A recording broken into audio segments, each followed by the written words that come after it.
Party's on Lane versus Tynan. Step forward, please.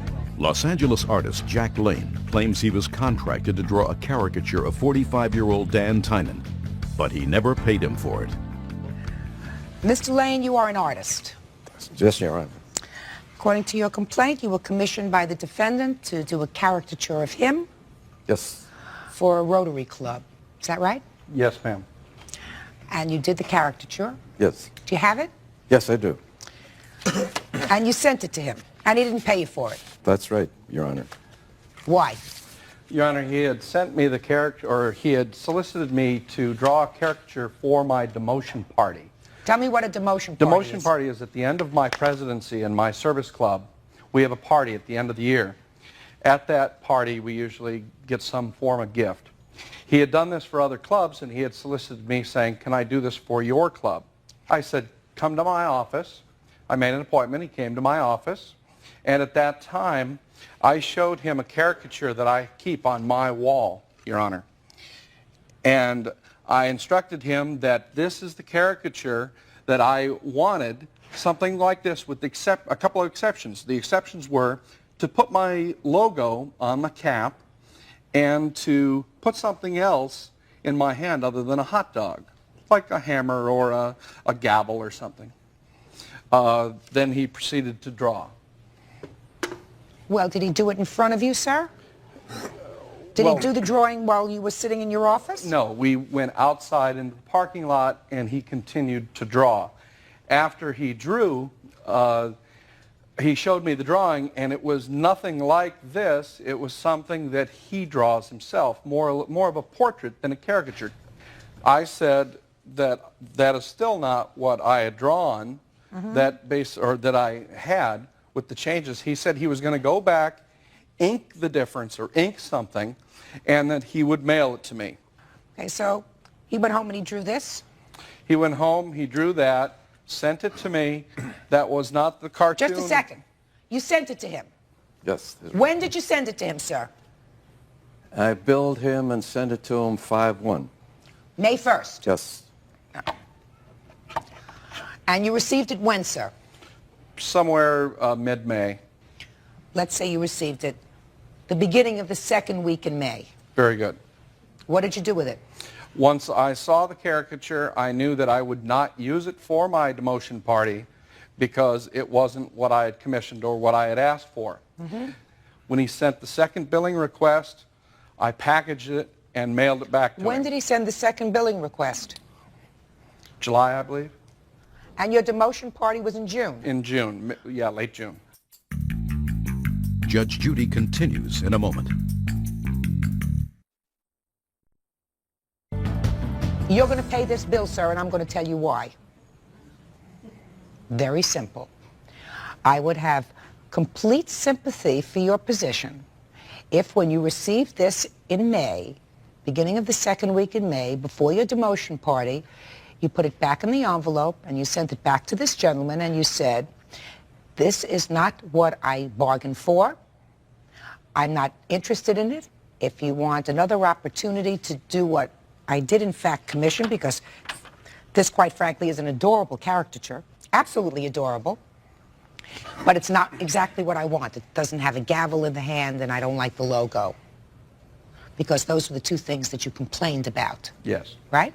So it would be very easy for him to put a gavel in your hand and to change the logo. You didn't give him an opportunity to do that. You didn't even have the common courtesy to respond to his first billing. You waited until July, 2 months later, and then you packed it up and sent it back to him. That's bad form. He just bought himself a caricature. Give it to him.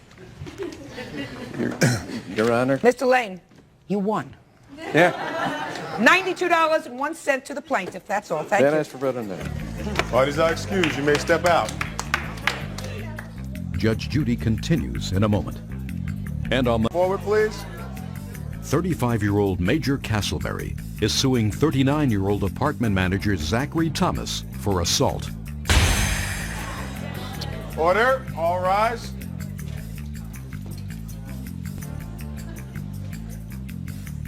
Yeah, it's case number 361 on the calendar in the matter of Castleberry versus Thomas. Parties have been sworn in, Judge. You may be seated. Gentlemen.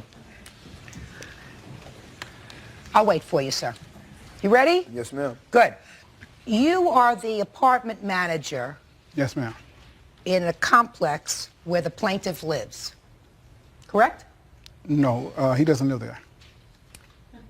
He doesn't, did he live there? No, He was just visiting there. he was just visiting.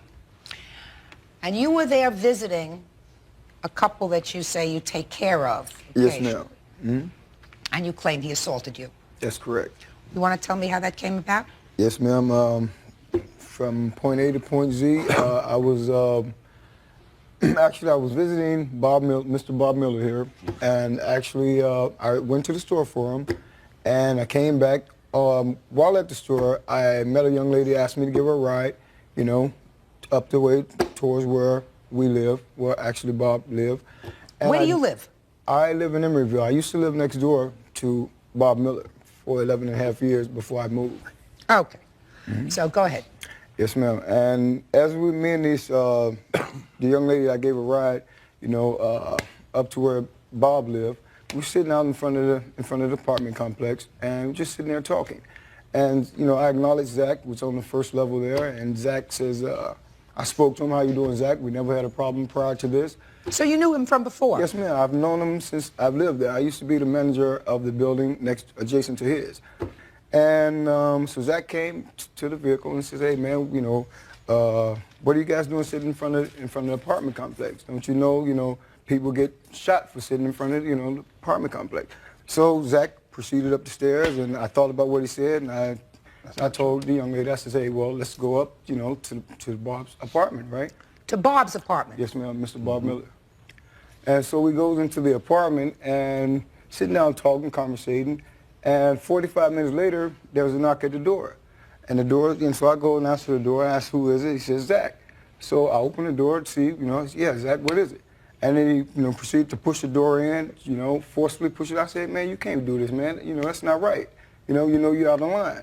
And he, you know, pushed me into the partition there, and he grabbed a plant, and he tried to hit me over the head with the plant, but the vase that the plant was in fell, you know, hit the ground, so therefore he was left holding dirt in his hand.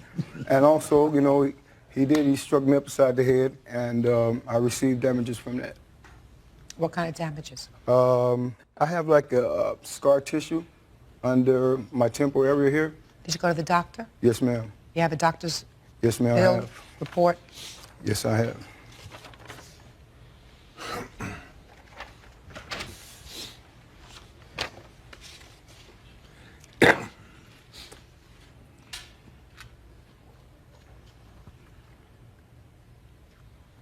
Okay. So, what happened?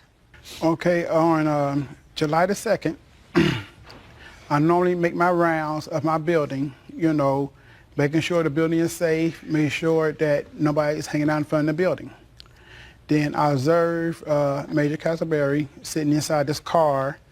I don't know, he was smoking something, you know, and What do you mean he was smoking something? he was smoking something that I assume it was, you know, like crack, because, you know, he's a, you know, abuser. And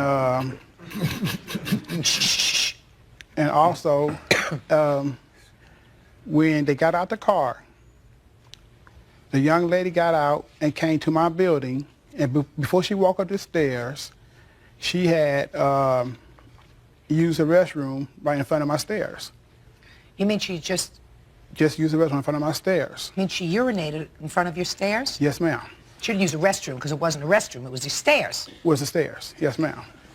And You saw this, sir? Yes, ma'am. And this was around between 3:30 and 4 o'clock a.m. in the morning.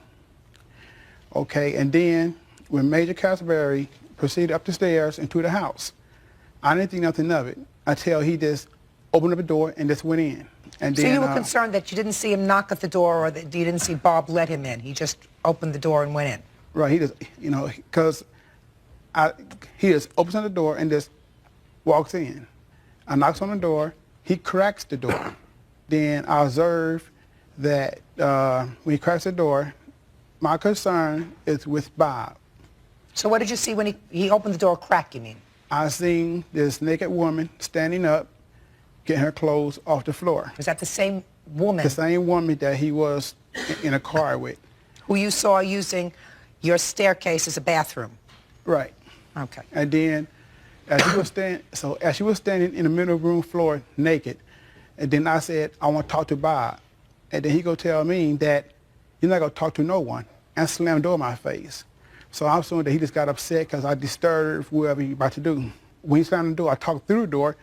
I said, I want to talk to Bob to make sure Bob know that you're in the house. Because I don't know if he let the door open for you, or I don't know that you just walked in. Because Bob always have people coming inside his house, drinking with him, and always leaving out with money of his after he passed out of drinking. I said, okay, if you won't open the door, I'll just go call the police, and then so I can see, is Bob okay? So did you do that? Yes. And then the two couples came out, him and his girlfriend, came out the house, and they start arguing about 4 a.m. in the morning to top of their lungs. Then I was trying to come to them. I said, look, y'all can't be yelling in my building at no 4 a.m. in the morning. And where was this taking place, this yelling and screaming? Right outside, because they had stepped outside. Judge Judy continues in a moment. You take her up to the apartment with Bob passed out on the couch. Well, Bob was actually asleep, you know. He was in a deep sleep. Real cases, real people. Judge Judy. Major Castleberry is suing apartment manager Zachary Thomas for assault. Zachary claims Mr. Castleberry was causing problems in his building and was attempting to detain him until the police arrived. This is outside the apartment, so how did he get hit in the head? Okay, then after I went to trying to calm them down, and then the door was already open, so I seen Bob laying down, face down on the couch. So I went to the apartment to see was he okay. Major Castleberry came in and started shoving me, well, tried to shove me out the door. You know, I said, Major, you know, get your hands off me. And then he kept on shoving me, kept on shoving me, kept on shoving me. And then I wouldn't budge. So I detained him against the wall and said, Major, be still until the police come. Then I heard footsteps coming up the stairs or down the stairs. So anyway, I heard footsteps. Then when I turned and looked to see who was that, when I turned back around, he had hit me in, somewhere in the cheek area, you know. He had struck me first in the cheek area. And then he struggled trying to get it loose, started trying to get it loose. Then as he kept on trying to get it loose, trying to hit me still, kept on trying to swing, that's when I countered and hit him to calm him down. Then after I hit him, then he come Why right... did you pin him, sir? Mr. Thomas, I understand what you're saying, and I understand that you felt as if you were protecting the tenant or trying to make sure that the tenant was okay in your building. Right. What I don't understand is, sir, once you saw the tenant in your building, who you know, according to you, drinks, and you saw him, according to you, sort of passed out on the couch, right? No, I didn't know he was passed out. You saw him face down on the couch. Yes, ma'am. That's what you saw. So you knew he was okay. No. Or as okay as he has been other times when you've seen him if you said, you know, he drinks, right? Right. So why did you try to detain this man? Because he was swinging on me.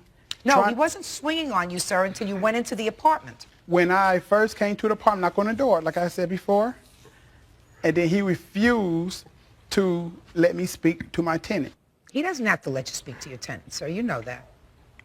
I mean, I'm not faulting you. I think you were trying to do your job. I don't think there was anything malicious about your intent.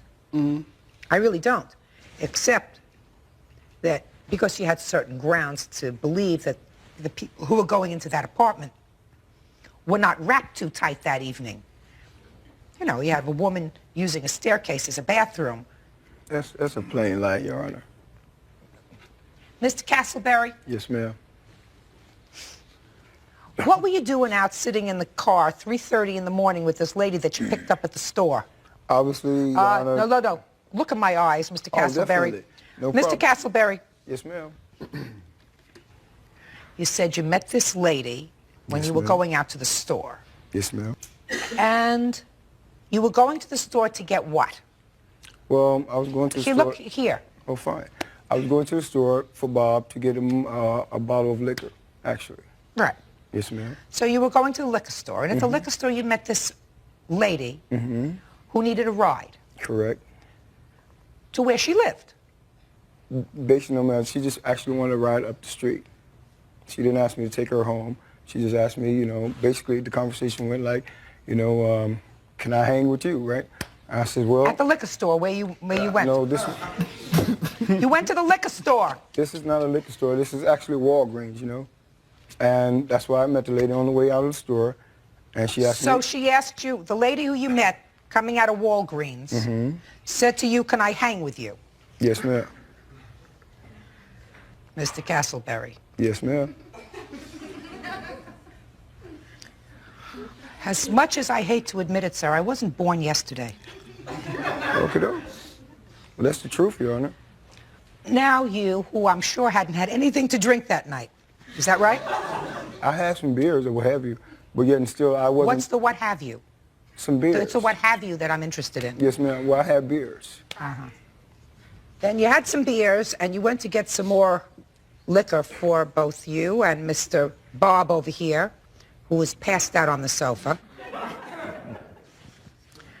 And you meet the young lady outside of Walgreens who wants to hang with you.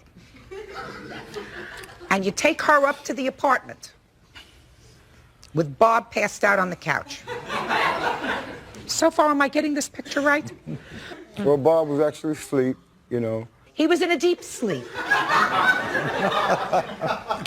that right, Bob? No, it isn't. Judge Judy continues in a moment.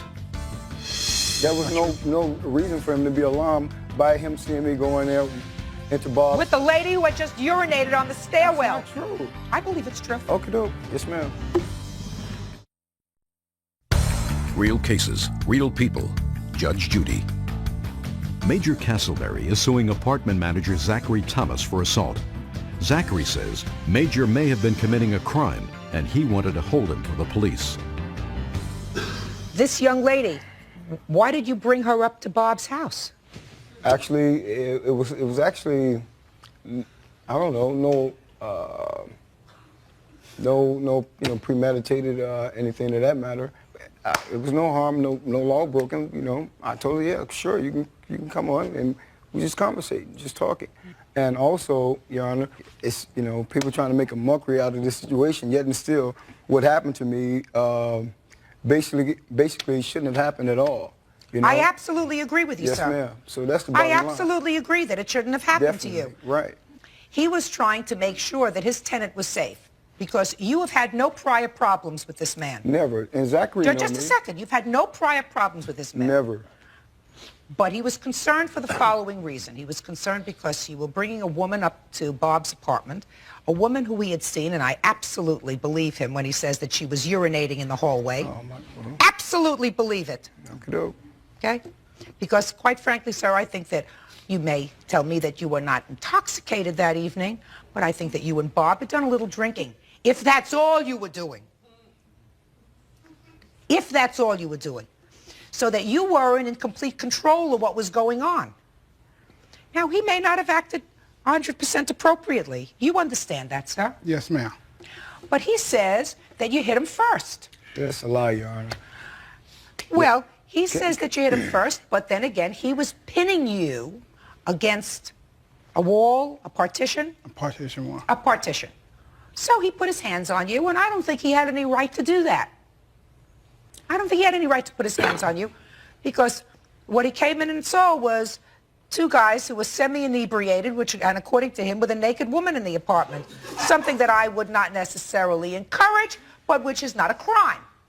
That's not true. Listen, Mr. Castleberry, this whole scenario that evening doesn't sound totally kosher to me. You know what that means? Totally right. Go ahead. Because I don't know what you're bringing some lady that you just met off the street, whether it's at 10 o'clock at night or 3 o'clock in the morning, up to this man's house for. You don't know anything about her. You know?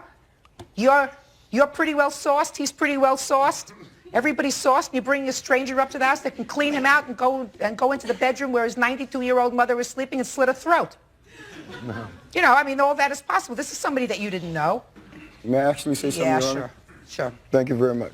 Actually, Your Honor, none of this, Zach have known me since 1985. I've never been in jail, never been in no trouble, or nothing of that matter, period. And he know that, hey, there was no reason for him to be alarmed by him seeing me go in there into Bob's. With the lady who had just urinated on the stairwell. That's not true. I believe it's true. Okie doke. Yes, ma'am. I believe it's true. Okie doke. Can I say something? Yeah. The reason I put my hands on him, because he put his hands on me first, shoving me out the apartment. You had no business being in the apartment after you saw that he was in the apartment still breathing. Okay. Except that this woman, but the woman, according to you, was outside, right? At the time when this took place, the woman was outside the apartment, correct? Yes, ma'am. All right. I mean, I understand your concern, Mr. Thomas. And there was an arrest there at the same time. A what? The police did arrest the woman. For what? For being intoxicated, wouldn't shut up, and wouldn't listen to reason. The police handcuffed her and took her to jail. Interesting. They took her away in handcuffs? He's lying. No. He's not. All right. Okie doke. No, he's not. All right. He's not lying. Mr. Castleberry, you Yes, have to ma'am. use better judgment, sir, if you have better judgment, because if this man gives you access to his apartment, you have to exercise better judgment about who you permit into the apartment. Now, you're suing him for $4,000, Mr. Thomas. No way. No way. And I do believe that you did, in fact, hit him before he hit you. I also believe, however, that Mr. Thomas, sir, overreacted in the situation by not leaving the apartment once you saw that he was okay. Yes, ma'am. So, you're both a little bit wrong. Judge Judy continues in a moment. Now, it says here that you had a little bit of a knot on your head, right? Yes, ma'am. That's what it says. That's what it says. So I have some other questions for you. Are you employed, sir? Yes, ma'am, I am. Who do you work for? I'm a government painter. A what? A government painter. So you work full-time for the government or part-time? Full-time. Did you miss any work? Just Over here, sir. Just the days that I had to go, and I consulted an attorney, and I also went to the doctor. It's not what I'm asking you, sir. After this incident, Yes, not the I days did. you took off to go to see a lawyer, or not the days that you took off after you consulted with the lawyer to go to a doctor. Because that's about what happened, right? First you went to see a lawyer, and then the lawyer sent you to a doctor, correct? That is correct. See how smart I am? See, if you're really hurt, you go to the doctor before you go to the lawyer. That's what happens when you're really hurt. Okay. When you're not really hurt, first you go to the lawyer, and then the lawyer sends you to a doctor. May I That's say right, something, sir? please? Sounds right to me, Judge. So, Mr. Castleberry, I am awarding you damages, sir, in the amount of $1. Thank you. Parties are excused. You may step out. Judge Judy continues in a moment. And on the next Judge... On Amin Shavoni versus Sharif Azad, step forward, please. 30-year-old attorney Sonia Amin and sales clerk Brenda Schiavone are both suing beauty salon owner David Sharif Azad for tattoo makeup they say caused permanent damage. Order. All rise. Your Honor, this is number 17 on the calendar in the matter of Amin Shavoni versus Sharif Azad. Thank you. Parties have been sworn in, Judge. You may be seated. Have a seat, please. Well, this is an interesting case. I've sort of enjoyed reading about it. According to the complaints that I've read, you two ladies went to the defendant's salon to have some permanent cosmetic work done on your faces. That's correct, Your Honor. We're going to get to why you would want to do that to such beautiful faces in a minute. and you were dissatisfied with the work, so you're suing him. Is that what it's about? I think you can use a stronger word than dissatisfied, Your Honor, more like disgusted. Well, first tell me about the kind of work that you wanted to have done on your face.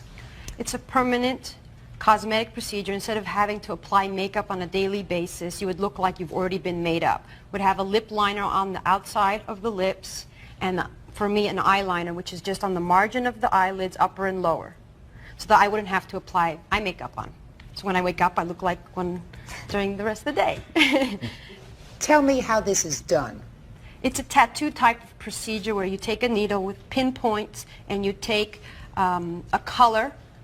I don't know what kind of exactly it's made out of, but it's a color that you apply with pin dots. And you connect the dots, you keep dotting it until you connect the dots and you see a line. And then the same thing underneath. On your eyes? Yeah. What kind of research did you do before you decided to embark on these procedures? Well, I worked in the medical field before, many years ago, and I've known numerous people who've done the procedure and who've actually performed the procedure, so I'm familiar with how it works. And it's relatively safe. We never heard any bad stories, and we talked and we decided we'd go together. Fine. So you asked recommendations of these numerous friends as to where they had had it done, I assume? Actually, no. Brenda suggested that we go to this gentleman's store. Why? Brenda, look Because here. it was near my house. And Now, the reason you didn't answer me so fast... And the advertisement. Just a second.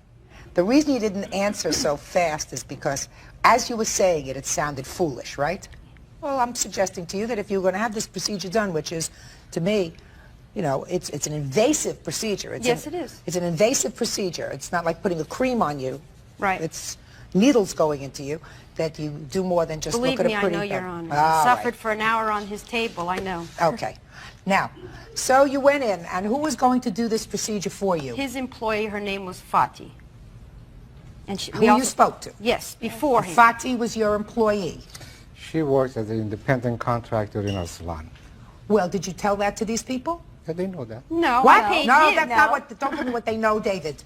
Listen to me. I told you you would not escape me. The lady who performed it, when they came in, they talked to her, and she said, I will do that for them. And I asked her, did you go through the initial introduction procedure? And she said, yes. David, That's that's not my question. I said it was your employee. Don't try to outwaltz me, Well, sir. what I'm saying, you Your didn't Honor, say to them that she is not my employee. She is an It is- independent it is- contractor. it is. Don't. Are you trying to talk over me? No. David, you didn't say to them, this is an independent contractor who just rents space in my store. This was presented as your employee. So as far as anybody who walks into your store is concerned, Yes, ma'am. the people in your store are your employees. That's true. Oh, that's okay. So now tell me what happened. You want to start? Sure. So I'm laying on the table, and she started on my eyelids first, on my upper eyelids. And you're supposed to do dot points, right, to connect the colors. You know, like dots with a needle. And what Fati was doing was taking the needle and making a line. And I was dripping in blood during the entire time. And I could see Brenda's expression. She's looking at me in horror like this. And I'm like, so I asked Fati, excuse me, don't you think you should wait until the blood dries before you continue poking me? She told me that this is how she does the procedure, and it's fine. And I was in a lot of pain. Tears were coming down. I stopped her again. I said, you know what? This doesn't seem right. How can you see what you're doing with all the blood and all the tearing? She goes, I know what I'm doing. Don't worry about it. Finally, she finished with my eyes. I should have just left. But anyway, she finished my eyes, and she moved on to my lips. Again, the same thing. She was just taking the needle and taking the line and over, and she had to do it like 4 times because the color wasn't taking. As you can see, I look the same as I did, a week afterwards with no liner. I have nothing on my lips. And this is what I paid them to do, right? So anyway, then it was Brenda's turn. So I left So you just watched the assault on your friend Sonia. Yes. And then you said, here I am. Me next. I've gotten, like I said, I have 3 tattoos, and you're supposed to dot it, and then you're She supposed just to wipe told it. me that you watched what they did to her. Yeah, but I mean, she have you said been this was drinking? normal. She said because I didn't know that permanent makeup, that it was this type of procedure. I had them on all other parts of my body, not on my face. All right, so... And they were very friendly to us and very It was cordial clean. and very... We were dumb. Judge Judy will continue in a moment. It's absolutely ridiculous for me to go and lay on his lousy table to bleed for an hour and a half. Later today. You just shafted her, and you know it. No, I didn't. She worked 165 hours, gets nothing. I didn't shaft her. Real cases, real people. Judge Judy. Brenda Schiavone and Sonia Amin claim that a permanent makeup procedure in David Sharif Yazad's beauty salon was botched by his employee. So you had your lips done? Yes. And no color? As she proceeded, she did it once, the whole time around. Did not stop, but maybe once or twice to wipe it because I said, you know, I was dripping blood all the way down my chin. Is this painful? Yes. Well, sure, we're sitting there By bleeding now, the you're whole pretty much time. numb. 45 minutes on couldn't her, an really hour and a feel it. half on me. Yeah, it's a lot of fun. She did it 4 times on my lips. We walked out of there, it looked like somebody All right, beat so me when up. you got home, it was terrible. Yes. All right, let's cut to the chase. You got home, it was terrible. Yeah. So you called them again? Yeah, I called him. I talked to Fatih. I said, this is ridiculous. I can't believe we went through this. It's not right. My eyes are swollen. My lips look, I look like a clown. She looked like a clown. Yeah.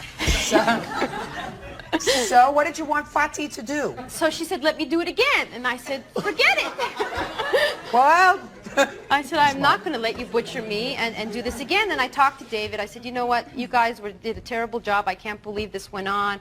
And I'm in pain. I'm scabbed. This is terrible. He reassured me that, you know, I'm sorry. Come in, let my wife do it. And I said, your wife? She was learning. And I said, there's no way I'm coming in for you. I'm not going to be somebody's guinea pig. And he said, okay. On the 8th of June, he told me, I'll credit your credit card account and we'll call it even. How much did you pay him? I paid him $450 for me. $450? Yeah. And I paid $200. Total of $650. David, take a look at them. Do they have permanent color like they were supposed to? If you allow me, Your Honor, I want to explain to you. Okay. They did their side. Would you allow me to do my side? Yeah, sure, go ahead. Okay. They came to the salon and they said they want to do the permanent makeup.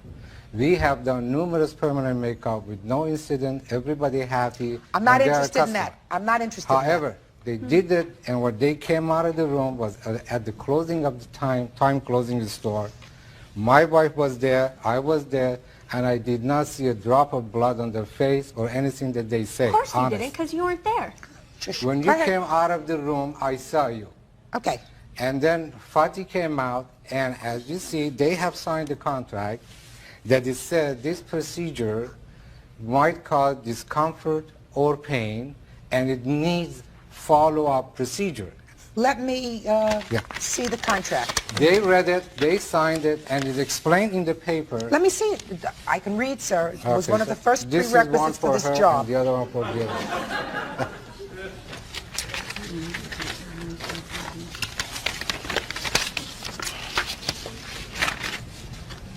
Your Honor, at the conclusion of the procedure, it is true that David said that we may need touch-up, a minor touch-up, but what needs to be done is a complete redo, as if nothing was done. And he offered me to come back and do it again. And I think it's absolutely ridiculous for me to go and lay on his lousy table to bleed for an hour and a half. Judge Judy continues in a moment. You allowed somebody to go across your eye, allow blood to be dripping from your eye, and didn't at that very moment get up off the table and say, get away from me. Real cases, real people. Judge Judy. David Sharif Yazad says he never got the chance to finish the tattoo makeup for the plaintiffs, Sonia Amin and Brenda Schiavone. They say his salon was incompetent. Now, I've read this contract. It says the undersigned client, that's them, agrees to follow the aftercare instructions and agrees that any touch-up work needed due to the undersigned's negligence, that's their negligence, shall be done at the undersigned's expense. If they're negligent, but if they weren't negligent, we would do the follow-up free. Well, they don't want follow-up, sir, and they certainly don't want your wife to do follow-up because your wife was a cosmetician in training. I'm very sorry to interrupt you. Brenda, your suit is for $200, correct? Correct. And Sonia, yours is for $450, correct? Well, Your Honor, yes, but I think we're entitled to more than what was paid because of the pain and suffering that they inflicted on us. Well, there's something called contributory negligence. Well, that's And- fine. If I'm 20% contributory negligent No, or whatever number no. you want to assign. I want to tell you something. Based on the story that you told me and the apparent intelligence of both of you two women, I think that you're far more than 20% responsible for your own pain and suffering. You were laying on the table, and you knew that this was supposed to be done in a dotting procedure, and you allowed somebody to go with a needle instead of doing it in little dots across your eye, to go across your eye, allow blood to be dripping from your eye, and didn't at that very moment get up off the table and say, "Get away from me." You let him do the other eye. When you finish letting him do the other eye, you let him do your mouth. And you watched the whole thing. And when she hopped up, you sat down. Your Honor, there Stop wasn't any up. blood. Listen to me. You weren't even in There the wasn't room. any blood, David, Your Honor. David, now say nothing. Listen to me. Listen to me. When you stopped this process and when you first initially wanted your money back, that's what you were going to sue for. And I think that you're entitled to have your money back. And if you want to have this done again to yourselves, go and have it done to yourselves. I don't think that there's any big deal in the morning keeping a tube of lipstick on the side of your table. You want to look nice when you go in and brush your teeth? Put a little lipstick on. To have it done permanently, your lips are going to change as you get older. Your eyelids are going to change when you get older. The bottoms of your eyes are going to change. They're going to get a little further down. The lids are going to come over. Judgment in this case is for the plaintiff in the amount of $650, consistent with the amount that they paid for these procedures. That's all. Parties are excused. Step out, please. I think they were looking for opportunity to make few bucks. Oh, yeah, right. I We don't didn't see have no anything reason on for our it. face. Nothing. Nothing on our lips. Because you are negligent and you could have had 10 months to come to talk to us. You didn't. You were looking for making If some this is money out of it. satisfactory work, then No, it's a waste you should have of come to everybody. follow up. You never follow up. Parties on Addison versus Farwell. Step forward, please. Secretary Bonnie Addison is suing Suzanne Farwell, her co-worker at California's Los Alamitos racetrack, claiming Suzanne refused to pay for 4 wedding dresses that took her 165 hours to make. Miss Addison. Yes. You were familiar with the defendant from work. What kind of work do you do?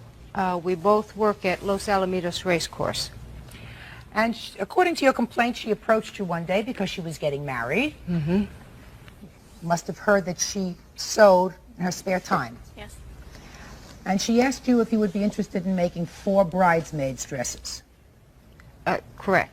So tell me about that conversation, because according to your complaint, you made the dresses, and then she didn't pay you for them and didn't pick them up. That is correct. Go ahead. We were just talking one day, and she asked me if, since I sew, would I be interested in making the dresses, and I told her I would. And she asked me what would I charge, and I told her I had no idea because I had never sewn for other people in this manner. So I would have to check with a few people who did, so, and then I'd let her know. So did you let her know how much you were going to Yes. charge? What did you say to her? I told her that I was told, since I was not a professional sewer, that a fair price to charge would be $10 an hour. And what did she say? She agreed. Is that correct? I did not agree to the $10 an hour. What did you agree to? When I approached her, I told her that I had been to a few seamstress that could do it for $120, and if she was interested to make some extra money for her sewing equipment, that if she would be willing to do it for under $120, and she agreed. So according to you, she didn't say anything about $10 an hour. She mentioned the $10 an hour. What do you mean she mentioned it? She said that that's what she was told to charge, being that she was a beginner.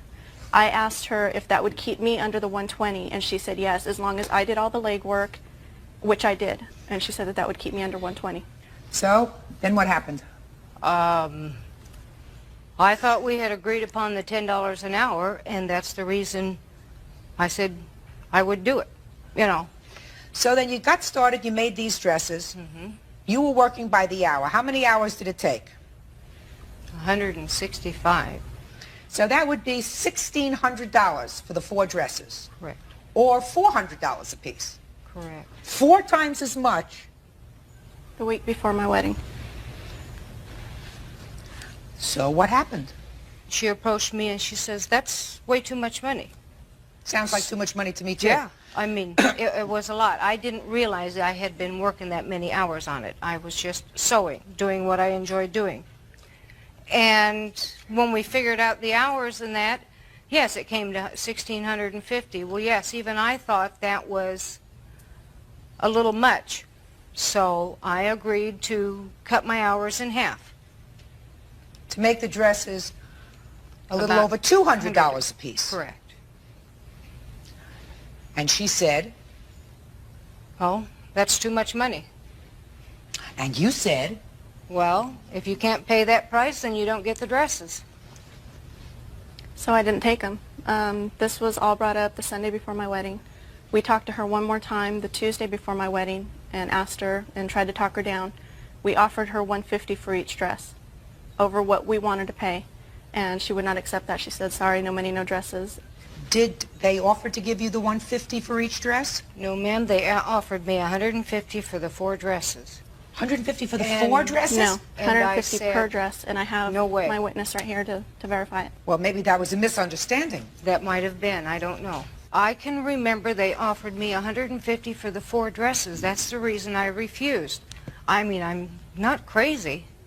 I mean, I put a lot of time and effort into those dresses. Well, I understand that you did, and I also understand that this was her wedding, and a couple of days Yeah. before the wedding, I doubt whether she would have made a ridiculous offer to you of $150 for all 4 of the dresses. I mean, it just doesn't sound right. You ended up buying new dresses, correct? Yes, we did. And how much were the new dresses that you bought? $136 A piece. a piece, and that was 3 days before my wedding. Well, we have a problem here. Judge Judy is ready to rule.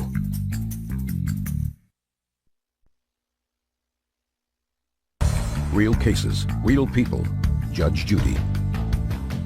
Suzanne Farwell says she refused to pay for wedding dresses made by her friend Bonnie because they weren't what she ordered. Let me tell you what the problem is. The problem is a legal one. Because I see that you did the work. I also know that she got no benefit from the work that you did. And the problem comes from the fact that there was no meeting of the minds. This was a contract. And it was an oral contract that clearly neither of you agreed to the terms of because you were under the impression that you were going to be paid by the hour. And she was under the impression that whatever you did was going to cost her less than $120 per dress. Correct. If there is no meeting of the minds, there is no contract. And if there is no contract, you cannot sue on the contract, Ms. Addison. Now, I feel very badly for you because you went to all of this trouble, and you are a novice when it comes to sewing. I think that the advice that you were given to charge $10 an hour by whomever was ridiculous advice, because when somebody goes to a seamstress, they are given a price for the product. Because you, as a novice in making these kinds of dresses, in all probability took longer than a professional seamstress who could have done the work in far less time. So she would have been crazy to agree to pay you by the hour. So there is no meeting of the minds. And when there is no meeting of the minds in a contract, you cannot sue on it. So this case is dismissed. That's all. Parties are excused. You may step out. And on the next... Versus Ventura. Step forward, please. 20-year-old student Timothy Brazos says Jimmy Ventura seriously injured him when he hit him with a skateboard during an all-out fight at a party. Order. All rise. Quiet in the courtroom, please. All rise. Your Honor, this is case number 238 on the calendar in the matter of Brazos versus Ventura. Parties have been sworn in. Judge, you may be seated. Mr. Brazos, according to these papers, you claim that the defendant assaulted you by hitting you with a skateboard.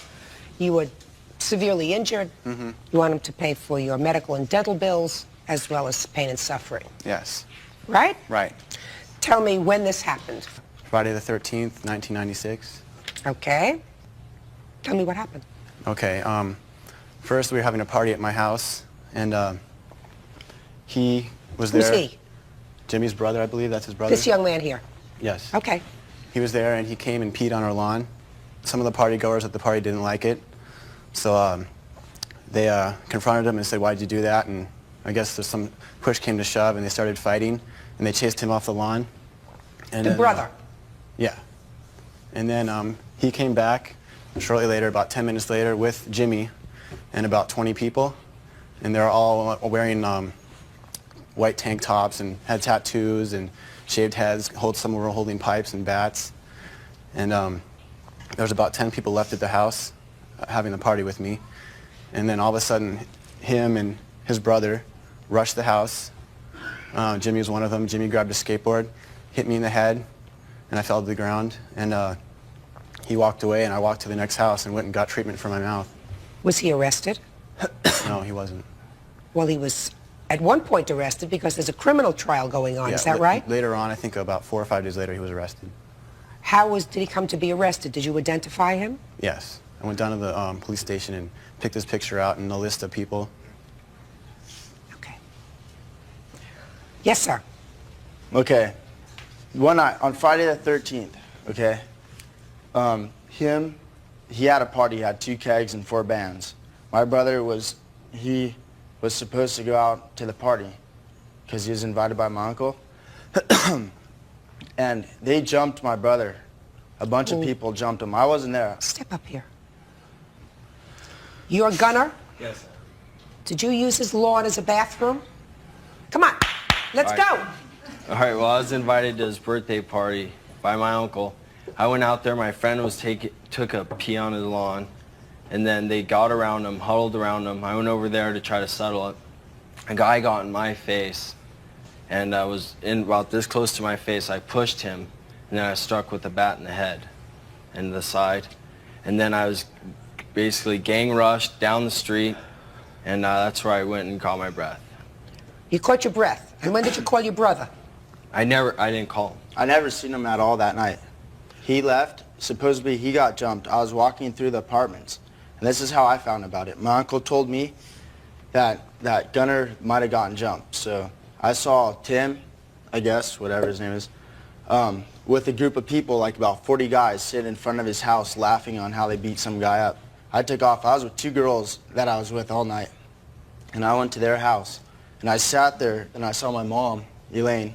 She drove by she was going down the street, and I saw, I'm like, what is she doing out here, 3 o'clock in the morning? But anyways, I came up to the scene, and I saw my mom trying to break up a fight, and some guy cold clocked my mom, like, leveled her out. She got a broken nose.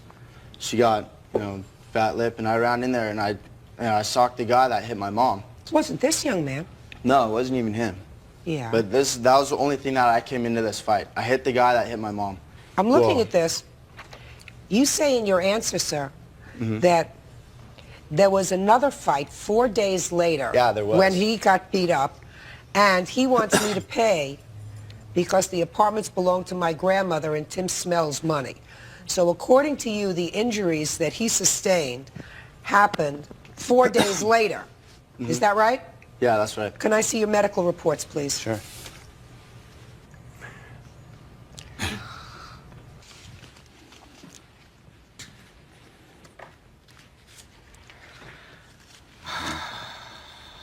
The statement that you make here is that he got beat up 4 days later. Yeah, he got beat up 4 days later.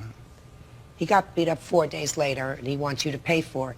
It's not true, because the first medical report of injury was the morning of this incident. This incident happened late at night on the 13th. Yes.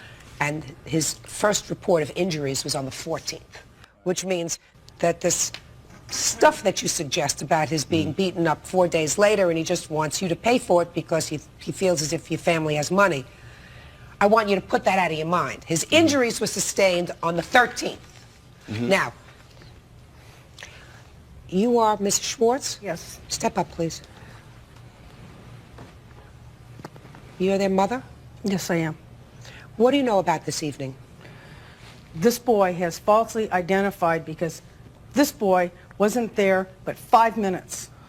I don't doubt that Tim didn't get hit by somebody, but it wasn't by this young man right here. You don't know that. I was there the whole time, Your Honor. No, you weren't. He was Yes, hit? I was, Your Honor. I was there Mrs. the Schwartz, whole time. you weren't there the whole time. Yes, I was there the entire time. Tim said he got All hit. the way until when the officers told us to go home. I thought you got hit.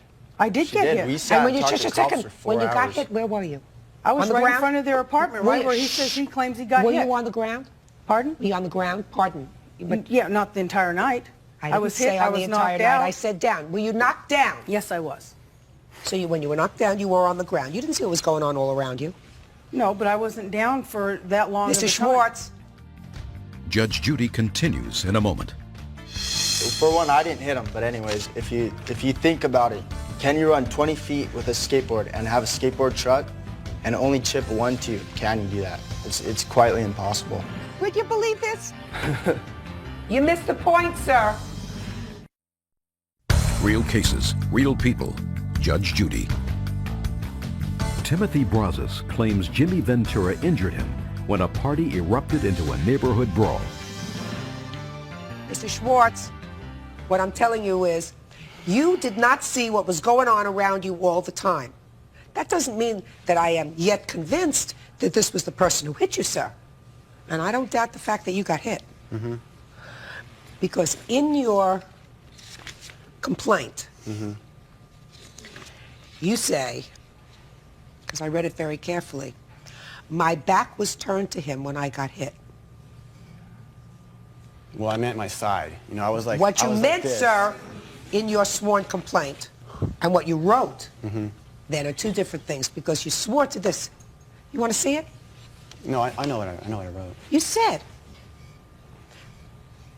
the reason I should win is I did not hit him at all. My back was turned to him when I got hit.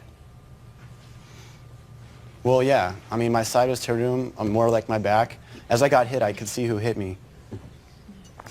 You mean, sir, listen to me.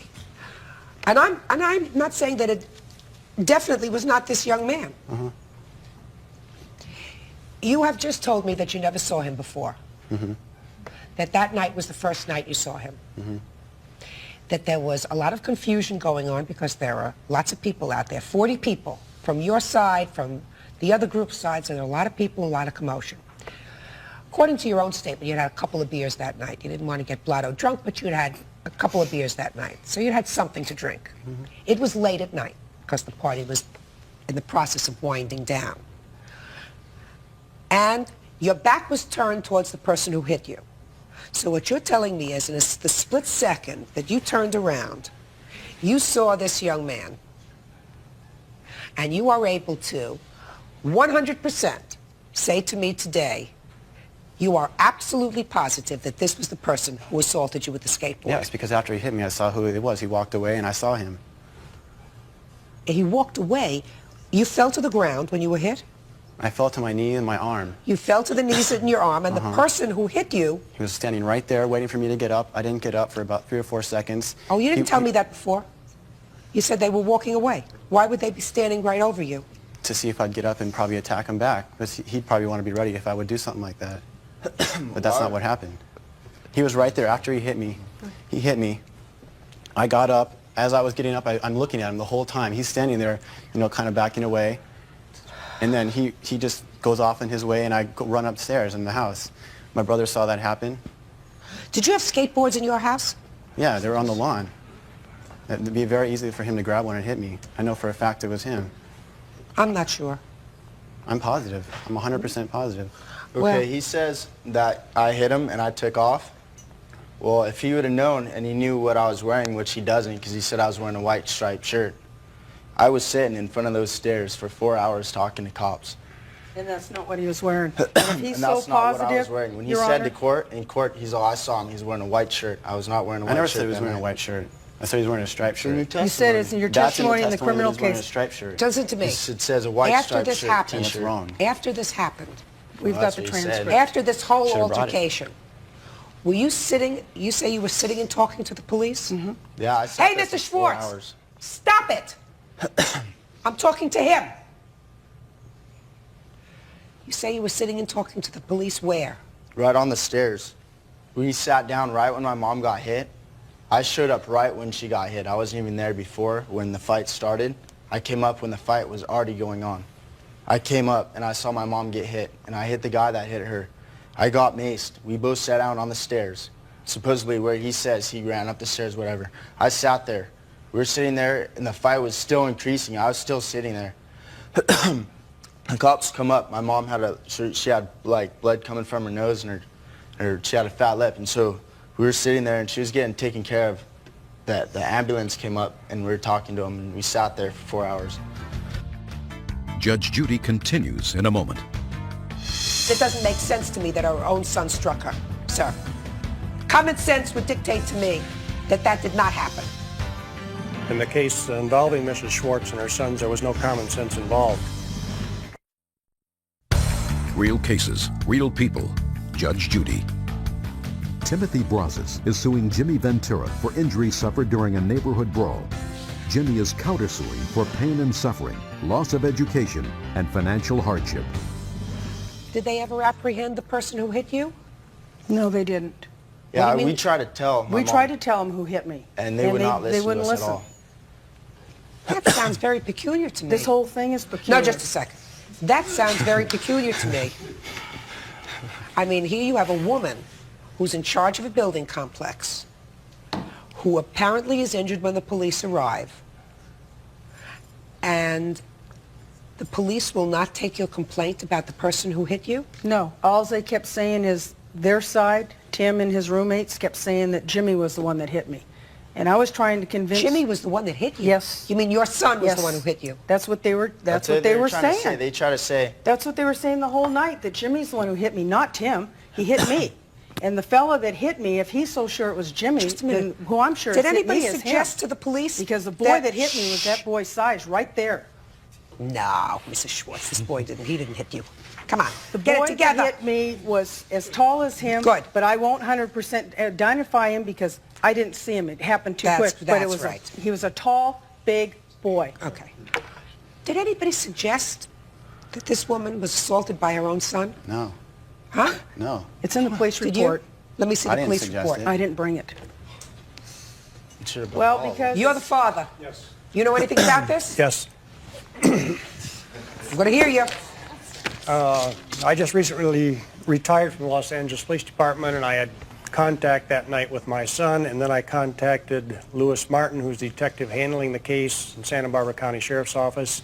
And as she stated, there were independent wits from the commotion that was going on outside that did, in fact, is in the police report that she was struck by her own son during the melee. Oh, just a second.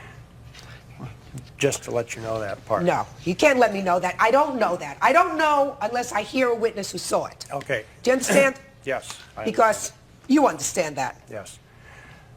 And it doesn't make sense to me that her own son struck her, sir. Common sense would dictate to me that that did not happen. In the case involving Mrs. Schwartz and her sons, there was no common sense involved. Oh, I believe that there's common sense and logic involved in this whole thing. I believe that there was a party. Yes. I believe that this young man came uninvited. I believe that he brought somebody else with him that was also uninvited to the party. I believe that the other person he invited to the party went outside, either with him or without his assistance, and urinated on the lawn right in front of the house. I believe that there was some altercation. Yes. Because there were some guests at the party that were irate at what they saw because here were uninvited guests using the front lawn of your home as a toilet. Clearly inappropriate. Yes. I even believe he probably got roughed up a little bit and went home and got a whole group of people.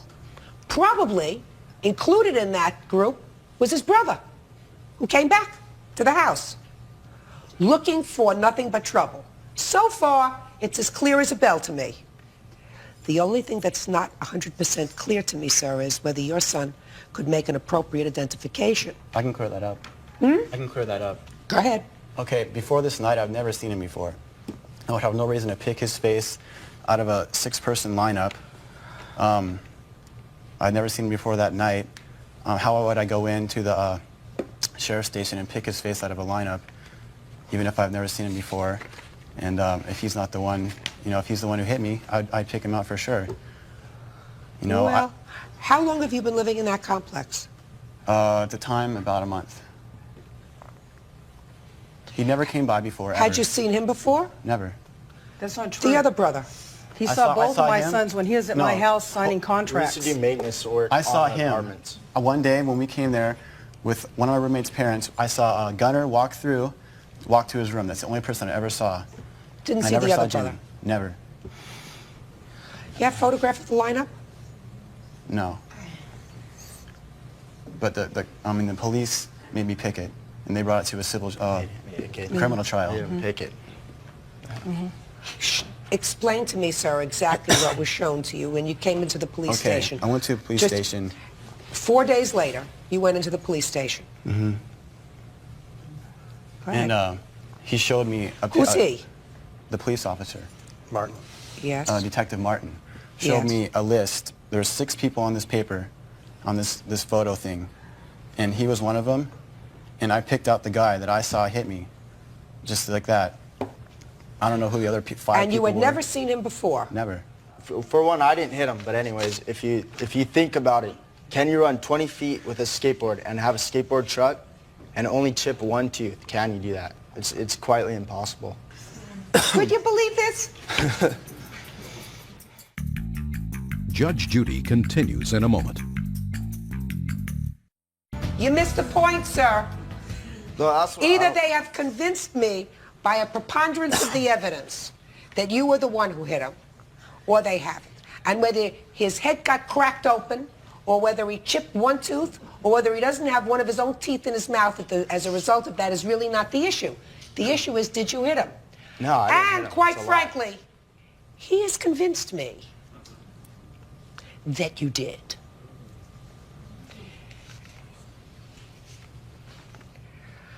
All right, what were your unreimbursed medical expenses, sir?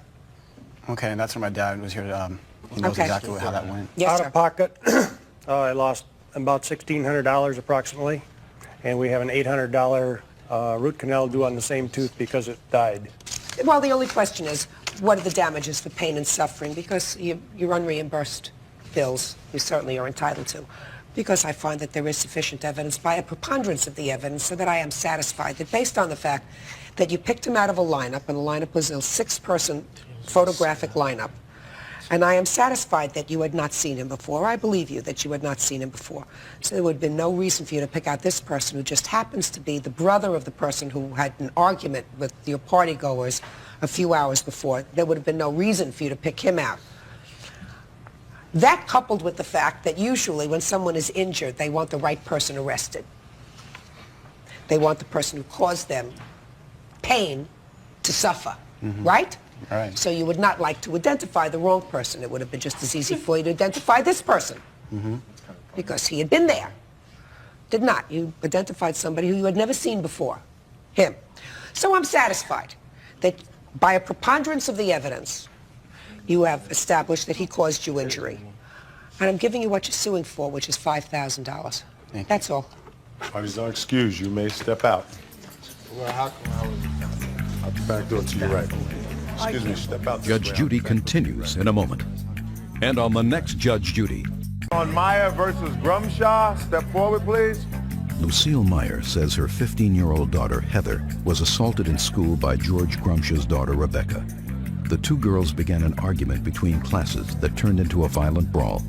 Rebecca says Heather started it. Order. All rise. Quiet in the courtroom. All rise. Sir. Judges number 224 on the calendar in the matter of Meyer versus Grumshaw. Parties have been sworn in, Judge. You may be seated. Have seats, ladies. You 2 folks are the parents of these 2 young ladies.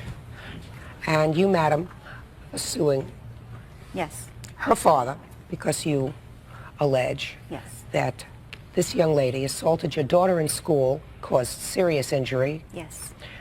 You're suing for both medical bills and pain and suffering. Yes. I have it all with me, Judge. Neither of you were at the school at this time. Is that correct? No. No, ma'am. So you don't know what happened, No, ma'am, we don't. right? Other than what your daughters tell you. So then why don't you 2 folks have a seat? You 2 ladies step up. Tell me your first name. My name's Heather. Heather, can you speak up, please? Heather. And tell me what happened. I knew Becky from junior high when she was in my PE class, and she... PE, physical education? Yeah, physical education. And she used to ask me if I was in modeling and stuff, her and her friends, and I was uncomfortable about it, and the principal did talk to her, and she stopped. So you thought she was bothering you in junior high school? Yeah. Okay. That was a while ago. Yeah. And so my second week of 9th grade year, I was hazed for drill team. And they woke me up on September 13th from my bed and dressed me up as a clown. Who did? Drill team. But she had nothing to do with that. No, it's getting to the story. She had the PE class right next to drill team with me. And a guy I knew said in the PE class of hers, "She looks cute today, doesn't she?" And she said in reply, "I'm going to kick that Barbie bitch's ass." And went on to tell her. Did you hear that? No, he told me. Okay, you can't tell me what he told you. Okay. And so I went to second period where she and her friend would bug me about saying, "Heather, shut up, don't talk." And she had pushed me into my chair in art. How did she push you into your chair? She walked by when it was cleanup time and pushed me into my chair. How physically did she push you into? She bumped it, and I told her to knock it off, and she stepped on my foot, and I went to go get up, and she tripped. She tripped? She tripped. And fell? Mm-hmm. She didn't fall.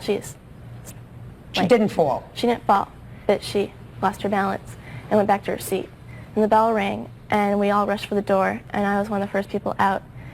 And I heard her friend say, "Becky, wait up." And she said, "No, I had to help the Barbie bitch out the door." And I turned around to say... Who said, "Let's help the Barbie bitch out the door"? Becky.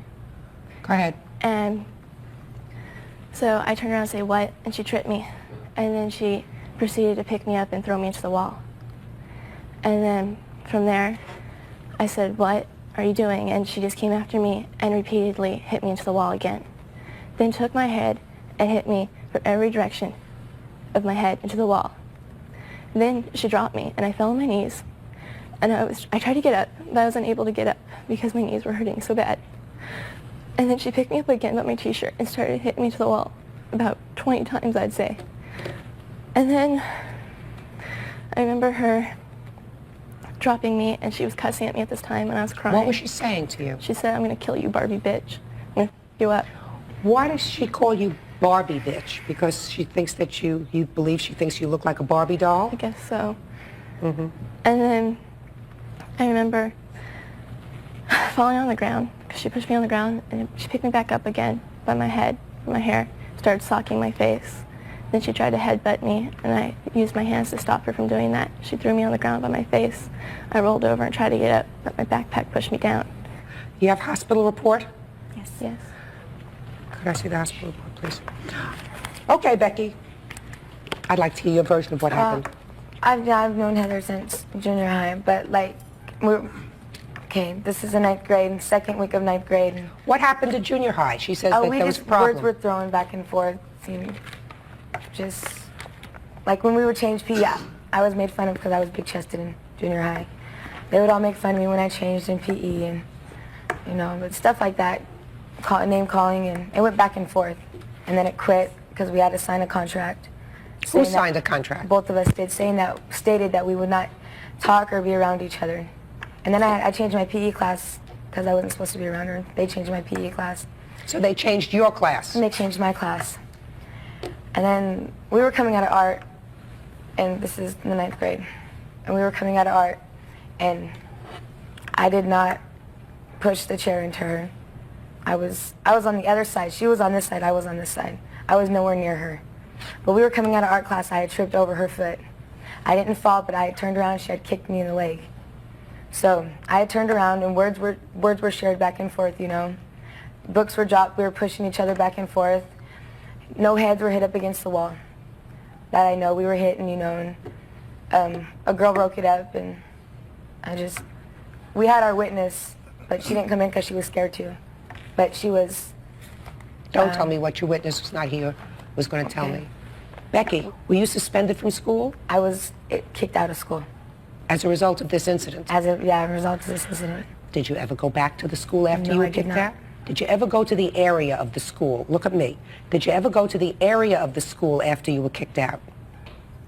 No, I did not. No, yeah, I did the one time with my friend Heather to go pick up her sister from school with her mom.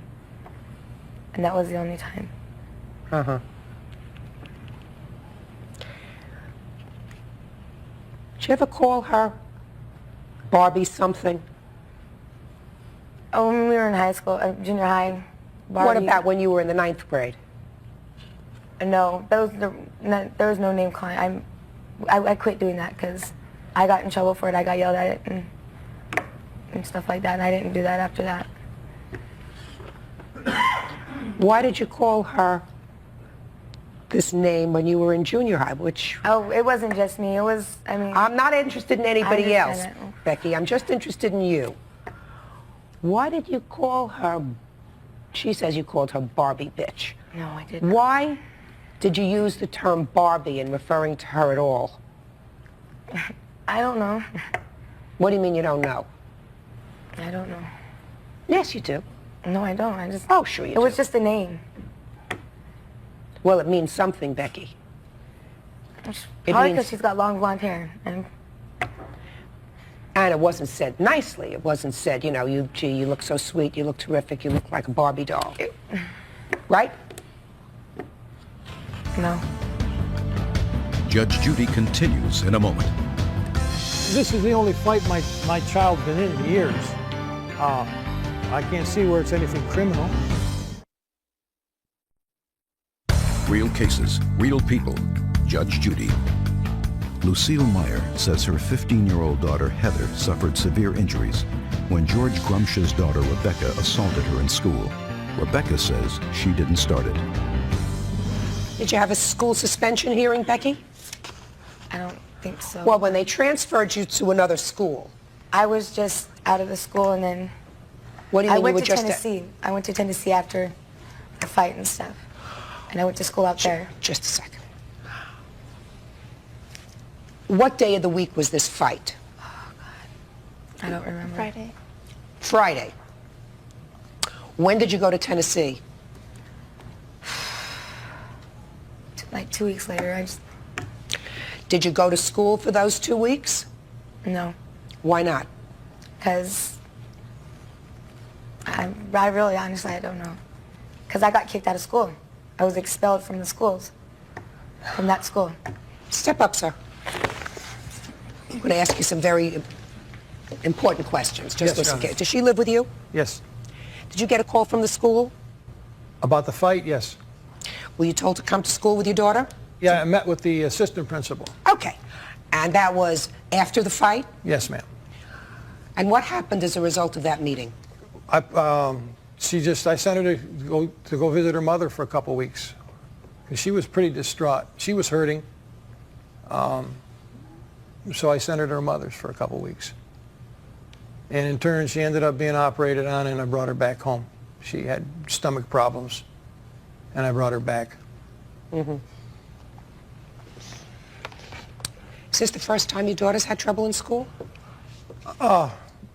Not really. She's had a little bit of trouble with nothing like this. But she's had trouble in school. Yes, ma'am. She's had trouble. I'm not talking about her academic grades. I'm talking about with fighting. She's had a couple fights. Right. Nothing. Now, nothing as serious as this. No. But they started a while ago. Right? Well, this is way back in school, yes, ma'am. They started a while ago. Well, what have you done to try to address this? You have a young lady who has had problems in the past with fighting in school. What have you done to try to address it? Everything I could. Like what? She's gone to doctors. You mean to psychiatrists, psychologists? Yes, ma'am. How long has she been in therapy? Oh, on and off for quite a while. Have they come to any decision as to why she acts aggressively? She's attention deficit disorder. She's been on medication for it, and she seemed to grow out of it. I mean, she doesn't fight with everybody. You know, believe it, it's just a rare occasion with her. She's just not. She's not a fighter. Well, she is a fighter, sir. I mean, Well, I had 5 children, and I will tell you that they got into a lot of trouble. But they didn't get into trouble hitting other people. And your daughter has had that kind of problem, which is one of the reasons that you had her in therapy, I assume. Not for fighting, ma'am, no. Well, you should have.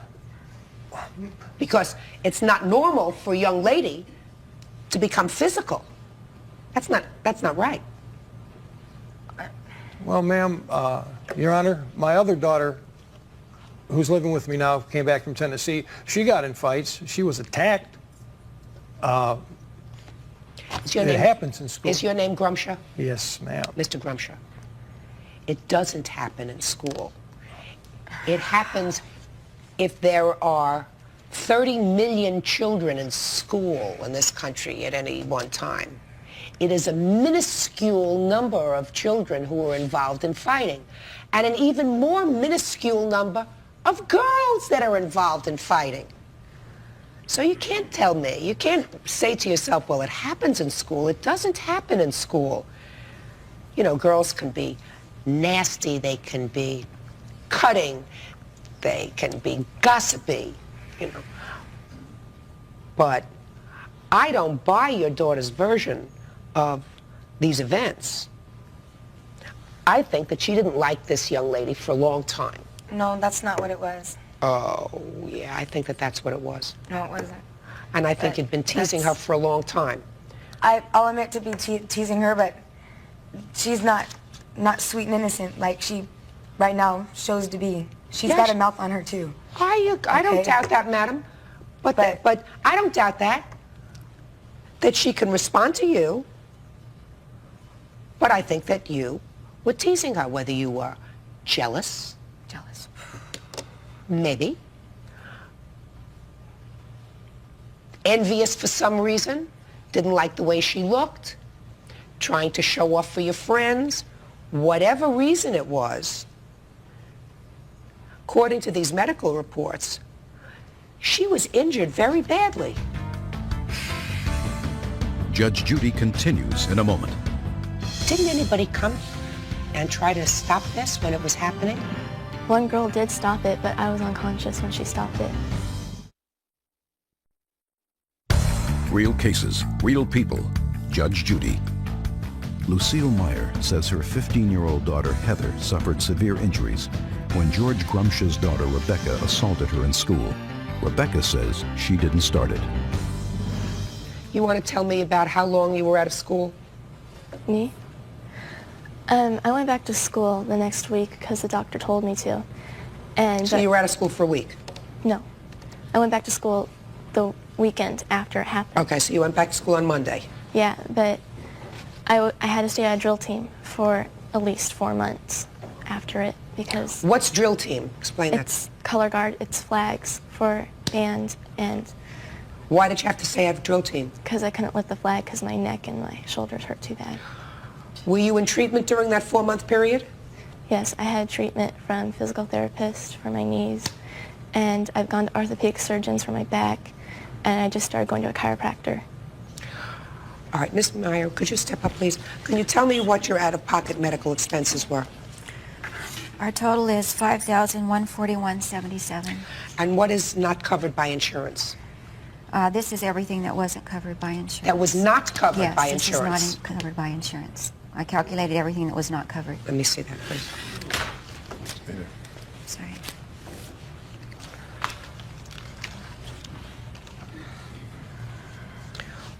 I see that there are bills here from a dentist. What happened to your mouth? It threw my jaw off alignment and pushed it back and wore away at the cartilage. And I have to wear a jaw splint for it to restabilize my mouth. Tell me about this jaw splint that you have to wear. Do you want to see it? Yeah. Let me see. And you didn't have to wear that before? No.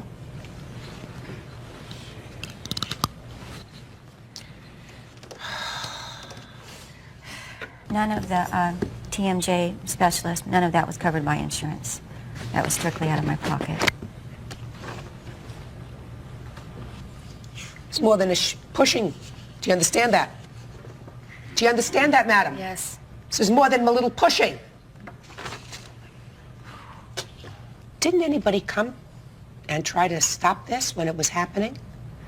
Some people tried to, but they told me they were afraid because I asked some people I knew.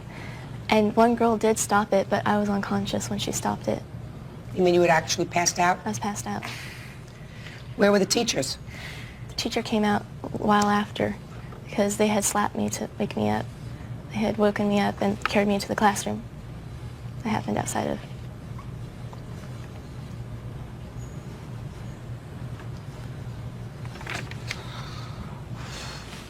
Looks like you've been to see a lot of doctors.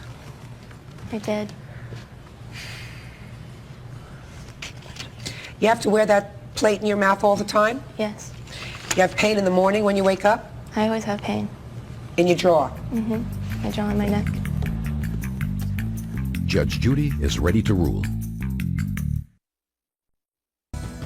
Listen, you understand that the maximum that I can award you is $5,000.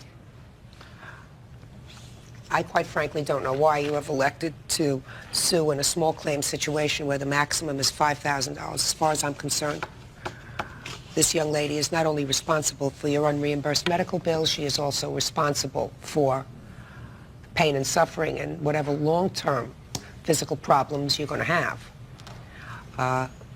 I'm not questioning that. I'm not here to produce more litigation for other courts.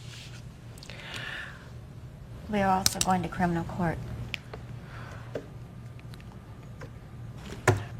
I understand, Mr. Grumshaw, that you are, I assume, a single parent raising Yes, ma'am, a I daughter.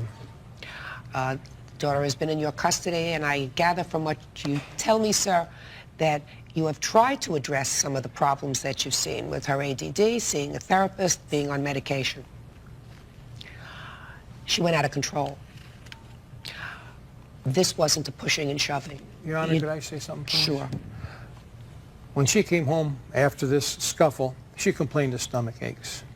She ended up getting operated on for a blockage in intestines, which was caused by adhesions to her appendicitis. I didn't. That has nothing to do with this fight, sir. I didn't. That has nothing to do with this fight, sir. The fact that she added adhesions to her appendicitis when she went down to Tennessee and she was operated on 2 weeks later. You don't get adhesions in 2 weeks. Mr. Grumshaw, don't make 2 months. Don't make excuses, sir. Not excuses. Don't make excuses, sir. Your daughter caused some serious damage. She knows she caused serious damage. Well, She knows she can't look at me and tell me she didn't provoke yeah, I got this. into a fight with her. You instigated it and you hurt her seriously, either because you are harboring an old grudge for something that dated back to junior high school, but whatever it is, you lost control. And you have to pay for it. Judgment in the case is for the plaintiff in the amount of $5,000. That's all. Parties are excused. You may step out. Judge Judy continues in a moment. And on the next... This is Kay Francis. Step forward, please. Jennifer and Peter Tothpal say that 7 weeks after adopting their newborn baby, the birth mother, 36-year-old Debbie Kay, changed her mind and took her daughter back. The Tothpals say they were heartbroken and devastated after losing the child they grew to love as their own. They're suing to recoup adoption costs from Debbie Kay and her boyfriend, Phil Francis. Order. All rise. Quiet in the courtroom, please. All rise. Your Honor, this is case number 311 on the calendar in the matter of Tothpal versus Kay Francis. Parties have been sworn in, Judge. You may be seated. Mr. and Mrs. Tothpal, I've read your complaint, and I am most sympathetic because as an old family court judge, this is not the first time that I've seen a failed adoption. According to your papers, you and your husband wish to adopt a child, and you were put in touch with the defendants, who, for reasons which I'm sure they will tell me, were prepared to relinquish the baby that the defendant was carrying to you, and you agreed to pay certain of her expenses for the last trimester of her pregnancy. So far, is that correct? That's correct. Is that correct? You did, in fact, make those payments. They were $1,500 a month to cover your expenses, medical bills, rent, whatever, during the course of the last trimester. And then the baby was born, a little girl, I believe, correct? Right. So you want to tell me what happened? Well, we had entered into an adoption plan, as you've said. She was born. We were present at the birth. I was present at the birth with my mother. I assisted in the birth. And in the delivery room? In the delivery room, yes. The next day, we came back to pick up the baby to take her home. We met with the social workers, and they agreed to sign a placement agreement, which they signed. We took the baby home, and we had her in our home for 7 weeks. We have 2 children of our own. We're very grateful that we have them. We feel very fortunate. How old are they? 9 and 7. We bonded with the baby for 7 weeks. Had you been trying to have a third child? No, 5 years ago I had uterine cancer and hysterectomy, so I'm no longer able to have any more children. But we wanted to open our home up again to another child. He had always wanted to have more children, and this is just something we wanted to do, and which is why we chose adoption. We originally got involved in a surrogate program, but just got discouraged due to the success rate, and also because I had a lot of chemotherapy, and we didn't know the effect of the medication on my body, so we decided to adopt instead. And we, anyway, we had her for 7 weeks, and then they took her back. They took our baby back. I have photographs to show you. We bonded with her, we had her, and we were very devastated. When did you know that there was difficulty?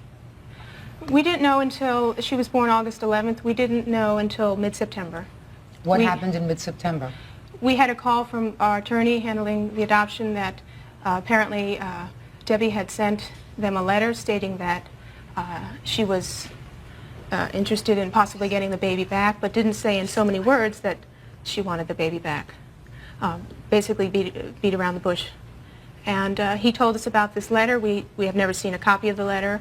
That was mid-September, and on September 30th, the morning of September 30th, I needed to bring her back.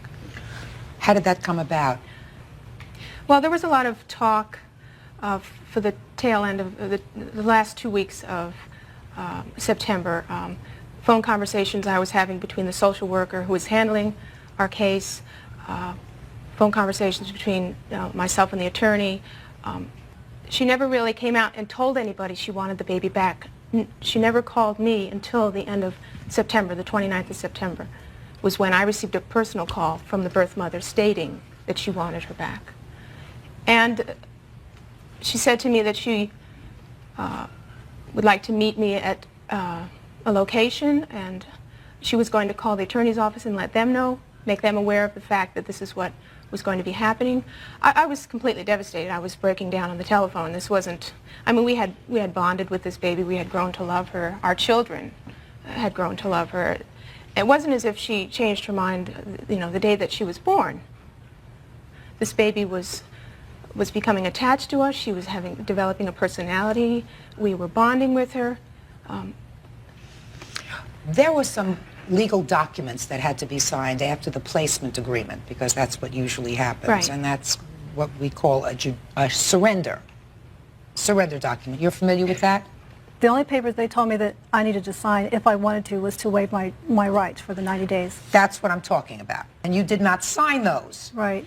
Am I correct? Is this the waiver? You're talking about the waiver? I'm talking Yes. about the waiver. Right. No, I never signed those. But you were asked to sign the waiver. I was asked to sign those many times. Many times. Well, we'll get to that in a moment. She had also agreed to sign it in the hospital. Are you two married? No. Your Honor. But you live together? Right. Yes, Your Honor. How long have you been living together? 5 years. Yeah. We have a 4-year-old together. And how many other children do you have? We have 4, besides the baby. We have 5. And what made you decide that you thought it was in the child's best interest, since I assume that that was your motivation, to place this child for adoption? Neither one of us was working at the time, Your Honor. We were just having a really bad time, and we neither one had a job, and We just thought it would be the best for the baby. because we couldn't provide really well for our own children and this one, and it was just very, you know, hard. It was a very difficult hard decision. It wasn't something that was easy. It was heartbreaking. It was very hard. I'm sure it was. But you decided to do it. Right. Judge Judy continues in a moment. 2 days after the baby was born, we received a call from our attorney's office stating that they wanted $720 in lieu of an epidural so they could take their other children to Disneyland. Real cases, real people. Judge Judy. Heartbroken parents, Jennifer and Peter Tothpaul, are suing Debbie Kay, the birth mother of the baby they adopted. The Tothpauls say 7 weeks after they took the newborn home, Debbie and her boyfriend Phil changed their minds and demanded their child back. They're suing to recoup adoption costs. So let's get to the reason you changed your mind and when you did. There was just many reasons. There was many reasons because, well, one reason is because I wanted her. You know, it was was devastating for me to give her up. You know, when your baby's born, you cry because you're happy. I cried because I was just I cried because I had to give her heartbroken. away. Right. And it was very hard. And when for the first time did you make the decision that you were going to ask for her back? It was about a month later. I had... When? She was born in? August. August? And when did you decide to ask, when in your mind did you say, I'm going to ask for her back? I can't tell you an exact date. I mean, I was going through so much, you know, it's just, in September. I had talked to the agency weeks before, and they never told them anything. That's you know, because I kept you told calling. them not to tell us. I did not tell them. No, don't talk to each other. I had talked to the social worker. Did you have misgivings right after the baby was born in August about whether you were going to go through with this adoption? No. Was it a week later? Was it 2 weeks later? It was about, I don't know, 4 weeks later. There was a lot of things that led up to it, you know, is that we had to go through so many things. Like what? Like, we sent all our kids away because we kept it a secret. And that was very, very emotional because I kept hidden. I didn't tell very many people. And just different things. It was just really hard. And they had told us things that, like, he wasn't even present for the birth. And I felt like, you know, she wasn't as important as their own children. That's not the reason, Debbie, that you changed your mind. No, that's not the only reason. It was just different things. I was just unsure about what was going on. And I felt, when I talked to everybody at the agencies and the lawyers and everything, they made me feel like I was, you know, less important, or I just felt less significant, you know, and it wasn't as important for them to send me the papers. They made me feel like I was selling her. And that wasn't my intentions at all. When for the first time were you asked to sign the waiver? In the hospital? Yes. And you decided not to sign the waiver in the hospital. Can you tell me why? He did. No, there was something was said like we were going to go out a couple weeks later for lunch or something and sign this paper, this waiver. You mean you weren't asked to sign the waiver in the hospital? Yeah, we were. Sure you were. Yeah, and we declined it then. Right. My question to you is, why did you say no, sir, in the hospital? In case she wanted to get the baby back, because I was fully supporting her and whatever she wanted to do. So even in the hospital, you weren't sure that you were going to go through with this adoption. Is that what you're telling me? No, I'm not telling you that at all. Well, what you just said to me suggests that that was true, because if at that moment of the child's birth you were totally committed to this adoption, then you would have signed the waiver at the time. Don't speak to him. I understand that you can have a change of heart. My point is, these people are suing for nothing else other than, at this point, $4,500, which is what they gave to you in support for the 3 months that they agreed to. I mean, they can't be compensated for their heartbreak. That doesn't necessarily make you the bad guys, because you're entitled to have a change of heart. That's what the law provides. But my question is, when was the point in time when you had this change of heart?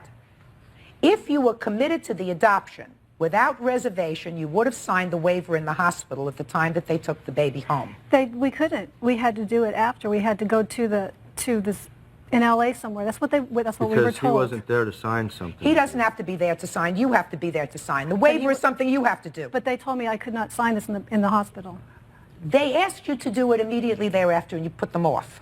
No, I was going to do it. I had told them I would. And you know that I told them I would. You never did it. Did you go away on vacation? I was going to go away, and I never was able to go. But you told them you were going away on vacation. Right. Whether you went or not, you said you couldn't sign the papers. You'll sign them when you come home from vacation, correct? Right. So that's They called me 3 days after the baby was born. They called me 3 days. I didn't want to talk about this. I didn't want to deal with it. You know, it was... Debbie, I'm not faulting you for changing your mind, Debbie. I want you to understand that.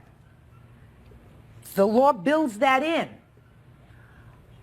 But if what you're telling me is 3 days after the baby was born, when the baby is already with the new parents, you're called and said, would you come in so we can sign the papers? That's not what they didn't call me to say that. They just called me to tell me that he hadn't signed his part of the papers yet, and just to let me know what was going on. That was the only time I ever heard from anybody. No, that's not true. You knew you had to sign the waiver.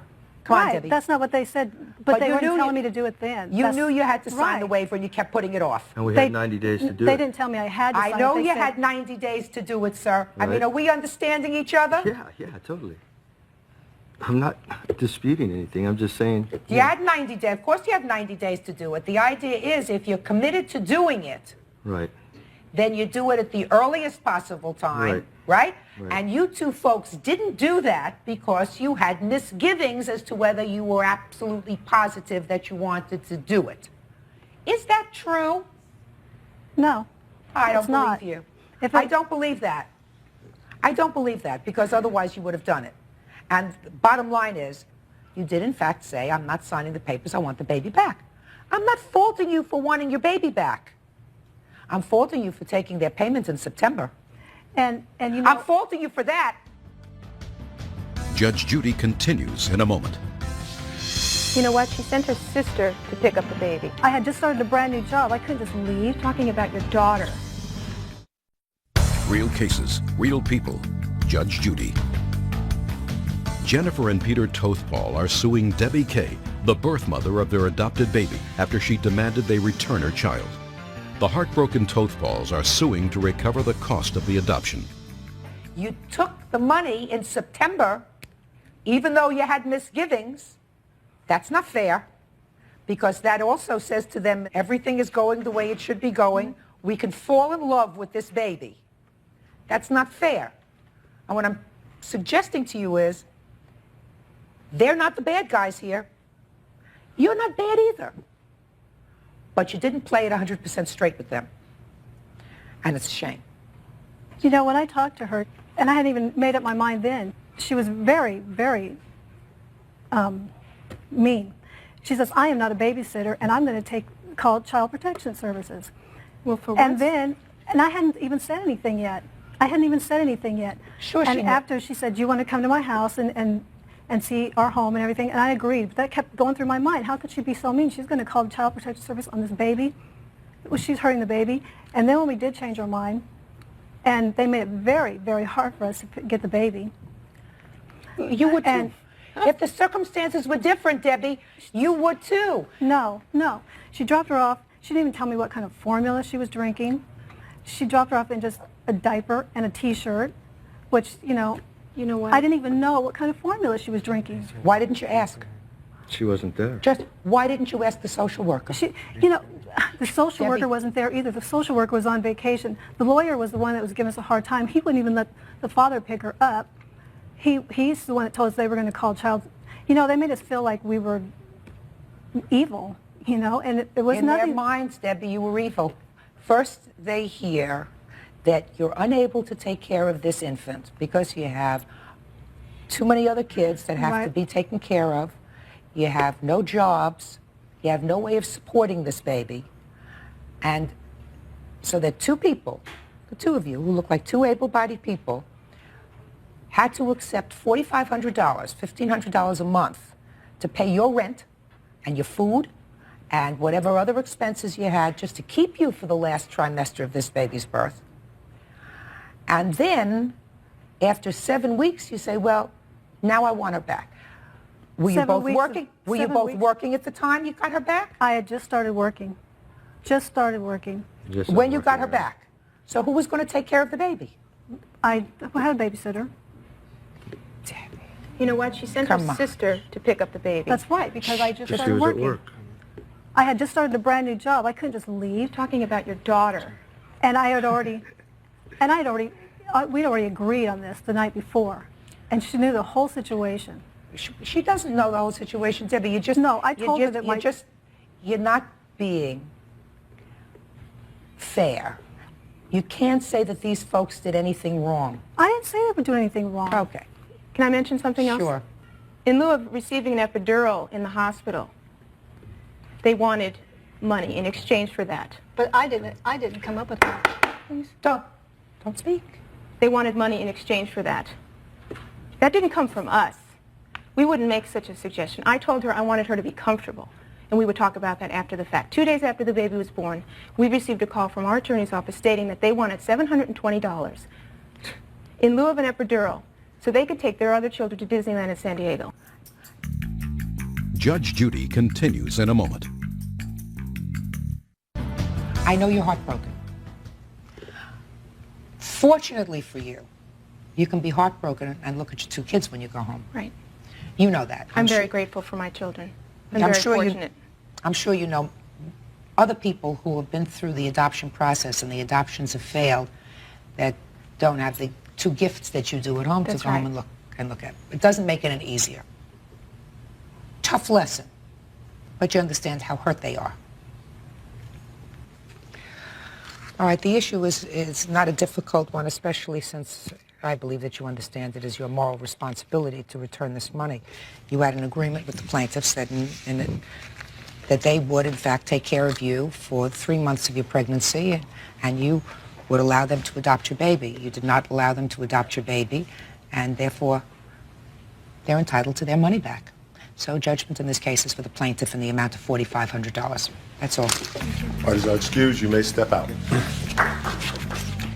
Judge Judy continues in a moment. And on the next Judge Smith, step forward, please. 25-year-old John Wilson and his girlfriend Barbara Chaydez say Quincy Smith and his pals harassed and threw beer bottles at them during a drunken bus ride. Order. All rise. Your Honor, this is case number 310 on the calendar in the matter of Wilson Chaydez versus Smith. Parties have been sworn in. Judge, you may be seated, sir. Are you 2 folks married? No. Dating? Yes. Do you live together? No. I have co-complaints. One $4,000 filed by you, the other $500 filed by you, and you are claiming that the defendant, while in the company of several others, assaulted you by throwing bottles which shattered on you. Correct. And the car. And the car that you were in. And according to your complaint, sir, you were in a car with a lot of other people. Yes, limo bus. A bus. A limo bus. So why don't you first tell me about this limo bus, and then we'll get to what happened with it. It was mine and my twin brother's 21st birthday, and we rented it so that all our friends could gather together, all go as one, no one would drink and drive, and then we'd go bar hopping. And you did that? Yes. What time did you board this bus? Approximately around 8. And how many bars had you been to before you came on the plaintiffs? 1. What time did this occur? About 11:30. You hit more than one bar between 8 and 11:30? No, ma'am. So you stayed in that bar for how long? A couple hours. Okay. We also, we drove around. It's a nice bus. I mean, you like to spend time in it. It has a VCR, a sound system, everything like that. People can dance, walk around. It's very large. And how many people were in this bus? Approximately 25, give or take a few. And you paid for the bus? No. And they... Everyone pitched in the same amount, about approximately $20. Now, you spent a couple of hours in a bar, one bar, you said. Is that right? Yes. So you made another stop or two on the way. Go to a liquor store? Yes. How many liquor stores did you go to? Okay, we stopped off at a supermarket when we first entered the bus, got some alcohol, drinks, whatnot, went to the went to the first bar, spent some time there, about an hour and a half, 2 hours, I don't know. And then we went to the next liquor store. So you bought liquor twice? Yes. So everyone was pretty well blotto? No. Well, when we ran into the defendant here, they were pretty much intoxicated. Well, why don't you tell me how, unfortunately, you came upon this birthday party? Well, we had just come home from Barbara's parents' house. It was about 11:30 at night. The only entranceway into our house is through an alley. At that point, we were living together. Now we're not. There was a limo bus parked blocking the entire alleyway. It was parked illegally. People were outside of the bus urinating on the buildings, and they had open containers. We waited a few minutes. We honked, tried to get them to move up. They didn't comply. At that point, Barbara got out of the vehicle and asked one of the members to move. Somebody that was outside of the bus. Correct. Where was the driver of the bus? We were at the rear end of the bus. We approached the first person we saw. The driver of the bus was in there the whole time. Just a second. So you approached Barbara, the first person that you saw at the rear of the bus, and said, could you please move? Yeah, asked very politely, and he just slurred in my face and told me to screw off, go around, we're not doing it. And I just didn't know what to do and asked him to get out of the car, which he did. Your Honor? Sit. So did you get out When she entered the vehicle again, and I could tell that they told her no, I then got out of the car. Now, keep What's in your mind, first name? John. John!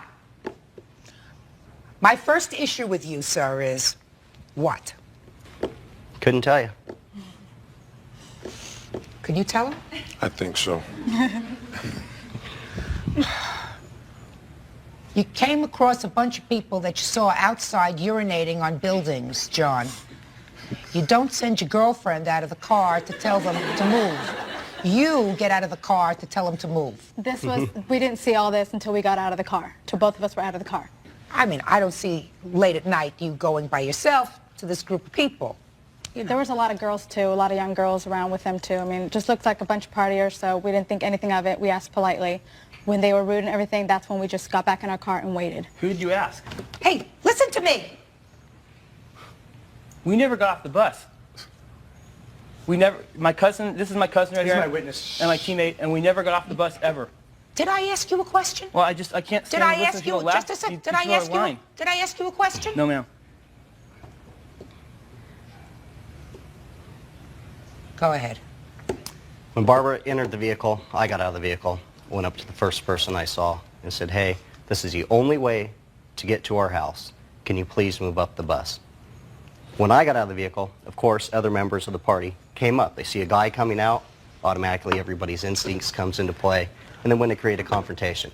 As soon as he said no, I threw up my hands and said, okay. I mean, I'm not stupid. I'm not going to go up to a whole group of guys and pick a fight with them. So what Two did or you three, do? yeah, whole group, no. At that point, we got back in the vehicle and waited. This is a very busy street. We have a large police force that patrols the area. I figured, hey, we'll get in the car, a cop's going to come by. These people are going to get busted. They're plastered. No cop came by. We waited about 2-3 minutes. People started getting back in the bus. It pulled up. At that point, we said, great. Pulled into the alleyway, go up, I'd say, about 50 feet to our fence, which you have to get out of the car to unlock the padlock to get into our driveway. When I exited the car to unlock the gate, I heard, hey, you want to start something? I turned to my left. I saw a group of guys coming at me with bottles in hand. As soon as I saw this group approaching us, I turned to Barbara and I said, get in the car now. At that point, she looked at me, eye contact. A bottle flew right past her face. Hit the car, exploded. Dove into the car, and we gunned it. As soon as we slammed the doors, the back window shattered from a beer bottle. Okay, bottles, plural, lots of bottles. We immediately sped up. I mean, I don't know how we didn't hit nothing going down our alley, going that fast. Went directly to 7-Eleven down the road and called 911. At that point, the bus pulls by, stops at the red light. All the members on the left-hand side of the bus roll down their window and laugh at us while we're standing there calling the police. Judge Judy continues in a moment. This is going to be a more expensive birthday party than you thought. Much more expensive. And later today, His mother doesn't want him to have this car. He knew that, which is why he kept it a secret. You took advantage of him. real cases, real people. Judge Judy. John Wilson and Barbara Chaydez say Quincy Smith and his pals harassed and threw beer bottles at them during a drunken bus ride. Quincy claims he's innocent and not responsible for his friend's actions. So the windshield was shattered. The back windshield was shattered Correct. on your car. And who was hit with the glass?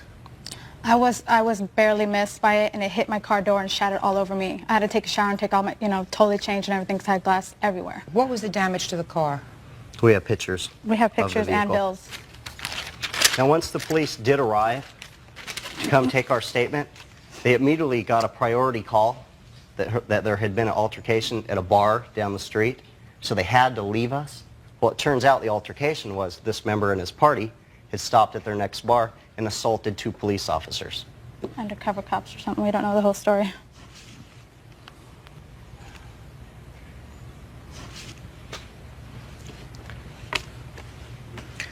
Okay, now I'll hear from you. Okay, first of all, I'd like to say that I have empathy for the plaintiffs. What happened to was an awful thing. Should never happen to anyone. But I know for a fact they can't say I did it because I never even got off the bus. They can never pinpoint me out. I didn't get off the bus. I don't know what happened off the bus. I mean, even if the bus driver would have saw something, I mean, it was his responsibility to stay there. Which bus company did you use? It was, I believe it was called VIP limo buses. Mm-hmm. When you called them, how many people did you say were going to be on the bus? About approximately 25. You can get, the buses they have will fill 20 to 25, and I believe they even have one larger than that. And when you called the bus company, did you have to reserve the bus with a credit card? No. When did you pay them? You pay a deposit down, Well, and then when, a okay, then when they arrive, you pay the rest. Well, I'm asking you, Okay. did you pay the deposit in cash or a credit card? Check. A check? Yes. Yours or your brother's? Mine. Yours. Mm-hmm. So let me understand this, Mr. Smith. Okay. You rented the bus. Yes. You, sir, are absolutely right that these people can in all probability not say who it was who threw a bottle other than the group. Is that right? That's correct. That doesn't make you not responsible for this incident, sir. It didn't even happen on the bus that I was responsible for. Oh, it happened, sir. It happened, with yes. people. It happened with people that you invited to celebrate your birthday on a bus. You are still, sir, responsible for the behavior of those people. You. Because somebody is guilty and somebody is innocent. Now, they don't know who it is, but you, who arranged this party, are responsible for their losses because you are in the unique position, sir, if you are not drunk, to know who in that party got off the bus and who in that party actually damaged their property and attempted to assault them with what I consider a deadly instrument, which is a heavy beer bottle. So, not them. They're not in that unique position to know. You are. So I'm responsible for everyone on the bus. Every single person. On the bus and off. Everyone who was also an adult. Every single person that was partying with you at your birthday party, sir. You hired the bus. I never got off the bus. I don't know. Doesn't make any difference, sir. It does to me. This is going to be a more expensive birthday party than you thought. Much more expensive. Now, you have something that you believe is meaningful to this case that you wish to contribute? Yeah, I do, Your Honor. Sure. First of all, Step up right there. Okay, I'm sorry. My cousin and myself never got off the bus at any point. And didn't you understand what I just said? I don't know how you can expect him to keep track of 25 people. He invited them to his bus. So how is he supposed to keep track of you if they're all adults? If he can't keep track of them, then he shouldn't have invited them. And if they didn't do anything wrong, then he wouldn't be standing here today, sir. Judge Judy is ready to rule.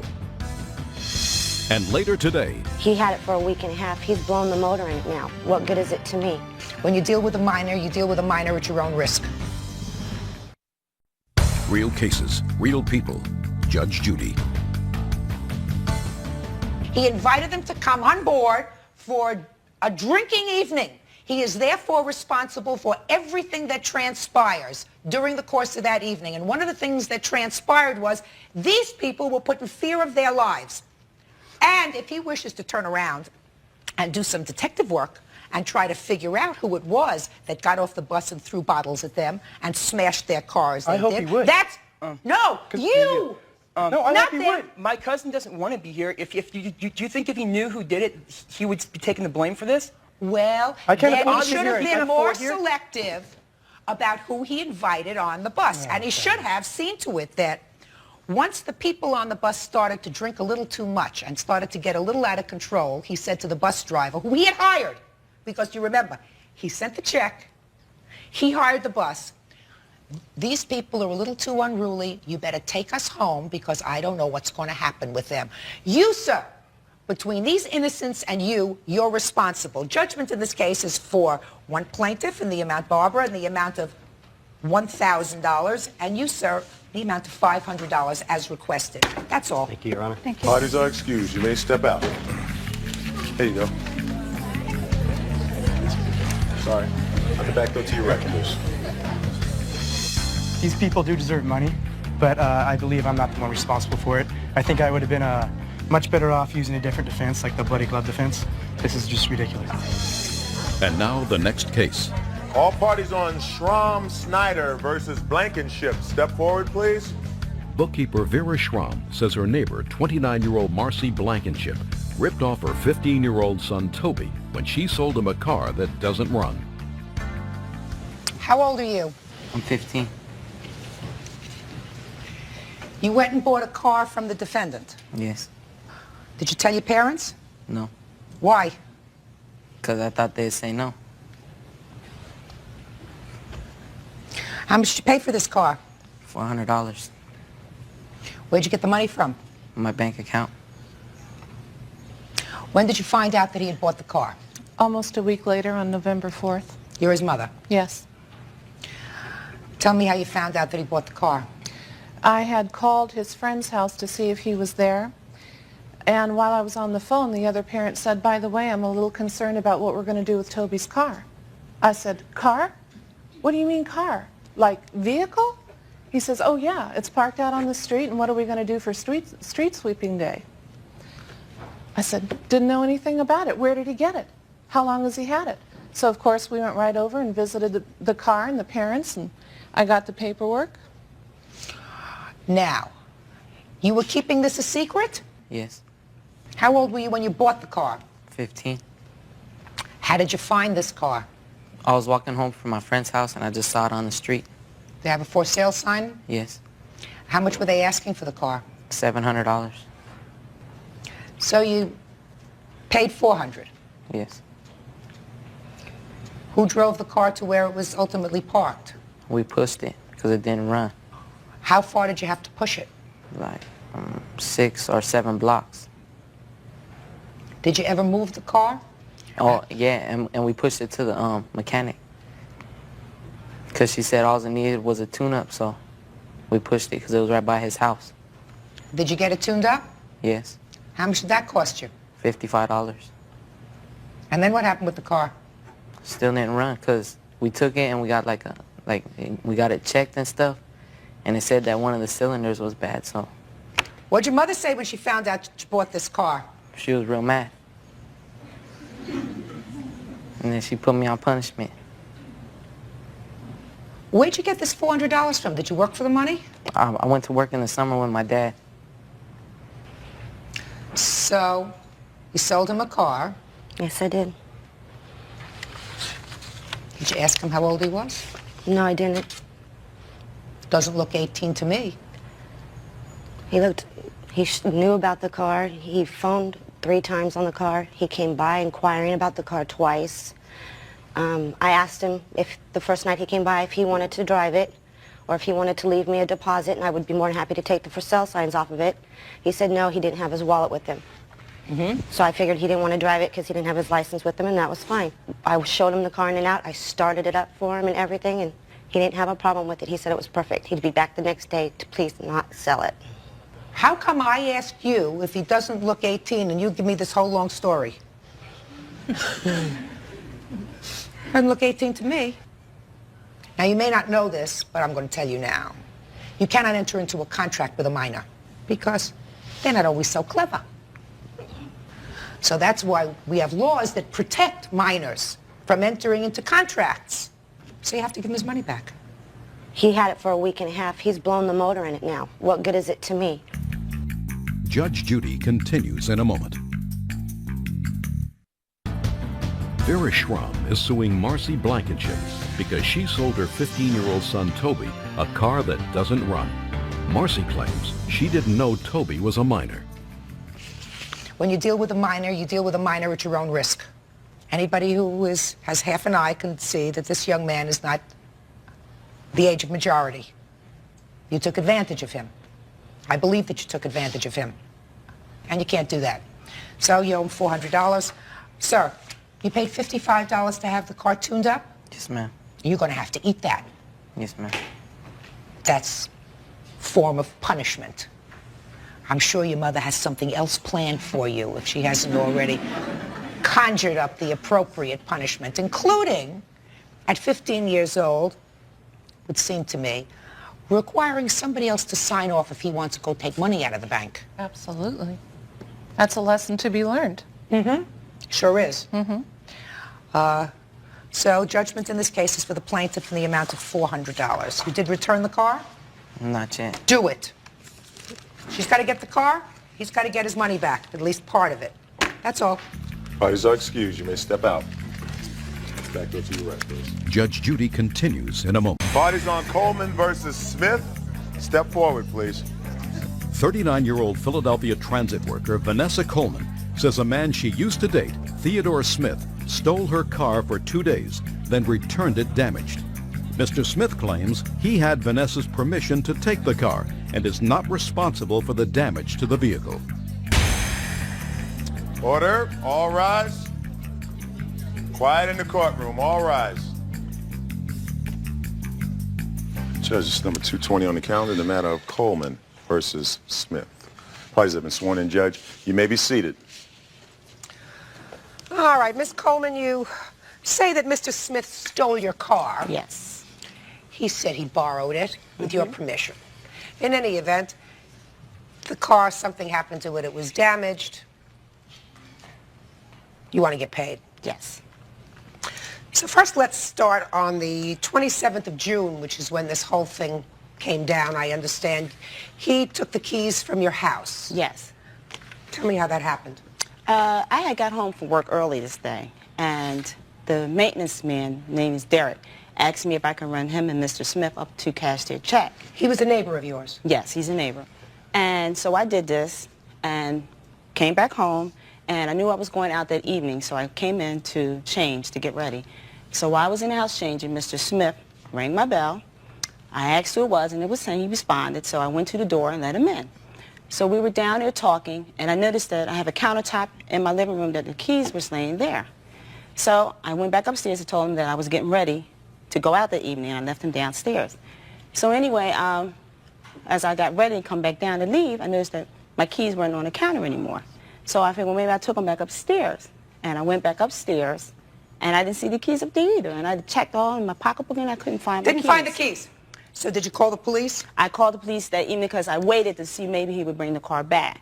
So I waited and waited, and I did finally call the police and report the car stolen that evening. Now, that was June 27th? June 27th. When did you get the car back? My niece found the car June 29th, which was a Sunday.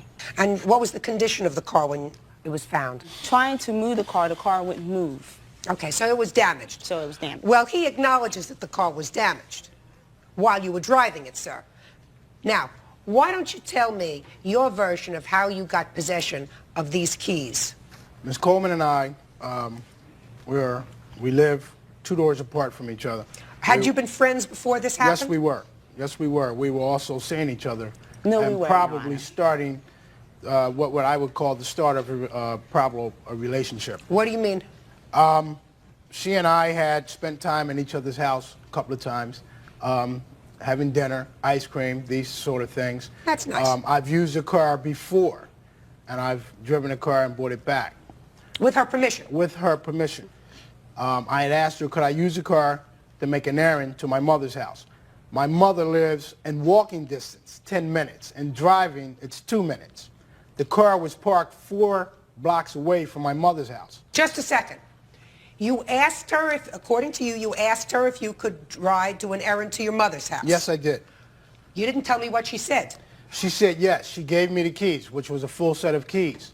At that time... And you intended to be back in... In moments, because she had told me she... You intended to be back in moments, and you knew she was going out. Yes, I did. Okay. She gave me the keys. Her and the landlord were standing on the pavement, talking, as I got into the car and exited the block. About 5 minutes into the journey after the car, I stopped at the intersection. I tried to engage the shifter to go on. The car wouldn't move. It didn't All right, respond. you knew at that point, to make a long story a little shorter, you knew at that point that there was something wrong with the car. Yes. What did you do then? I had a friend who was with me. Which friend was with you? A gentleman I picked up. Just a second. A gentleman you picked up where? This was on the block of my mother's house. The Who street was where that? my mother lived at. Who was that? It was a gentleman named Boo. Boo. Right. Does Boo have a last name? Boo Rogers, yes he does. What'd you pick up Boo for? He was going in the same direction I was coming back. So I you was had giving him a lift. So what you're saying to me was you had already been at your mother's house. Yes. So you did the errand at your mother's Yes, I house did. already. You sure about that? Yes. Go ahead. And you're on your way back with Boo in the car. Right. Go ahead. The car broke down at the intersection. We both got out. We pushed the car. At that time, I'm not knowing too much about cars. I asked him. He didn't know too much about cars. So I went to a payphone. I called a friend who did know about cars. He came and checked the car out. He told me, Mike... Why didn't you call her? Well, at that particular time, I wanted to see what was wrong with the car. Now listen, Mr. Smith, let's talk logic here, sir. You said you were going to be back in 2 minutes. You knew she was going out. Now you're out for well beyond 2 minutes. You pick up Boo. Then you call one friend. The person that you don't call is the person whose car it is, who has to go out, and you know that she was going out. So I don't understand why you didn't pick up the phone and say, I'm going to try to fix the car. I'm having some trouble with it. I agree with you. Good. I'm glad you do. It makes me feel better. Go ahead. Thank you. So the gentleman came, we looked at the car, and he told me that the clutch was dry. It needed hydraulic clutch fluid. Okay, so then what did you do? Well, we tried Now to we're looking for fluid. Right. We got Boo and we got fluid. Exactly. I tried to get the fluid. How did you try to get the fluid, sir? We went to an auto supply store. And how far away from where the car was? It was a that? distance. About how far, sir? 10-minute ride. How'd you get there? In his car. The gentleman who came to look at the car who was a Just a mechanic. minute. Let me understand this. All this time you haven't called her yet? No, I haven't. Keep going. That was it. And so what'd you do? Upon not getting the car started, again, I did not call her. I went home. I tried to contact her then. How did you try to contact her? By calling her on the phone. And what happened? I got no answer. I'm having too good a time with this, please. So you tried to contact her, you called her, and there was no answer. Exactly. So I assume you wrote out a note. No, I did not. Because you're right next No, door. I You did wrote not. out a note and you say, don't worry about your car, it broke down, here's where it's located. You went and tacked it on a door. No, I did not. No, you did not. Judge Judy continues in a moment. The reason why I sued him for that because... to teach him a lesson. Yes. And later today... So you made trouble between her and her son. You were a pig about the money that you won. You really are nasty. Real cases, real people. Judge Judy. 39-year-old Vanessa Coleman says Theodore Smith stole her car and returned it 2 days later with extensive damages. Theodore says Vanessa gave him permission to take the car and denies any responsibility for the damage. It's not really urgently important, Miss Coleman. Listen to me. It's not urgently important whether he drove the car with or without your permission. He's responsible for the damage to your car. Now, I don't think he can look me in the eye and deny that, right, sir? I agree with you. Right. So, did you have the car fixed? Oh, yes. Let me see the repair bill. When did you finally tell her where the car was? Never. I didn't. The car was recovered Sunday morning. I woke up, came out, the car was in front of her house. Weren't you curious as to how she found it? Not really. No. No. I don't understand these bills, Miss Coleman. Okay, Let's understand. I don't understand them either, The short bill is the actual estimate that all the damages that I had done to the car. The other estimate is just for the damage that he did, which was to the clutch and the shifter. Well, $460. Is that what you paid for the damage that he did? I paid $900 and What is it, 945? Yeah, I but paid you for know, all you're the not talking about a damages. wheel alignment and front brakes. See, I didn't and charge outer him. seats. I didn't charge him for that. I just charged him for the clutch and the shifter. But she's suing me for 945. Just a second. And the reason why I sued him for that because to teach him a lesson. Yes, he denied. He denied to pay me anything except for the $60 he gave me. Thank you. He gave you $60? He gave me $60. What'd you give her $60 for, sir? The first day that this had happened and she told me she was putting the car in the shop, yeah. I said, okay, I'm going to give you some money to start on. This is initial payment. Give me a receipt and I'll pay the rest gladly. Right. She never gave me a receipt. She refused to give me a receipt. This happened on... All right, got it. Listen, Miss Coleman. He has to pay for the damage he did on the car. If I could add on a couple of bucks for bad manners, you know, I would do that, but that's not what we're about. Yes. He's got to pay for the damage he did to the car, $460. Yes.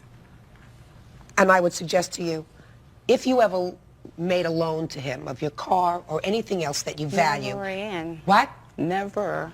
Right. You know it. Thank you very much. That's all. Are excused. You may step out. Thank you. I felt 3 hard blows in the back of my head. And I got hit in the head probably 8 times. The class reunion And they're pulling my hair and pushing me, and I saw her husband throw Sonny up against the car. that became a rampage. I never hit her. I don't hit women. So you broke your own hand? I broke my own hand on the side of his head, yeah. What dark secrets hide It actually all started in high school. behind a battle 10 years in the making? Who started this fight? Have known each other and disliked each other since high school. Me and Sonny have known each other. The two girls? Yes. According to your complaint, you were all out at the bar, out in the parking lot. Each of you claimed that the other assaulted you, and you, right? Correct. Okay. What day did this happen? About 1 o'clock in the morning on the 21st of April. And was the defendant there already when you arrived? Yes. Did you have any words with the defendant that day? She said hi to me at the bar and asked me how I was, and I said I'm fine. And he got a drink, and we went back and played pool. What happened next? Well, we were only there for a little while playing pool. Then we walked outside, me and Chris and my friend Melanie, and I was unlocking the car door, and this girl over here walked up to me and asked me, "Do you have a problem with my girlfriend Sonny?"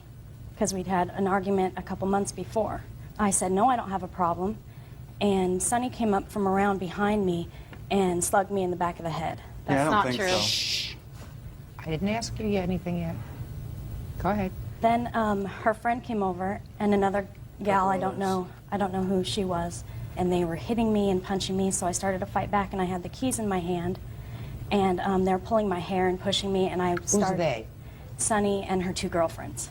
And That's still a lie. Now sit down. Sit in a chair. Now maybe you understand. Go ahead. And as I was hitting her, Jason came over from behind. I felt 3 hard blows in the back of my head, and I turned around and he socked me in the eye. And then they took off. I have pictures of my injuries too. I will look at the pictures. Did you call the police? Yes, I did. You have the police report? Yes. Here's the pictures of my eye, and then some of her friends were grabbing him and trying to pull him away from When helping me. she first got attacked, I grabbed her, I turned her this way, and I pulled her down and covered her head. And a couple of girls were trying to pull me off of her. And I don't know if I'm not sure if it was Jason, but he had like three of his male friends there. And they're trying to pull us off, and I got hit in the head probably 8 times. And I got some scratches on my neck. Here's the police report too.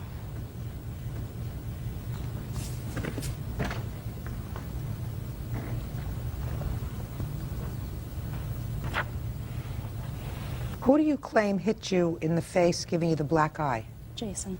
I never Jason. touched her. Yes.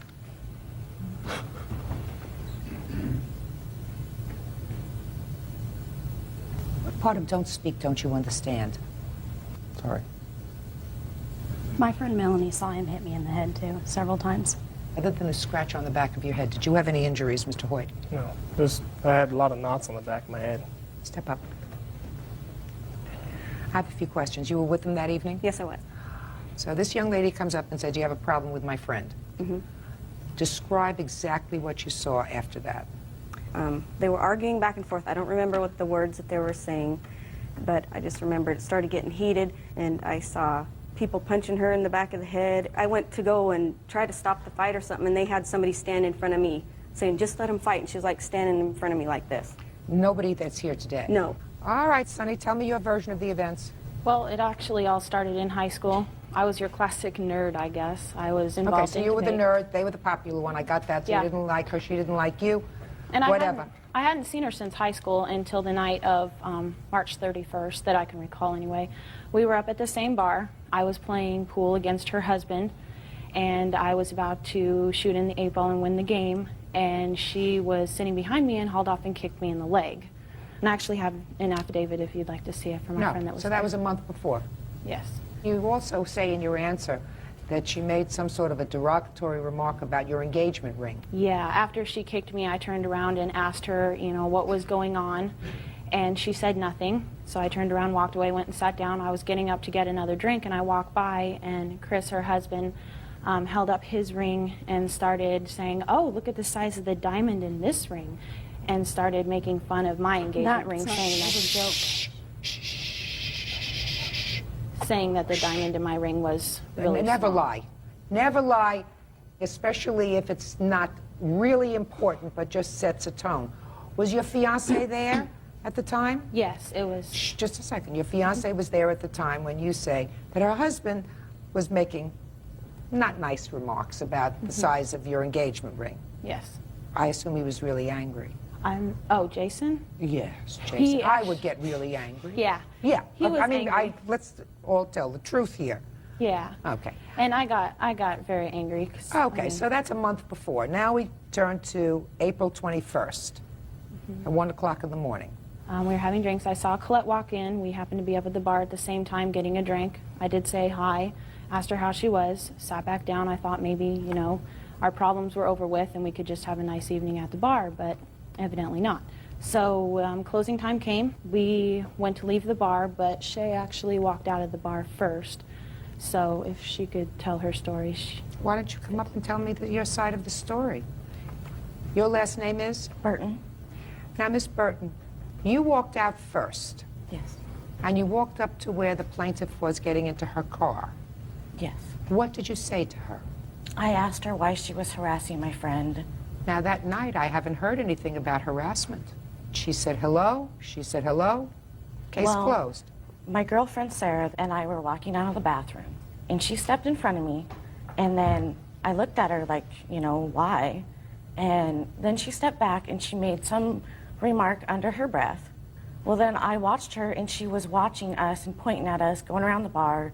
I was just like, why does she have a problem? So I went up to ask her, you know, why we were so important. Why didn't you go up to ask her in the bar where there were other people? Why? We were leaving when I decided to ask her. Why? It was time to go. And then what happened? Before I could ask her or get a response, she swung at me twice, and I defended myself. Real cases, real people. Judge Judy. Colette Hoyt says former high school classmate Sonny Hansen assaulted her outside a bar. Sonny says Colette, a high school bully, started this fight too. So what did you do? Sonny went to break it up, so I didn't get hit. Sonny went to break what up? She There wasn't a fight. She made sure I wasn't getting hurt again. How did you do that? She just stepped in between and tried to stop Colette. And then Colette swung at me. With a handful of keys. Yeah, and hit me in the face, and I have this scarring right here. I have pictures of the injuries as well, if you'd like to see those. I would. And then I saw her husband throw Sonny up against the car. You saw her husband what? He threw Sonny up against the car. Yeah. If Sonny and her were starting to fight. I'm not talking to you. You lost your talking privileges until I call you. Do you understand? Yes. Yeah, she attacked me. She had keys in her hands. I went to defend myself. I was trying to curl down so she'd quit hitting me in the face, because we were actually scheduled on Sunday to go down and get photo invitations for our wedding, and now even I think my wedding pictures here in 5 weeks are going to reflect the scarring on my face from a fight that I didn't even want to be a part of. What were you a part of it for? I stepped in. What were you a part of it for? I believe her when she said that somebody hit her. I believe her. I believe that there was absolutely no basis for you to go outside and have any conversation with her at all. And everybody just then came all around. There were a lot of people that were hitting. There were a lot of people that were hitting. Now I'm going to hear from Big Mouth. Only because I have to, because you're a party to this proceeding. Go ahead. You came out with whom? I came out with Sonny. Just a second. You came out with Sonny, alone, just the two of you. Just the two of us. There were several other guys there, too. There weren't any other guys. There wasn't any. There was 3 other guys. One guy was so nuts, he took off his friggin' coat and was going, yeah, yeah, shaking his hand. And do I know him? I don't even know who they are. Then why was he shaking your hand? Just a second. I have no idea. He never shook my hand. My hand was broken. She heard his friend yell, I got your back, when he was hitting me. I never hit her. Did you speak to the police? Did I speak to the police? No. And I never hit her. I don't hit women. The only reason I even got involved is because Chris slammed Sonny into the car, and I thought he was going to start hitting on her, so I hit him off of her. Then we got in the car and we left. How did you hit him off of her? How did I hit him off of her? With my right hand, and in the process breaking it. Broke it on my head. So you broke your own hand? I broke my own hand on the side of his head, yes, to hit him off of her. You broke your own hand hitting him? Mm-hmm. He was on top of her. I thought I was a girl. Oh, shoot. Sorry. Now, it looks to me as if there were a lot of people that were punching at Miss Hoyt. The only people who were fighting with Miss Hoyt is her. And me. Yeah. There was no one else that was see right away. Now, there were 2 people fighting with Miss Hoyt. No, when we walked out of the bar, it wasn't at Colette the same was swinging time. at her. No. Sonny tried to break up the fight, and Colette hit her. And Shay was standing back, and it was Then just they started me to and Colette. proceed to fight, and then Well, Chris why slammed didn't Sonny you in the get in car. there? Why didn't you get in there instead of letting your fiancé get in there if there was a fight going on? Because she was right in front of me. I couldn't stop her. We both walked out. Sure you It's a can. single door. You know, you can't walk out of a door side by side. How angry were you at her husband? When he hit her? Before. Not really angry, except for the time when him and his buddies tried to fight me and my friend. That night that Colette kicked her, we were in there playing pool, and him and about 10 of his friends tried to pick a fight with us. We had to be escorted. We had to be escorted out of the bar, made sure we were in our car safe, and then we left. He's been kicked out of that bar because he beat up an old man. Now, my next question I've to never you been is, kicked out of that bar before in my life. if you were assaulted and you know who assaulted you, why is it that you never prosecuted this case? I did try to, but the police say that there's, they don't prosecute misdemeanors or they don't investigate misdemeanors in Spokane because they're too overloaded with felonies. And so the police officer asked us to take it to small claims. He didn't even want us to file the report because they don't have enough staff. And so it's what the police officer told us, that there wouldn't be enough. Your case is dismissed. Now you can leave. You had 10 warnings. Goodbye. Okay, let him be quiet. Broke his own hand, let him take care of it. It's a hothead. Okay. Is there anything else that anybody wants to tell me? I just think if their injuries were so severe, we have an affidavit here that shows that Chris was down playing in a pool tournament at 9 o'clock the next morning. I'm not talking about his injuries. I don't think he had any. I mean, he had a couple. He had a scratch on the back of the head. This guy tried to hit him in the head with this hand. He broke his arm. It's good enough. Fine. Right? Good I'm enough. fine. Perfect. You can sit down. The question is, who started this fight? Colette did. No, you did. Verbally. No, you did. You went up to her in the parking lot for absolutely no reason. And I believe that you came in and you hit her. And then all hell broke loose. And then all hell broke loose. And I believe that your old boyfriend over there was still remembering from last month when he made fun of the engagement ring. Because that would be something that one would remember. And so would you. So I'm dismissing your counterclaim. And I'm awarding you, as requested, $2,500 because I've looked at your injuries, and your injuries are, in fact, substantial. That's all. Thank you. Parties are excused. You may step out. Smarter than her and skinnier than her, and evidently that just carries on after high school. I just wish it would die and she would just let things be. They got what they deserved. They started everything, and if he's going to hit a girl, then he should have to pay for it. And now the next case.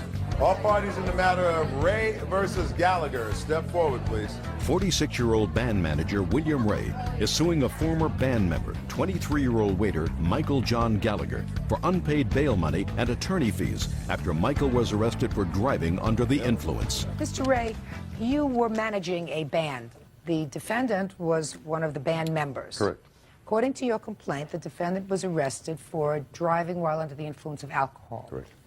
You bailed him out, provided whatever money was necessary to have him back in the band, right? Correct. The band was subsequently disbanded. You want your money. Correct. The defendant says that, yes, you laid out money, but that you told him that he was to start paying you back when the band started to make money. The band never made any money, so he doesn't owe you any money. That's your defense. Yes, ma'am. Fine. How were you arrested? Tell me about this arrest that you had in May of 2000. I was driving down the road, and I got into an accident. I had been drinking. I paid my dues. So you were hauled off to jail? Yes, ma'am. Who did you call? I'm not sure. I called my friend Steve, and I called Mr. Ray here. And Steve didn't have any money? No. So then you called Mr. Ray. Plaintiff. And what did you say when you called him? I just told him that I was in jail. I really just wanted somebody to talk to. I didn't expect him to get me out or anything. I just wanted somebody to talk to, so I called him. You wanted somebody just to chat with? Yes. Well, I was in jail. I was 21 years old and scared out of my mind. Fine. So you didn't want somebody to come and get you out. You just wanted somebody to talk to. Yes, ma'am. Good. Well, as the conversation went on, I did ask him to get me out. Of course you did. Of course, Mr. Gallagher. And how much was the bail? I don't know. How much was the bail, Mr. Ray? $7,500 bail, $750 out of pocket. Okay. Tell me about hiring the attorney. Who called the attorney? I have a very close friend I've known for about 21 years. So the answer is you did? I did, yes. Did the attorney tell you what the fee was? Usually it was $3,000, I believe, and since he was friends with Mr. Ray, he would take care of it for $1,600. And what did you say? I said, okay. Did you pay him any money? Mr. Ray gave me a check to pay him, yes. And what did he say when he gave you the check? Look at me. What did he say when he gave you the check? Don't worry about this. Worry about your singing. We'll take care of this later. Good. Now, what other expenses did you have, Mr. Ray? The other money is I gave him my car. I had several cars, and his car was totaled. He got my car, the car that I loaned him, impounded one night, so I had to pay that fees. How did he get your car impounded? He called me up and he said that I was driving across the tracks and a hubcap fell off, and as I stopped to check it, the police stopped me, and then we find out he doesn't have a driver's license, or his license has expired. So Is that right? Yes, that is right. When I went to the DMV, I have a New Mexico driver's license. When I went to the Give DMV, me a story. Okay. How much was it to get the car out of impound? Car getting out of the impound was $93. What else? He had the car approximately 6 to 7 months. Clutch was totally shot, and it had a brand Forget new it. clutch. That's when it your was in problem. If you're stupid enough to lend somebody your car for 7 months, somebody who's already had trouble with the car, he's got a DUI, he's a baby, you're not. You take on that responsibility. $2,443 is what you owe him. Why shouldn't you pay him? I don't feel that I should pay him because he told us he was going to take care of all this stuff for us and start paying us to rehearse. We were there 3 nights a week, sometimes 7 nights a week rehearsing. Most of the time that we were there, he was stoned out of his mind and wasn't even paying attention to the rehearsal. So why didn't you leave? I thought... Just a second. So why didn't you leave? I didn't leave because I thought this was my opportunity. Well, then you made a mistake. Most definitely. You Most made a definitely. mistake, but you had the opportunity to leave.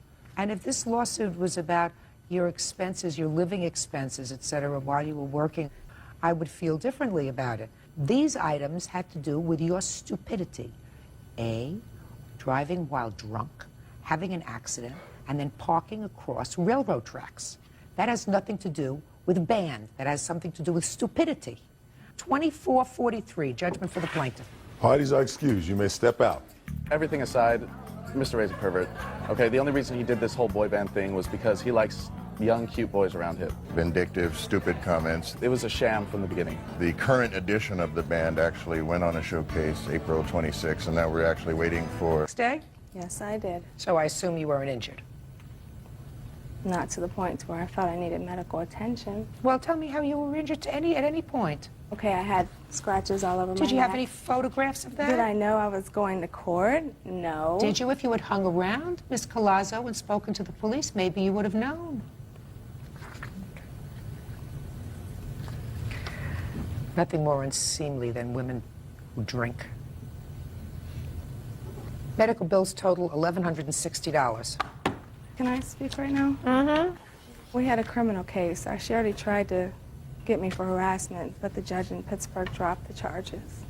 Well, I'm not dropping the charges. As far as I'm concerned, madam, you owe $1,160, judgment for the plaintiff. Parties are excused. They step out. I'm tired of seeing her in court. This is my third time, and hopefully I don't have to see her ever again. I really think she was out looking to just start something. And I was the lucky person. And now the next case. All parties in the matter of Passariello versus Stillwell. Step forward, please. Kalia and Vito Passariello are suing DJ company owners Jennifer and Eric Stillwell for ruining their wedding video. The Stillwells say the video was free. Mr. and Mrs. Passariello, you were getting married, and you hired the defendants as DJs for the wedding. Is that right? Correct. And how many hours was the reception? We had hired them to play for 3 hours. What did your contract provide for? $210. Not a lot of money for 3 hours, right? Average where we live. Okay. How did you find them? Did you find them through an advertisement, or did somebody recommend them? In the phone book, an advertisement in the phone book. Okay. Had you asked for any recommendations? We only had 2 months to plan our wedding, and in their advertisement, it says that they do a videotaping for free, and since we were in a hurry, we decided to go with them because we also wanted the videotape, so we chose Let them. me see the ad, please. We actually have two. Just a second. So $210 was for the DJ. How many people? One DJ or two? They told me that there would be one DJ, but there would be someone there helping him. And was there? There were 2 other people there with him. Okay. So that's a pretty reasonable. Right. So you're not complaining. Your lawsuit doesn't complain about the DJ services. Your lawsuit says that they were to provide you your event videotaped free. Correct. That's what the ad says. Right. But not the DJ services. The DJ services you paid for. Right. The video was free. And what you're complaining about is the quality of the videotape. Right. Right? And some of the service. Well, you never like everything that a DJ does, Ms. Passariello. They lost our first dance song, and they also asked me to make up a song list, and the song list was not played. And we had picked out special music for the cake cutting, and it was not played either. Ms. Passariello, listen to me very carefully. I have made a lot of weddings. Never is perfect. Did you fire them? Well, I couldn't send them home and have no entertainment. Of course not. So you kept them for the 3 hours. Right. Fine. So you got your service provided for, because what you're suing them for is not $210. You're suing them for $2,110. You're suing them for 10 times as much as you paid, because you say they spoiled your day because of the video. It wasn't just that the day was spoiled. My husband is from New York, and his family was not able to attend, and we were counting on this video to include them so they could see, and it's so embarrassing. We cannot. Then you should have hired somebody who was a professional videoer.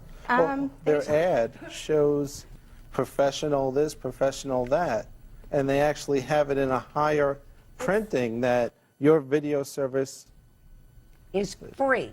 Yes, but they're standing Mr. Passariello, it's ludicrous to believe that you actually thought that you were going to get both a professional DJ and a helper for 3 hours, plus a professional video, all for the bargain price of $210. That's average where we live. It's not low, it's very average. So what you're telling me is you can get a professional DJ and a professional video. I don't know about a professional video. You're not following what I'm saying, madam. It's ludicrous to believe that you could possibly expect a professional DJ plus a professional video. They agreed to provide a video. They provided you a video, madam. You may not like the video. Can I show you the No, video? I'm not interested. It's awful. Just a second. You should have hired a professional photographer if you wanted a professional video. How is somebody going to do a DJ, pay attention, professionally, as well as videotape an event to your liking, right? You want 2 professionals for $210. They had 3 people at the event. One person to DJ and the other 2. One of the men was standing there with the camera. Now, we're not saying a professional job.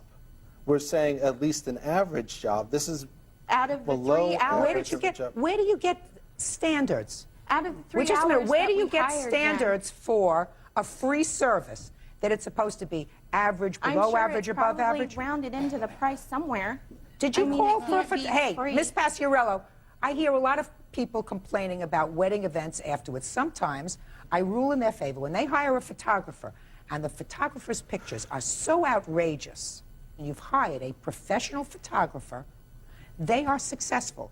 But you did not hire a professional photographer. You hired a professional DJ who was giving agreed you to as a provide service, as a free service, a video. I'm going to ask you only one other question. Did you contact, in the course of the 2 months preparation for your wedding, a photographer? No, his father took all the pictures for our wedding. So the answer is you did not contact a photographer. We didn't need to. No. Good. Oh, So I hope, we you, saw- have, we I hope you saw- have good pictures. Listen, stop making a mountain out of a No, molehill. can you view the tape, please? I'm not interested in the tape, madam. There are pictures on the tape. Is that right? It's a video. You can't see it. It's so dark you can't see it. And when we're cutting the cake, the speaker for this system, they set their service up right in front of our cake table, and you cannot even see Vito except for the waist down. You hired a DJ. But they You got a agreed to free- provide another service. They provided another service. No, they they gave didn't. you a video.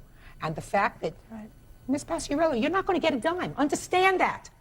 You hired a DJ for $200 for 3 hours. Did you play 3 hours or more? We played Played 4. Because they felt bad because they broke our first dance tape. Fine. Well, that's a just a second. That's a very nice thing. So they played I for told him 4 to leave. hours. They played for 4 hours. For But I 2 told hours. him to leave. No. Yes, we did. He asked us several times if we wanted him to stay for a half an hour for 35 or a full hour for 70, and I told him no, because there was only like Just a 30 second. people left. Just a second. So are you telling me they didn't stay for 4 hours? They did, but I didn't tell him to. I told ask him he could Miss leave. Paciarello, get this straight. They played at your wedding for 4 hours for $200. And for that, you also believe you are entitled to a video that is totally satisfactory to you. You are not entitled to that. Did you ever hear the expression, you get what you pay for? Did you ever hear the No, expression, don't ask me any "Nothing's questions. free"? That's right. Nothing is free and you get what you pay for. Case closed. Case is dismissed. That's Parties all. are excused. You may step out. Mr. Paciarello called me and said that he was very displeased with his video. I said I was sorry. I had no control over that. It is a free video. We do not promise professional quality. Okay. With at least 14 days' notice given and acknowledged in writing by both parties. Okay, so you gave her a 14-day notice. My assistant and I decided. Okay. So that's on the 6th? Mm-hmm. When did you move out? Moved out on the 9th. 30 days, half September, April, June, and November. So what we're talking about is 21 days. Is that right? No, so I had paid June's rent on May 21st to stay till June 21st. Oh, okay. So that means that you're only entitled to 12 days. Yes. You have a problem with giving her her prorated rent? I do, Your Honor, because I gave her the 14-day notice. She moved out before. And she had announced to me that she would be moving out the following Saturday, which was in a couple of days. And my exact words were, Karina, you're free to move whenever you want, but the room is yours until the 21st. That's just because you say so. And listen to me. Just because you say so doesn't mean that that's so. You gave her a 14-day notice. Right. Because you say there was some egregious reason why you gave her short notice. If Yeah. she decides not to stay there until that time, that's her prerogative. You have to give her her prorated rent back. But, Your Honor, the problem is, although she physically moved out, her property was still in the room. All of her? Absolutely. No, property? not all of her property. What? The day after she moved, she said she What needed was in- to bring her answering machine in because her phone... What was in her Well, room? there was a lamp, a pole lamp, and then her ashtray, and she said Saturday night when she moved out, I'm really tired, my ashtray is in there, I didn't even wash it, I'll get back to it later. And I did not even go into the room to clean or anything. When I did go after the 20th, when she got her security deposit back, then I went in there, and these two items were in the closet still. Is that the other items? The lamp, she had said when she was moving, she said, you can either give this away or throw it away. Then you should have done that. Real cases, real people. Judge Judy. Karina Roy says former landlord Nicole Zimius assaulted her with Tupperware. Okay, what items do you think suggest that she still occupied the room? The teddy bear in the cup? Well, listen to me, speak.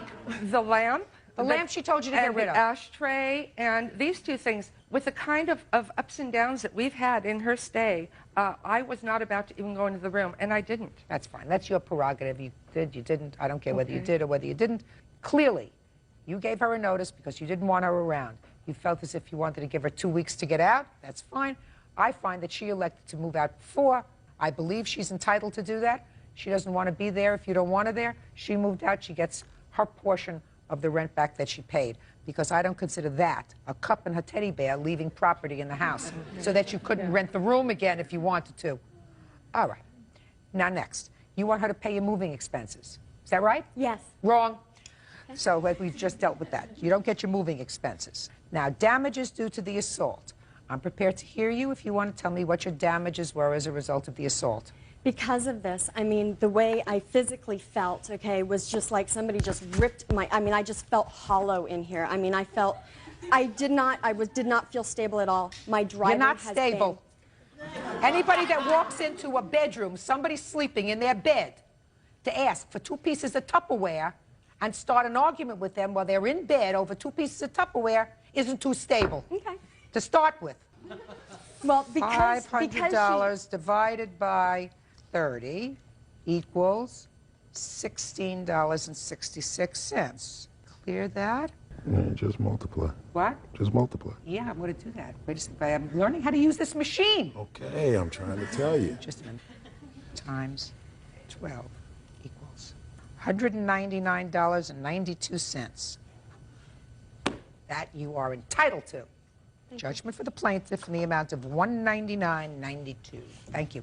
You want to give her back a bear? Certainly. Perfect. Bird, would you take care of the bear in the cup? Sure. Parties are excused. You may step out. She fought with all the tenants. She fought with me. She fought with my 2 sons who don't even live there anymore. Absolutely not. I'm such a meek, shy person. I bowed down to them and I stayed out of their way. And now the next case.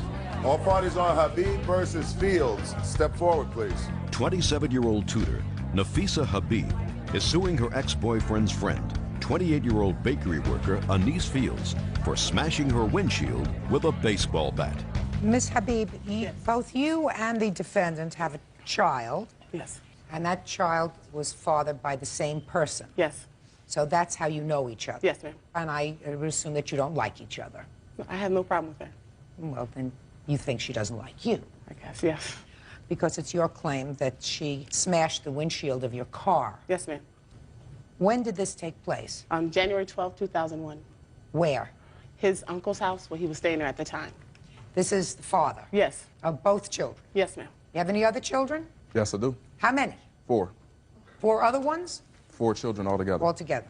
How old is your child? My child is 3. And yours? He's 3. My child's 1 month older than her son. Tell me how it happened that you happened to be in the same location. January 12th, he called me and asked me to bring over my daughter. He doesn't see her a lot, so I brought her over. To where he was staying? Yes. While we were there, I was downstairs in like the lounge area in the basement, and he was upstairs. And I heard some banging on the door. I thought he had locked himself outside the house. So I called upstairs, Rude Boy, did you lock yourself outside? What's his name? Rude Boy. By that time, he came downstairs. He said, Anise is outside. Anise? Yes. That's you? Me. Yeah. I said, are you going to let her in? He said, no, she's upset. She's going to want to fight. I said, fight who? That's when she busted the basement window. She had a bat in her hand, and I saw her. Rude Boy ran upstairs. I stayed downstairs. They were outside. I heard her yelling, what do you think, I'm stupid? Is she in there? Is she in there? I heard him yelling. He said, I'm going to call the police. He came in the house. Apparently, she left. He came downstairs. He didn't call the police. We started cleaning up the glass. At that time, I said, Rude Boy, let me drop you off at work. When I went to my car, opened my door, I saw the glass on my seat and saw she bust my windshield. I switched cars with my father, and I went to her house. She invited me in. We talked for a while. The end result of the conversation was that Anise said she was going to pay for my windshield when she got her school money because she didn't have any money at the time. The very next day, After Anise busted my windshield, she called me and she apologized continuously. Nafisa, I'm sorry, this is not me. I don't go around busting girls' windshields. I felt sorry for Anise because I know how it is for a brother to allow you to believe that it's all about you and it's not all about you. So I felt sorry for her. I said, no problem, Anise, when you get the money. So, bottom line is, you saw her with the bat break the basement window. Yes. But not your car window. No. But she did, in fact, tell you that she would pay for it. Okay, let me hear you. She's lying. Basically. Why don't you just tell me what happened? You went over I wasn't there. No, I was not there. No. Just a second. Are you telling me that you never went to the house? Yes, that's what I'm telling you. I think you have to come up with a better story than that. I'm going to tell you why. Because I believe her when she says that you came to the house. Mm-hmm. I believe her when she says that she saw you with a bat in your hand and that there was glass downstairs at the basement window. So I think we're going to start over again. She's lying. He lives there. So he was there. So he can tell you. I was not there. All right.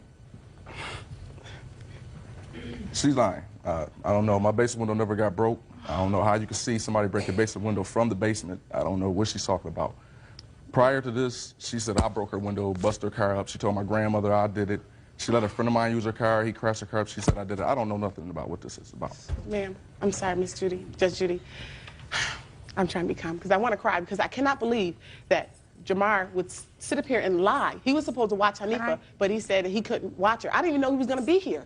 Rude boy, you should be ashamed of yourself. Shh. Don't talk to him. I'm sorry. Can I see the police report, please? Yes, ma'am. Miss Judge Judy, he also told me, Rude Boy himself told me that Anise had intentions several times to pay you for your car windshield, but things that came up. When I went to her house, I met her mother, I met her daughter, Asia. You brought your daughter I to met my her house. son. No. Okay, just a minute. Wait. Oh, God. I can't believe you, Rude Boy. I can't believe you. Oh, it's over. Never was anything. Whatever, Rude Boy. Whatever. If you talk amongst yourselves, you're leaving. Excuse me. Tell me why you reported this to the police 2 days later. Well, I believed in when she said she was going to pay me for the windshield, and when she called me the very next day after it happened, I believed her. I believed it. My father said, Nafisa, cover your tracks. If you get a police report, then at least you have that in case you have to take her to court. I did not believe it was going to have to go this far. It's only $183. I'm not asking her for cab money or the inconvenience she put me. My sister had to come and get me several times to pick up my children. I work 2 jobs. I raised 4 children by myself. I don't have time for this. This is so juvenile. Mr. Jones, do you currently have a relationship with any of the 3 or 4 women? This one here. This No, one. he doesn't. Shh. I'm sorry. No. I apologize. No. I'm sorry. So you currently have a relationship with Anise. Yes. How long have you had that relationship with Anise? Since last year, we started dating each other and being in a relationship last summer. How many children do you two have together? 1. Your other 2 children, do they have the same mother? No. What do you do for a living? My teacher aide, bus aide. Nothing. Shh. I'm sorry. I apologize. He's lying. I'm sorry. Well, how was she taking me to work if she came over? Just listen to me. She's making up stuff. Listen to me. I'm sorry. I understand. I apologize. Teacher's aide, bus aides don't Yes. make a lot of money. Small money. Small money doesn't make 4 children. No, I make 4 children, but my money take care of my children. Impossible. Impossible. Okay. Do you work, Anise? Yes. What kind of work do you do? I work at a bakery. How many children do you have? 5. Do all 5 children live with you? Yes. You make a lot of money in the bakery? No, I don't. I also go to school. How is your family subsidized? From me working and going to school. How much money do you make at the bakery? I make $5.50 an hour. $5.50 an hour gross does not support 6 people, and he certainly doesn't make enough to support you and your children. What kind of work do you do? I tutor children full-time, and I work at a floral shop part-time. How many children do you have? 4. What other support do you get for your children? I receive food stamps, and that helps a great deal. How old are your other children, Mr. Jones? 10, 2. So you have a new child, not with either one of these 2 women. Yes. And shortly after that child was born, you renewed your relationship with Anise. Is that right? Yes. Excuse me, miss. Shh. $183 is what the windshield cost you? Yes, ma'am. Pay it. $183, judgment for the plaintiff. Thank you. Parties are excused. You may step out. I have no beef with her niece. I think she's a beautiful sister. She's striving to make it happen for her and her family. It was a lie. This is juvenile. I hover above it. As women, as mothers, our goal in life is to raise children and to raise a nation. I have no idea. She wants me. I don't want you, Mara. We're just friends. Is this a trailer? It's a mobile home that has been built onto, and it's about 2,000 square foot. Were these holes in the wall or anything else there when you rented it to them? No, we were having some leakage with the roof, and they said that they could take care of that if I would buy the materials, which I did, and I have my receipts for that. What I'm asking you, madam, is I'm going to show you some pictures. What I'd like you to do is take a look at these photographs and tell me whether this is the way the property looked when you rented it to them. Absolutely not. Absolutely not. No. Would you show this to these two people? What is that? That's the wall that's falling down. No, it isn't. It's not a wall that's falling down. You want to explain that to me? There were holes in the wall that were caused by parties that we had out there. Okay, period. Good.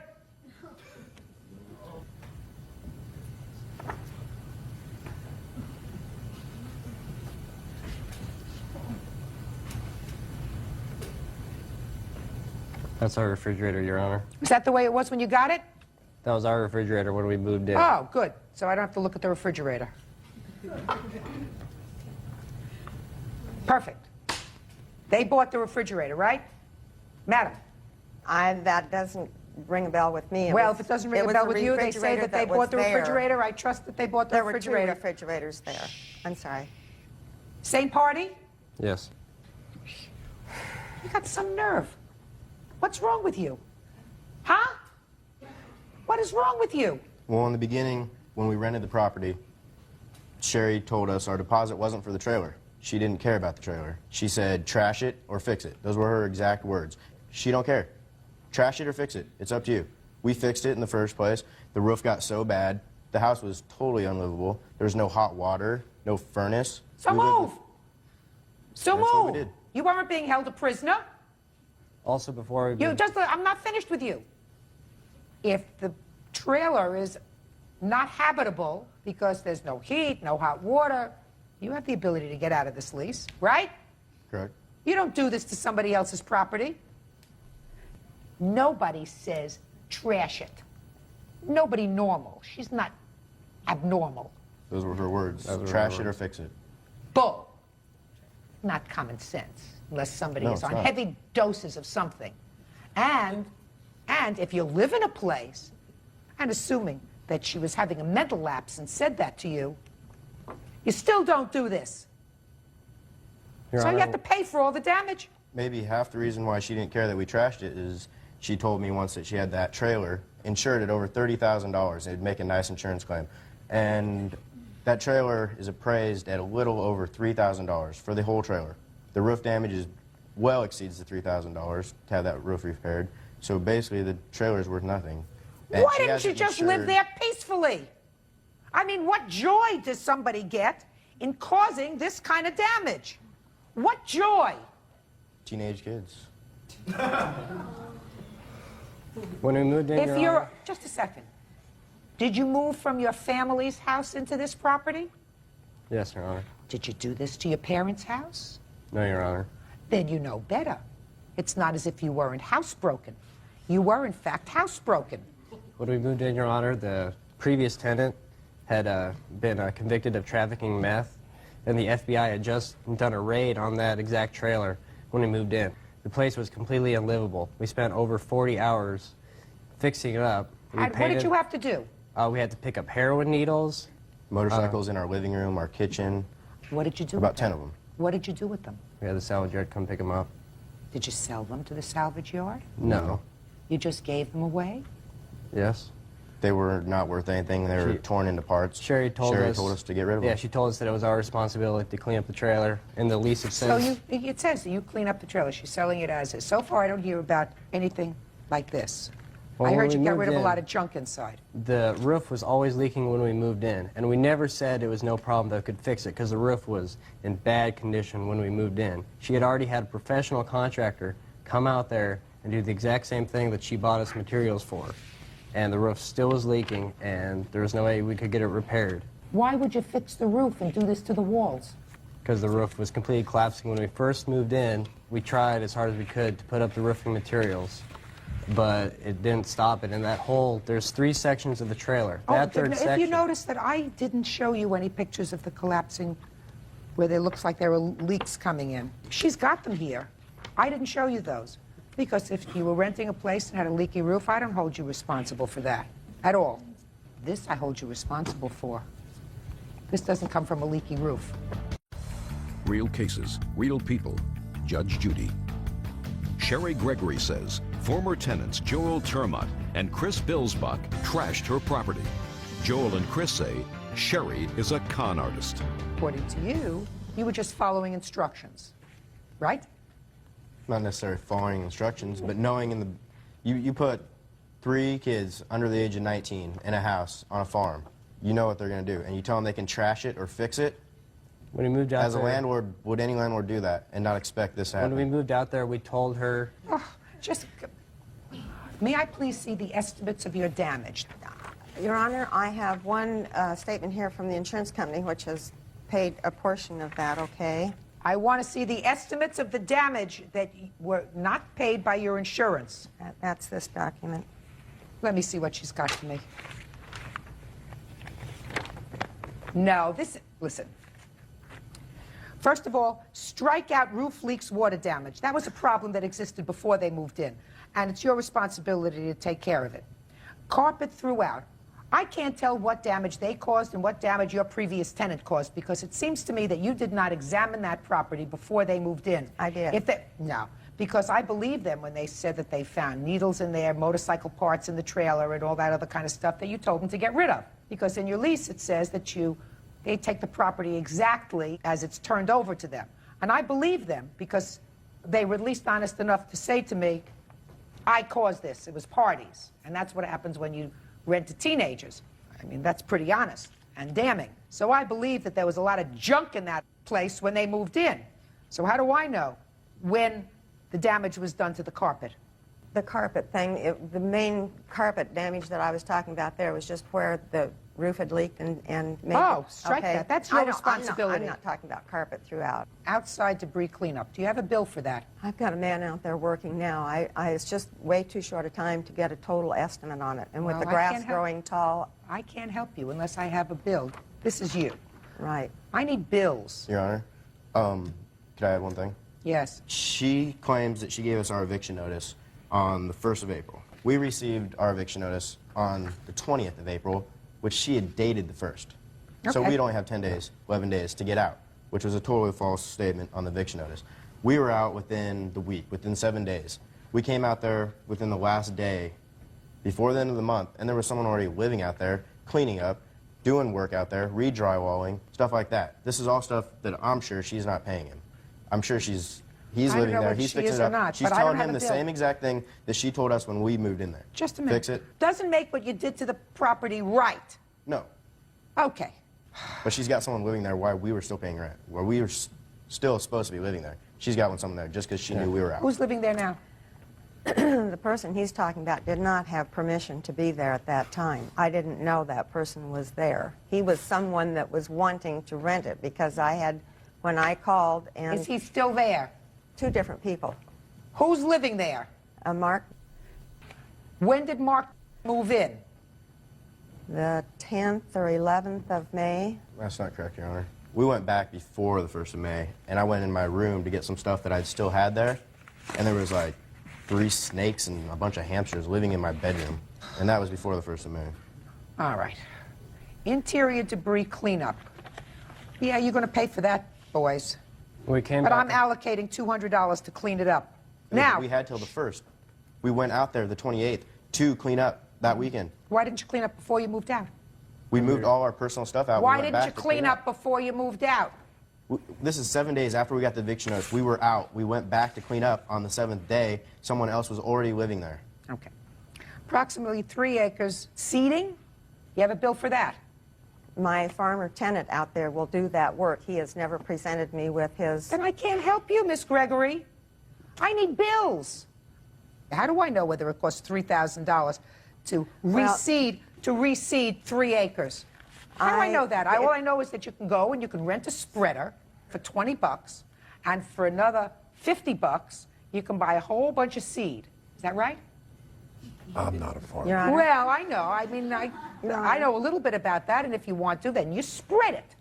And you spread it, and grass grows. You have $3,000. Your Honor. Ms. Gregory, it's ridiculous. I mean, do you want me to dismiss this case without prejudice, go and get bills, go and get estimates? I'm not going to do anything. May I say? Sure. This is land that does not just need seeding, it needs completely smoothed out because of all the ruts and everything from the four-wheeling and driving on areas that never should have been driven on. Well, Ms. Gregory, you have your choice, madam. Do you want me to dismiss your case without prejudice? You can refile it at some later point when you get the estimates for these things. Or do you want me to continue? If I continue, I have no idea what I'm going to come up with. So far, I got $200 because that's what it looks like it would cost anybody to spend 4 hours in cleaning up the mess that they left inside. That's it. What do you want to do?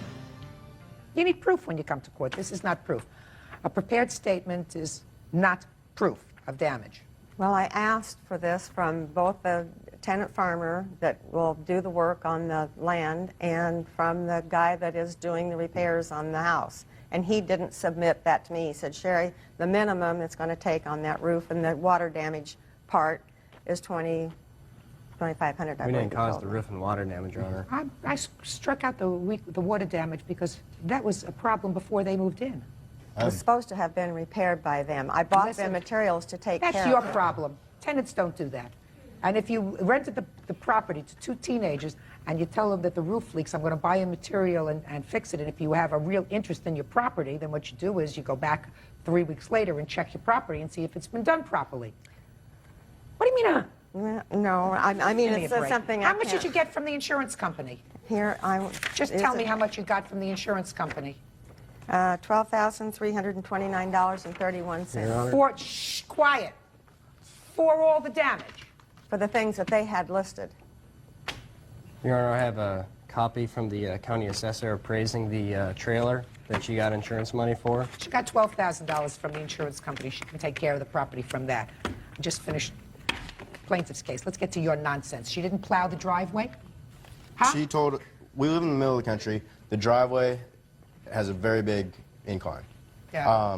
Because of that, it's hard to get up when there's a big snow, and the fact that it drifts twice as high as much snowfall as you have. So? She told us, we were telling her we had problems getting up the driveway. She's like, well, I'll have the farmer or a neighbor come plow the driveway. Never seen it. Never came around. No. She said have the farmer or the neighbor plow the driveway. Yeah, someone that she knew that had a plow would come out and No, clean our that's driveway. not what you just said. You just said to me, she said to you, have the farmer or the neighbor plow the driveway. Yes, her as the landlord was going to take care of it. It was her responsibility. No, did she say that? Yes. No. I don't believe she said that. She said have one of your neighbors take care of that. No, she didn't tell us to have it done. Really? She said she was going to have it done. When did she tell you that? We don't know the farmer. We don't know the neighbors.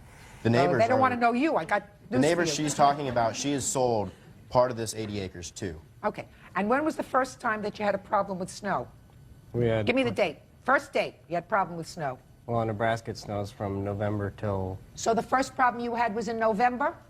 Correct. Probably more like October. So the first problem that you had was in October and you couldn't get your car out? The thing is it wasn't the fact that I got it stuck, it was the fact I left it at the house and rode to work with him, or rode to school with him, because he had a four-wheel drive. I knew I wouldn't make it out. Tell me whose car exploded. That was mine, Your Honor. Well, how did that happen? Fire department says it caught on fire. Don't tell me what the fire department says. It caught on That's fire because it hearsay. got stuck Where did it get stuck? in the driveway. Yes, and you tried to start it? I mean, Sure. it was didn't running when I got stuck. Spontaneous combustion. It didn't just explode because it wasn't No, like it caught on sitting... fire. The tires caught the engine on fire. Yes, because you kept trying to move it. I assume you were trying to move it. Well, as soon as it got stuck, yes, I tried getting out. I didn't try and get out for, 10 minutes. I tried to get out, 30 seconds. I knew I was stuck. I mean, it was buried. The car was completely not going anywhere. I turned it off, walked up to the house, and subbed negative 30-degree weather. Went up to the house, and I couldn't see the car from the driveway. The car burned up. The fire department called me, said, your car's on fire. Oh, okay. So what do you want from me? What do you want from her? Well, it's a countersuit. She said, and as a landlord, she was going to take care of having the driveway plowed. And if she didn't take care of She it told me starting, she was listen, gonna- hey, listen to me carefully. When did your car catch on fire? What month? December. December. If she told you initially, and you say it starts to snow in October in Nebraska, that she was going to plow, and she didn't plow, you know what you do?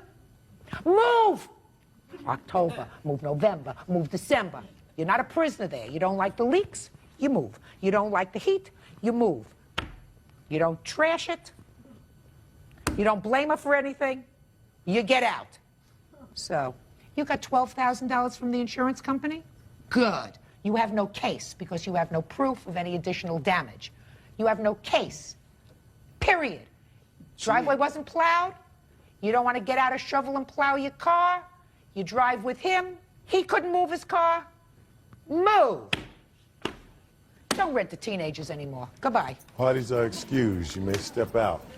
She told us we could trash it or fix it. I knew boys that age were not going to be Betty Crockers, but I didn't say trash it. And maybe she meant something else, but that's what she told us. The boy before them had, you know, not too good at housekeeping habits either, but they didn't destroy the place. I just find it funny that you already got $12,000 for a trailer that's only appraised at $3,000. She's still trying to get money from us. Ms. Cook. This is wedding dress and 2 bridesmaids dresses that are like related to the case. Not related to the case that I read. According to your complaint, you and the defendant, who had an on-again, off-again relationship, leased a house together. The relationship terminated. You feel as if he should be responsible for half the rent on the house. Yes. That's what your case is about. Yes, I just brought these because... Don't need them. Okay. Put them over there. They're distracting to me. Okay. Mr. Jones has a counterclaim, and he says that you have a whole bunch of furniture and property that belongs to him. You locked him out of the house, and he couldn't retrieve the rest of his belongings, even though he didn't live there full time. Right? Yes, ma'am. Okay. You have a copy of the lease agreement? Yes, ma'am. Could I see it, please?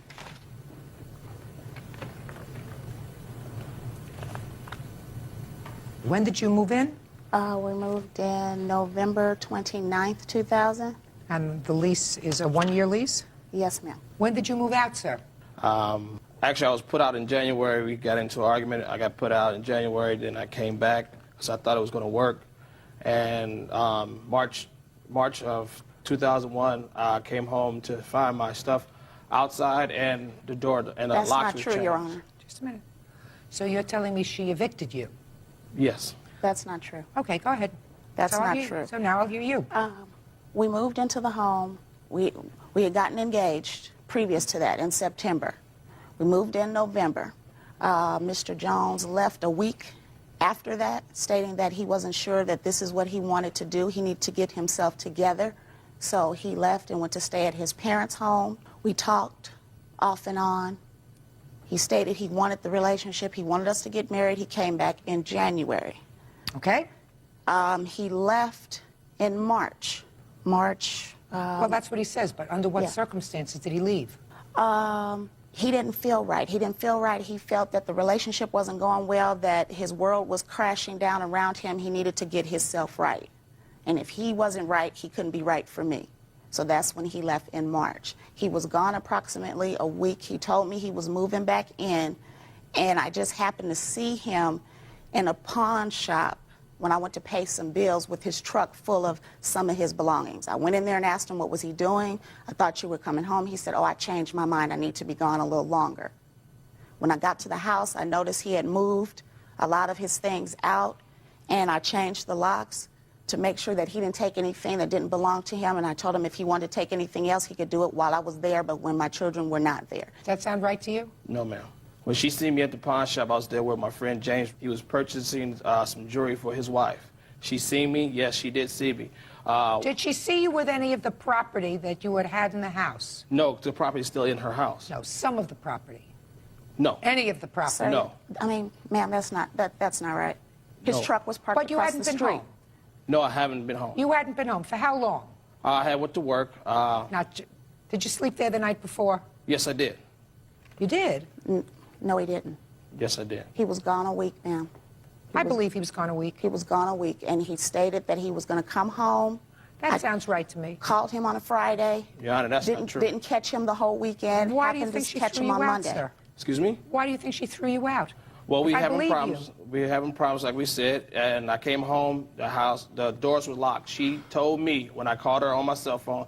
She stated, because after when I came home, all the stuff was out. A lot of my stuff was sitting outside. My friend James Rivers, none of I your was stuff out. was ever. I'm sorry. Was out, okay, and when I got my stuff, I went to get my stuff, when I went to try to get in the house, the doors was locked. Is what you're telling me, sir, that from the time you moved in, other than this one brief time when you left back in maybe January, that you lived with her continuously? I left because we was having problems. So you left? Yes. Well, that's what I want to know. When did you leave? When did I leave? I left in January for approximately, I think it was 2 weeks, ma'am. Were you there constantly in the month of February? Yes. Slept there every day? Yes. What about the previous December? Were you there every day? No. Why not? Because we was still going through problems. I was trying to make sure everything was right within me and within this relationship, because I've been through a bad relationship once before, and I do not want to go through. Didn't want to go through another bad relationship. You know you are obligated under this lease. I was trying to help her. She was in a financial bind. We was together. I had my own separate apartment. I helped her out. This is not only this is a lease, but this is her house. This is her and her ex-husband's house. Do you own this house? I own 1/4% of the home, and when it was presented to me, if we wanted to lease it and do a lease option, I didn't think it was a good idea, but Mr. Jones did. Just a minute. What do you mean you own 1/4 of the home? Well, it's a home that is actually owned by my ex-husband's parents. Yes. And during the time we were married, I owned 1/4% of it. When I vacated the marriage, my ex-husband took over the house. Are you still on the deed as a 1/4 owner of the house? I haven't seen the deed, ma'am. And I mean, recently, as far as I know, yes. I'm not. As far as I know, yes. Miss Cook. No, seriously, as far as I know, yes. You were divorced. In the divorce decree, it says who owns what. Who owns what piece of property. So, as far as you know, you own 25%. 25% of this property. So if the property is sold, you get 25% of its value. Yes. So who do you pay the rent to? Pay the rent to Mr. He is our landlord. Well, he only owns 1/4 of the property, according to you. Yes. His parents actually did the loan, but when we were married, we paid for the house. Once the marriage was dissolved, Mr. Why Bryant are you paying him any money if each of you own the same percentage of the house? Because we decided, Mr. Jones and I decided that we were going to take over the home and buy Mr. and his parents out of the home. Well, you don't buy him out of the home if you're renters. Well, we were going to buy the home at the end of the lease. Why are you paying him any money if each of you own the same percentage of the house? Real cases, real people. Judge Judy. Leslie Cook says ex-fiancé Moore Jones owes for breaking an apartment lease. Moore is countersuing for the return of his property. Are you still staying in the house? Yes, ma'am. With your 3 children? Yes, ma'am. Do you plan to stay in the house with your 3 children? No, because of this arrangement, because Mr. Jones left, he is putting the home on the market, and we have to find another place to stay. Okay. Because I can't afford it. I cannot afford it. All right. Well, you should tell your ex-husband that you can't afford to pay $950 for your 1/4 of the house. You should be able to cut that in half. Do you understand what I'm saying to you? If you own the same percentage of the house as your landlord, I don't understand why you would pay your ex-husband rent unless he was kicking back half the rent to you, because you each own the exact same thing. Because the money that we put into the home was going to be set aside for a down payment. Oh. Down payment so we Down can buy payment, so we he can was buy going the to home. take this $950 a month and put it aside so that the 2 of you could buy the house. Yeah, not all $900. The portion that was over the mortgage, yes. And how much is the mortgage? The mortgage is $666. I suggest you find another place to live. Look, this is not a clean lease agreement. Since you each own the same percentage of property, I don't see why he should be responsible for paying off a mortgage on a house that he's not going to be living in. Now, what about his property that's there? What do you have of his property that's I there, have Ms. pictures Cook? here. Just tell me what you have. His bedroom set, his couch and love seat, and coffee table with 2 end tables, and a entertainment center. Is that what she has of yours? In the garage, I have my kids' bikes, my kids' prices, pictures of me when I was a baby, and my kids' pictures when they were babies. And have a few other things that's in the garage that I want out of the garage. Okay, are those things in the garage? Probably. Yes, I haven't touched anything. We have to set up a date and time when he can come and get his stuff. What's a good time for you? Anytime, I'm open. What's a good time for you? Anytime after 5 o'clock, anytime after 5:30. Do you want him to come with somebody to get his stuff? Would it be easier for you, or do you want somebody with you in the house? Yes, I would like somebody there because I don't trust him because he threatened me this past weekend, so I don't want him coming over there by himself. That is far from the truth. Who do you want there? I would prefer a police officer. Well, can you get a police officer to accompany you? I can call. I'm sure I could. Okay. The court will prepare an order indicating that 5 days from today's date, between 5:30 and 7:30, you come and pick up your stuff. Goodbye. Parties are excused. You may step out.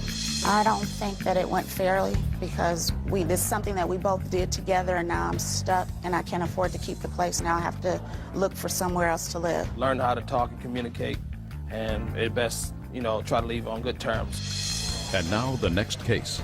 All parties on Calderon versus Moore. Steps forward, please. 23-year-old child care provider Erica Calderon is suing her former friend, 33-year-old salesperson Cammie Moore, for babysitting fees and the unpaid balance on a car. Ms. Calderon, your complaint alleges 2 things. First, that the defendant, for whom you did some babysitting, owes you some money for the babysitting. Your second cause of action is about a car that you sold to her. She made partial payment on the car and did not make the rest of the payment on the car. Correct. Those 2 things. Correct. I gather that your arrangement was that you would accept as payment, when you started to babysit for her, whatever money she was getting from the state for child care. Correct. When did you start babysitting for her? I first started babysitting for her in December. How much were you paid a month by the state to babysit for her? The first month I was paid like $272. How many children were you caring for? Just 1. And in the month of January, how much were you paid? I was paid $300. 300 even? 372 also. And in February, how much were you paid? Nothing. Did you babysit for her in February? Yeah, I babysat for her 2 weeks. And I was just doing it more of a favor for her. So you babysat for her for 2 weeks as a favor? Right. I did that because she had told me that she didn't want to leave her daughter with her mom because her mom was not fit to babysit her. And she didn't have anybody else to do it. Was she working? Yes, she was. So what do you claim she owes you for babysitting? I claimed that she owed me a total of $500.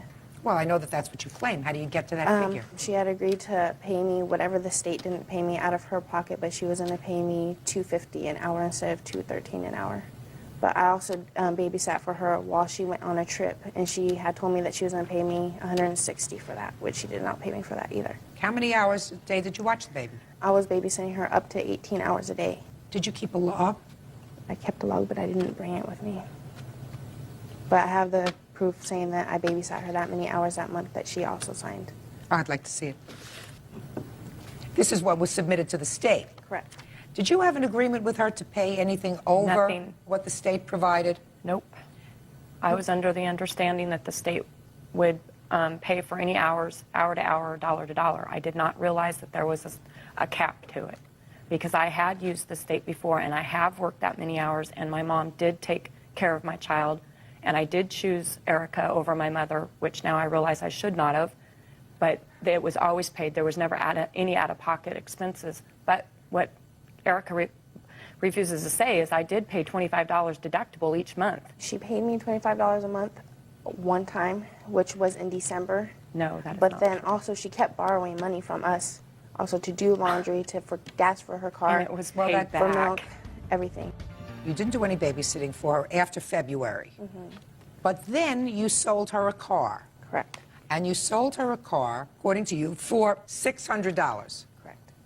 And she had money to give you as a deposit of $200. Right. Did you at that time say to her, look, You still owe me money from the babysitting, so I'd like to treat some of this as babysitting money? No. And the reason why I didn't do that was because she had told me when she got her income tax that she was going to pay us for the child care that she had owed us and also for the car when she got her income tax. What kind of car did you sell her? An 81 Toyota Tercel wagon. For which she gave you a down payment of $200. Correct. Owing you $400. Correct. But then you took the car back. We took it back because... A month later. Right. So she had the car for 1 month. Right. And you took it back because she didn't pay you the other $400. Right. Did you give her back the $200? No, I did not, because I had a contract. Or the repairs? Just a second. I had a written contract that she was supposed to pay me the money, which she did not, when she got her income tax, which she did not. So you got your car back? Right. She broke the contract. No, I did not. Shh, just a second. I'll let you speak in a minute. I'm sorry. But you got your car back. Right. And you got your car back, and you kept her $200. Right. Which, as far as I'm concerned, covers your babysitting, any extras that you might have done for her. So I assume that the reason that you initiated this lawsuit was not for the babysitting money. The reason you instituted this lawsuit was because of the car. Well, initially... Because you would have initiated the lawsuit back in March if she owed you money. Well, I kept giving her chances because, we were friends. I wasn't doing it. Kept giving her chances. She wasn't working. She was working on and off. It was just... Friends don't sue friends. And well, sometimes they do if they owe money. Were you supposed to I'm just curious. Your arrangement was you were supposed to give her money, the other $400 for the car when you got your income tax. Is that right? Before we even entered into the arrangement, she was sitting in her van, and I said, listen, I want to help you because I know that I have, you've helped me in the past. I do not really technically want the car because it's neither here nor there. Give me a break. Will you please, you don't buy a used car because you don't technically need it if you don't have money. No, I didn't technically want it, but I wanted to help them as much as, they say they helped me. But they know that there was problems with my tax return last year because of my daughter's name being hyphenated. I even reminded her of that. I said, listen, they've received it, they processed it. That doesn't necessarily mean it's going to be here in 2 weeks. Do you understand that? Oh, yeah, I understand that. For 4 weeks after that, her or her husband was continuously asking me if I had got my tax return. All right, so how much did you get back? I only got $281. There was no way it would cover it. He came to get the car. She never came to get the car. He came to my door, knocked on the door, stepped away from the door, and started throwing my stuff out of the car up against the wall. Not only my stuff, but my mother's stuff that she just purchased too, with several things that were broken. I never once instigated any kind of an argument with him. I did not come out of the house. I called the police. I asked him not to do that, knowing that they have just as thin walls as I do in my apartment. They knew the problems that I was having with my daughter and that I needed that vehicle in order to suffice the things I had to do with her. All right, so you didn't take the car because you were doing them a favor. You took the car because you needed it. No, I could have bought a different car, but I didn't. Moore, don't think I'm foolish. People do not buy used cars because they want to do somebody a favor, especially somebody that has no money. I guess I'm stupid and I do that. No, you're not stupid. You're just trying to be sympathetic. But you took the car back. Was there any problem with the car when you took it back? No, there was not. So you have your car back. You can sell it again for $600. Plus, it has a brand new starter on it that went out 3 days after I got it. Did you put in a new starter? Yes, I did, and I never once asked them for it. Just a second. How much was the new starter? $110. Okay, was there a new starter put in the car? Yes, there was, but when she had told us about it, she told us that it had only cost her $60. Whether it cost her $60 or $110, she put some money in the car, right? That you would have had to put in the car. Do you still have the car? Yes, I do. Okay, do you still drive the car? We're using it. Yes, we have. So you're using it. So you have a car with a starter, and you got a $260 profit, right? Yeah. Forget it. Case is dismissed. Parties are excused. You may step out. I think it went just the way it should have went. I wish that I would have had the money to countersue at this point, though, for the $310 that I did put into the car. I think it was really bad because she's an unfit mother. Obviously, I must be a very good mother because I've passed every test, and I'm a single mother, and I take care of my child very well. She just didn't tell the truth about everything that needed to be said. Do not trust your neighbors and do not enter into anything without it being written. Were you with anyone else, sir? Yes, I was. What's the name of the person you were with? Daniel. All right, Mr. Fritz, I'd like to hear your version of these events. You and your friends are driving in a car, perhaps a little too quickly. What happened next?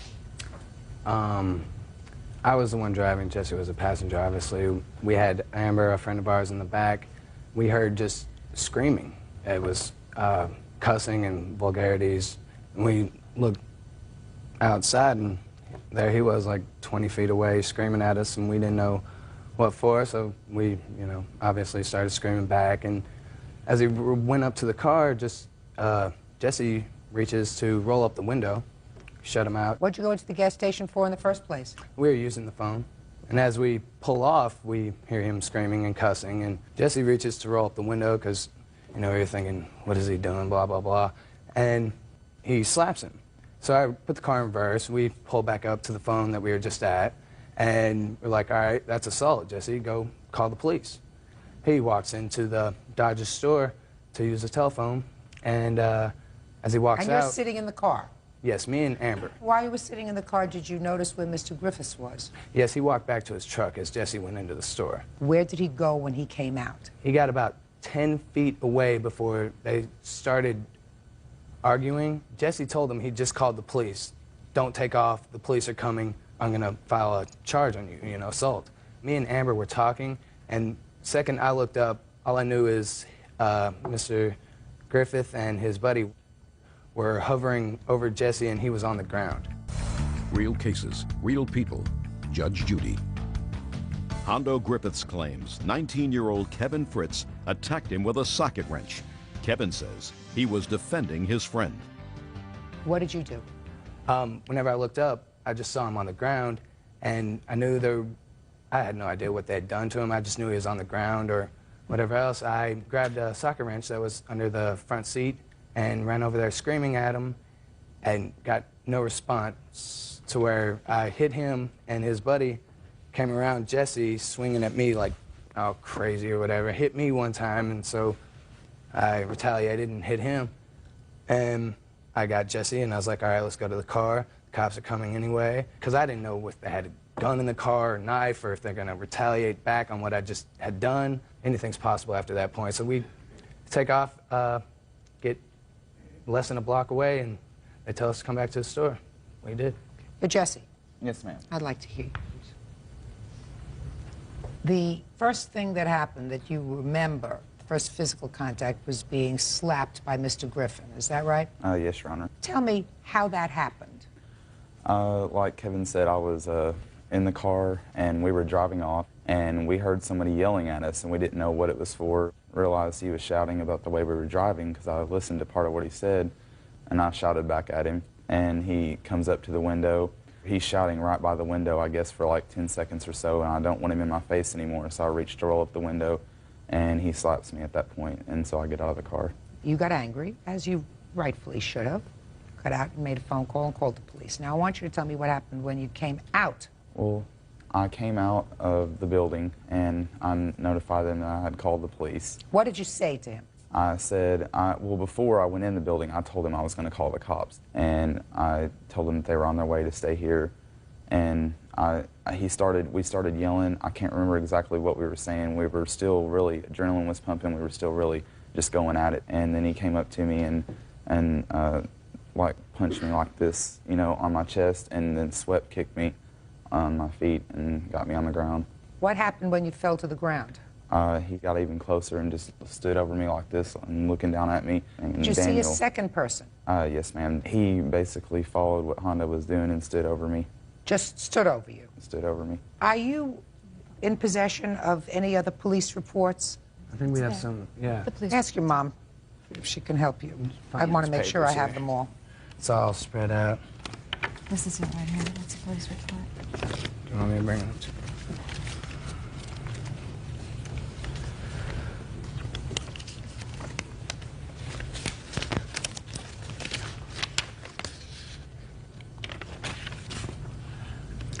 What are you doing with a wrench in the car?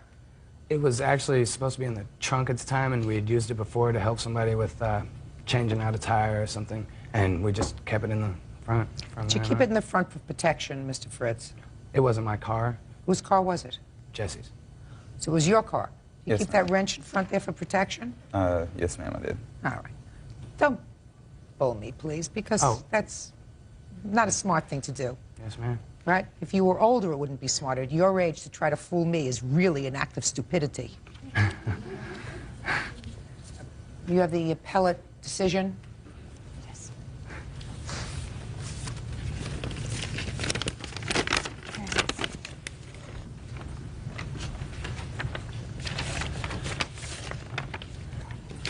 This isn't the appellate decision. That is what they gave us. In January 31st, we went back to court, and it was dismissed. I do have, though, from the Tennessee Claims Commission, Hondo evidently tried to get victims' compensation, and he was denied that because it was obvious that it was his fault.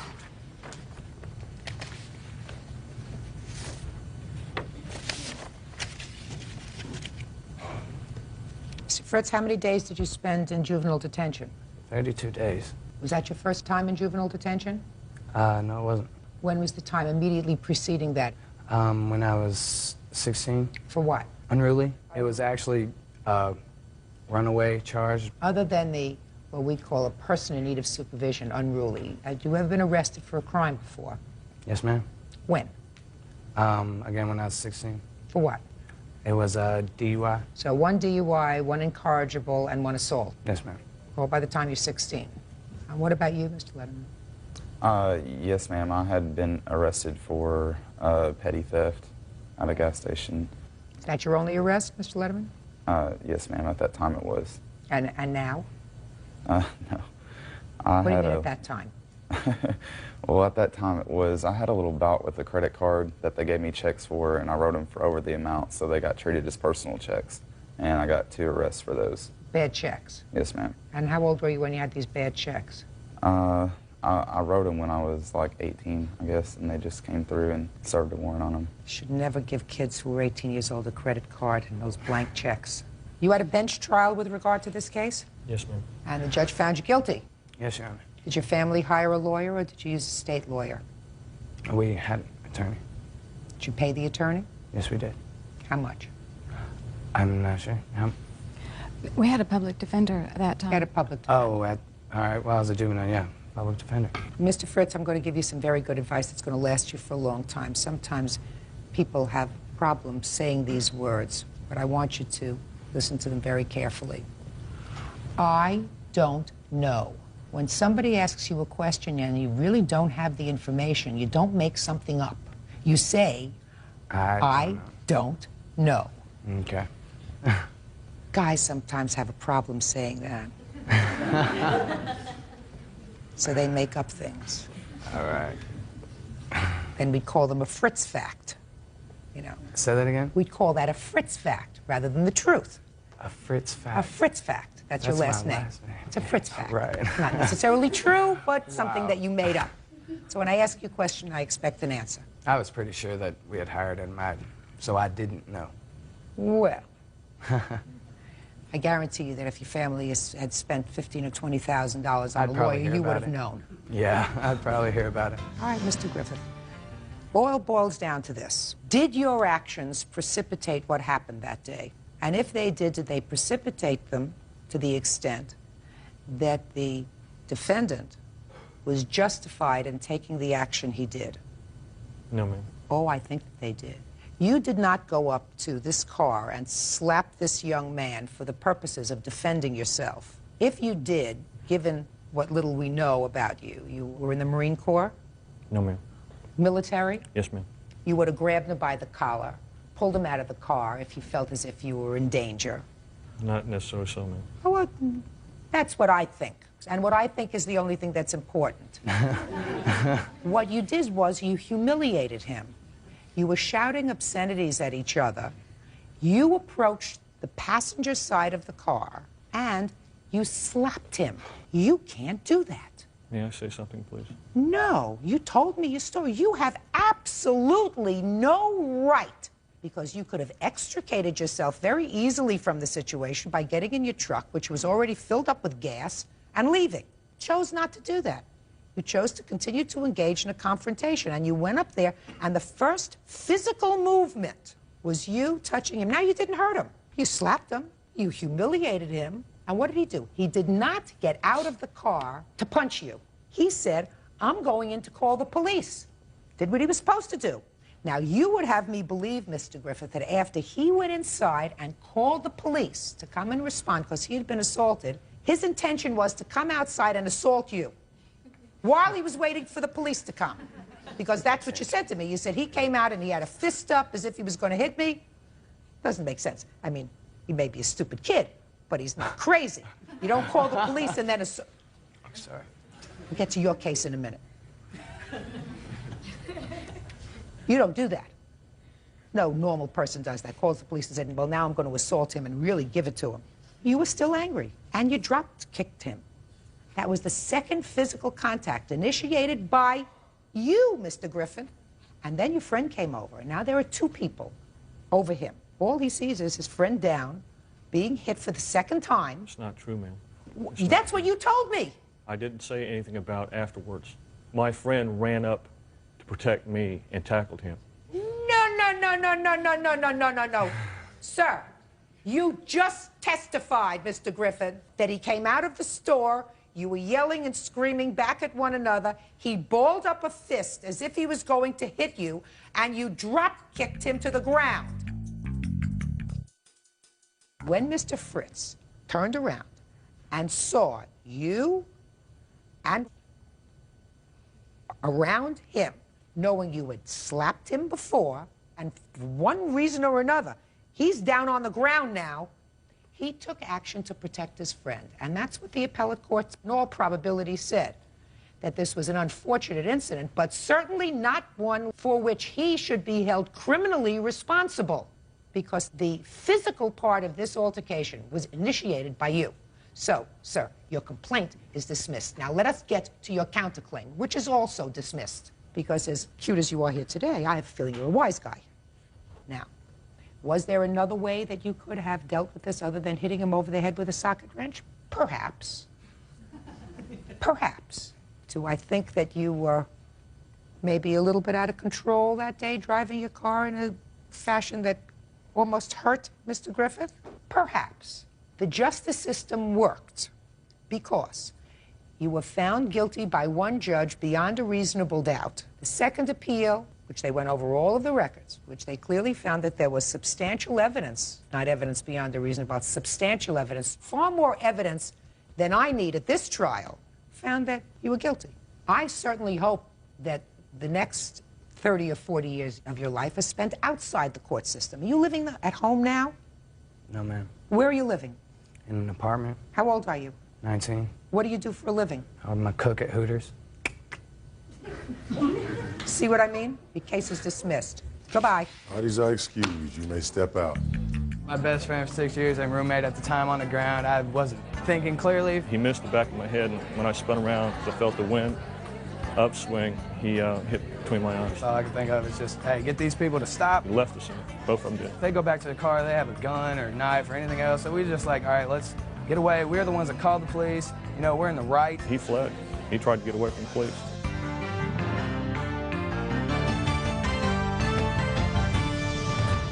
They shared an apartment, I didn't want any kind of confrontation. She was behind me screaming. but not on common ground. She decided to vandalize my car. She was going to throw my belongings out on the lawn and change the locks. A broken lease or broken trust. In the living room were two naked people. She was crawling on top of the naked man. She goes, I'm calling 911. I'm like, for what? Not a match made in heaven. Judge Judy. Did you find it online? Is that what you did? Okay. So when did you move in? On July 25th. And did you pay August's rent? Yes, I did. Which was $800? Yes, I have a copy of all of my canceled checks. I don't think that she denies that. No, And you I paid an additional $400? Yes, I did. Is that right? Yes. All right, so what caused you to move? Well, when I moved in, and actually when I came to look at the place, Miss Martinson informed me that she was a massage therapist and that she worked from her home. I wanted to know what kind of massage she performed, and I asked her specifically, is it like sports injury massage? And she said, oh yeah, that's basically what I do. And I said, well, what hours do you perform massage out of the house? And she told me it was strictly during the day. And I was fine with that. She was what I thought was a struggling mother who just had a child, and anyway, I don't want to ramble. Anyway, 2 nights after I moved in, I was walking from my bedroom to the kitchen, and in the living room were 2 naked people. The naked man was lying on his back on the massage table, and the naked woman, not Mrs. Martins, was massaging the naked man in the portion of his body that should be covered by a towel. Your Honor, this is not true. Just a minute. Go ahead. It is true. I informed Miss Martins what I had seen, and she told me that she didn't know what was going on, and that she was very upset with her friend, and that she would take care of it, and that wouldn't happen again. Someone else worked out of your house as well? No, I had a girlfriend. She was there. She's here in the building. She would like to testify, just not on camera. She will testify that that is an incorrect statement. Was she using your house at any time to give massages, whatever kind of massages they were? She was spending the night, her and her boyfriend. What they were doing that night, I don't know. She was, according to her, giving him a great massage. A couple nights later, I walked out, and the same naked woman was there with a different naked man. This time she was crawling on top of the naked man. In the living room? Yes. And I informed Mrs. Martinson again. She promised again it wouldn't happen. I just wanted to believe that it wouldn't happen again. But it continued to happen. As a matter of fact, it was 4 o'clock in the afternoon this time, and her friend had come over with this third, different man, and they had gone into the back bedroom. And when I asked Rebecca about it, she stated that she didn't think that there was anything wrong with it, and that I told her that from what I had witnessed, it was basically prostitution in my definition, and that I'd worked far too hard for my goals. I'm also a full-time student, that I wasn't going to let what she was doing put me at risk because of these strange men coming in the house. This was after about a week? That was about 2 weeks. 2 weeks? 2 weeks. Okay, so you had this confrontation with her after 2 weeks, and Yes. whether she was correct as to what she saw, accurate as to what she's It's not reporting. accurate. Just listen to me. You didn't let me finish. Sorry. Whether she is correct or she is incorrect about what she saw, you did have this discussion with her during this first and second week of her tenancy. It was after the first week. So whether it's right or it's wrong, this is what she reported to you and complained about. Is that right? Half of it. Fine. Not Even if it's entirely. half. I don't care which half. The bottom half or the top half. It doesn't make any difference. It's half. Okay. Okay. So what happened? So now you're in the second week. Right. Go ahead. I had finals coming up in a week, so I knew that I had to concentrate on finals, so I basically needed to deal with this afterwards. Did my studying mostly from my office, sometimes picked up the dogs and took them to the dog park and studied there, anything to keep from going home because of what was going on at the house. I didn't want to go home. After I finished my finals on August 12th, I got home at about 3:30 in the afternoon, and I went back, and my dog was out there with a muzzle on his nose. It was about 100 degrees out in the valley on that day, and he was sick and lethargic. I threw him in the pool and brought him inside to bring his body temperature down, and called the emergency vet. Because he couldn't pant. He couldn't pant, he couldn't drink. And I called the emergency vets, and they told me just to monitor him. And he got better, so I didn't end up taking him to the vet. But they did tell me that if he had been there longer, he would have Don't tell me died. what they told you. Muzzle was tight on his face. Couldn't pant, which means you can't get rid of the heat. Right. Couldn't drink. Okay. Did you discuss that with her? Yes, I was actually very upset when it happened, but I realized by the time she got home about 4 hours later, I didn't want any kind of confrontation, so I just calmly said, please don't do this. You know, it put him at danger, and I don't want to, you know, he could have died. Real cases, real people. Judge Judy. Tara Burke claims former roommate Rebecca Martins forced her to move. Tara says Rebecca is running an illegal massage business. So what happened next? I basically stayed in my room that night. The next day I went to work. It wasn't until 2 nights later. Miss Martinson was getting ready for bed, and I informed her that I didn't think the situation was going to work out and gave her my notice. Okay. The next night I got home at about 8 o'clock, and Miss Martins was in a rage. And she asked me if I'd found a place yet. And I told her, no, of course I hadn't. We had just spoken about it the night before.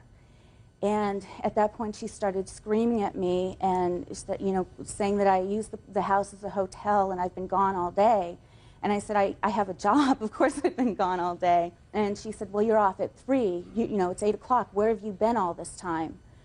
And I was actually shocked that she would even be questioning me on that, and she's just a roommate. So basically, she started getting more and more aggravated and informed me that if I left for work the next morning, she was going to throw my belongings out on the lawn and change the locks. At which point I told her that she couldn't do that, that wasn't legal. And she started, you know, saying, well, you can sue me, but that won't do you any good. And I said, well, you're out of control. And I reached for the phone to grab 911, and she came after me. No. So I ran out the side door of the house, and I ran to the neighbor's house and called 911 and waited at the neighbor's house for the police to show up. The police showed up, and they spoke to each one of us separately. They came out and told me that it was illegal for her to do that, and if she were to try to do that, that I should call them back and they would come back and arrest her, and that I should try to get out as quickly as possible, and I told them that I would. So you moved out the next day? Yes. And the entire time I was moving out, she was behind me screaming and threatening me. And okay, so you moved out on the 16th? Correct. Okay. Now let's hear your version. Okay, it's really not quite what she said. Just tell me your version, I'll decide. She comes to visit on my ad. I liked her, I let her move in. Everything was okay. She paid me the money. The dogs came after, about 3 days later, and they were a problem from the onset. But she told you she had dogs before. Right, but she also told me it was a 7-year-old Rottweiler, and it was a 2-year-old lab that was very well behaved. They were not. The 7-year-old was in heat, and the male was very aggressive. I have pictures of where he bit my dog. He bit my dog 3 times, and that is the reason the muzzle was put on. And she was the one that told me, if they get out of hand, put the muzzle on it, it's in the garage. So that is why I did that after my dog was bitten. And the reason why I had the fight with her at all was because she wasn't looking after her dogs. They had escaped from the yard twice. I have a witness here to testify that they ended up down the block twice. And so she brought me into it saying I had to go look for the dogs. So let's go back to the 14th of August, a couple of days before she moved out. Actually, we need to go back up to the first week. After the first week, she got upset because of having a friend over, and she said she saw what she saw. I never saw it, denied it. That's incorrect. So that day, she said, I can't handle this. I'm giving you my 2-week notice. Okay. So then on the 14th, Your Honor, she reiterated to me that she was moving out at the same point that we fought over the dogs. I said, your dog's in heat. The male dog is beating up my dog. You need to separate them. And then she did. She put them a few days earlier in the dog run, but then there's no shade there. So I had to keep giving them buckets of water. I had to keep hosing them down. Meanwhile, I have a sick baby in the house. Okay, and so, it was so an now we're at the inconvenience to 14th me. and 15th. Go ahead. Right. And so I told her, I said, you're not looking after your animals. I'm not looking after them tomorrow. I said, I am not looking after your pets one more day. This is not a daycare for animals. It's not included with the rent. Okay. So she got all mad at me. She grabbed my phone. She ran to her room. Of course, I followed her because she had my phone in her hand. I didn't agree to let her use my phone. And so she goes, I'm calling 911. I'm like, for what? And so she exited out the side door of her room, and she went outside because I unplugged the phone in the living room so she couldn't use the phone. Why did you do that? Because she grabbed my phone. She didn't have permission to use it. Well, you knew she was calling the police. She said she was. I didn't know what she was Well, going to do. who did you think she was going to call? I don't know. I wasn't really sure, but I didn't want her using my phone. Go ahead. So I unplugged it, and so she couldn't use it. So then I guess she went to the neighbors. Right. The police She called came. the police. Right. Police told you couldn't evict her. And I said, well, she gave her 2-week notice, and it's up tomorrow. But she's already paid up till the end of the month. She gave her 2-week notice. She paid up till the end of the month.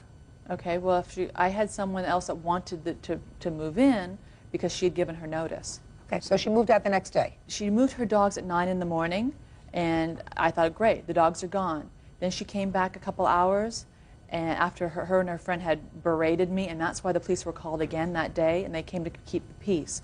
So the police were there the day she moved out with her truck, and upon leaving, she decided to vandalize my car. I have pictures here. She scratched to 3-foot scratch across my brand new car. Who saw her do that? The neighbor across the street. Where's the neighbor? They didn't want to be on camera. Everybody doesn't want to be on camera. You must have people who are wanted for something. Let me explain something to you. I take testimony. Right. I'll hear a witness. Yes, there is a witness here. Who? Carrie is a neighbor down the block that testified to her dogs being out. I'm not interested in the dogs being out. I'm interested in vandalizing your car. Oh, this is the picture. I'm not interested in the picture. I'm interested in somebody who saw her vandalize your car. Well, I didn't see her actually do it. Fine. But Let's she move was on. standing next to the car. Let's move on. I'm going to deal with the counterclaim first. Right. Damage to the car I've dealt with. I don't have anybody who saw her do it. What about a fence? Yes. The fence was destroyed by her dogs. Let me see.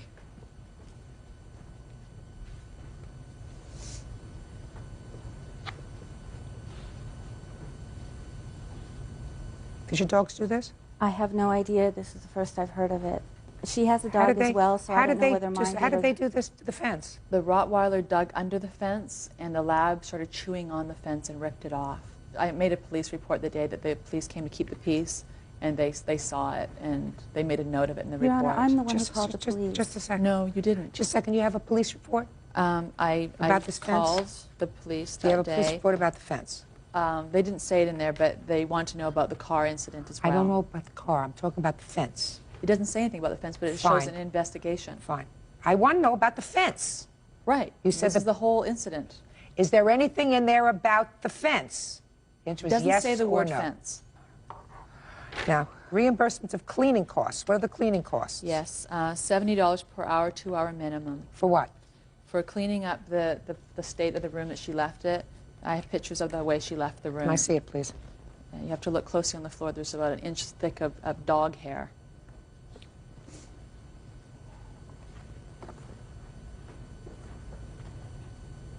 This is the room the way she left it?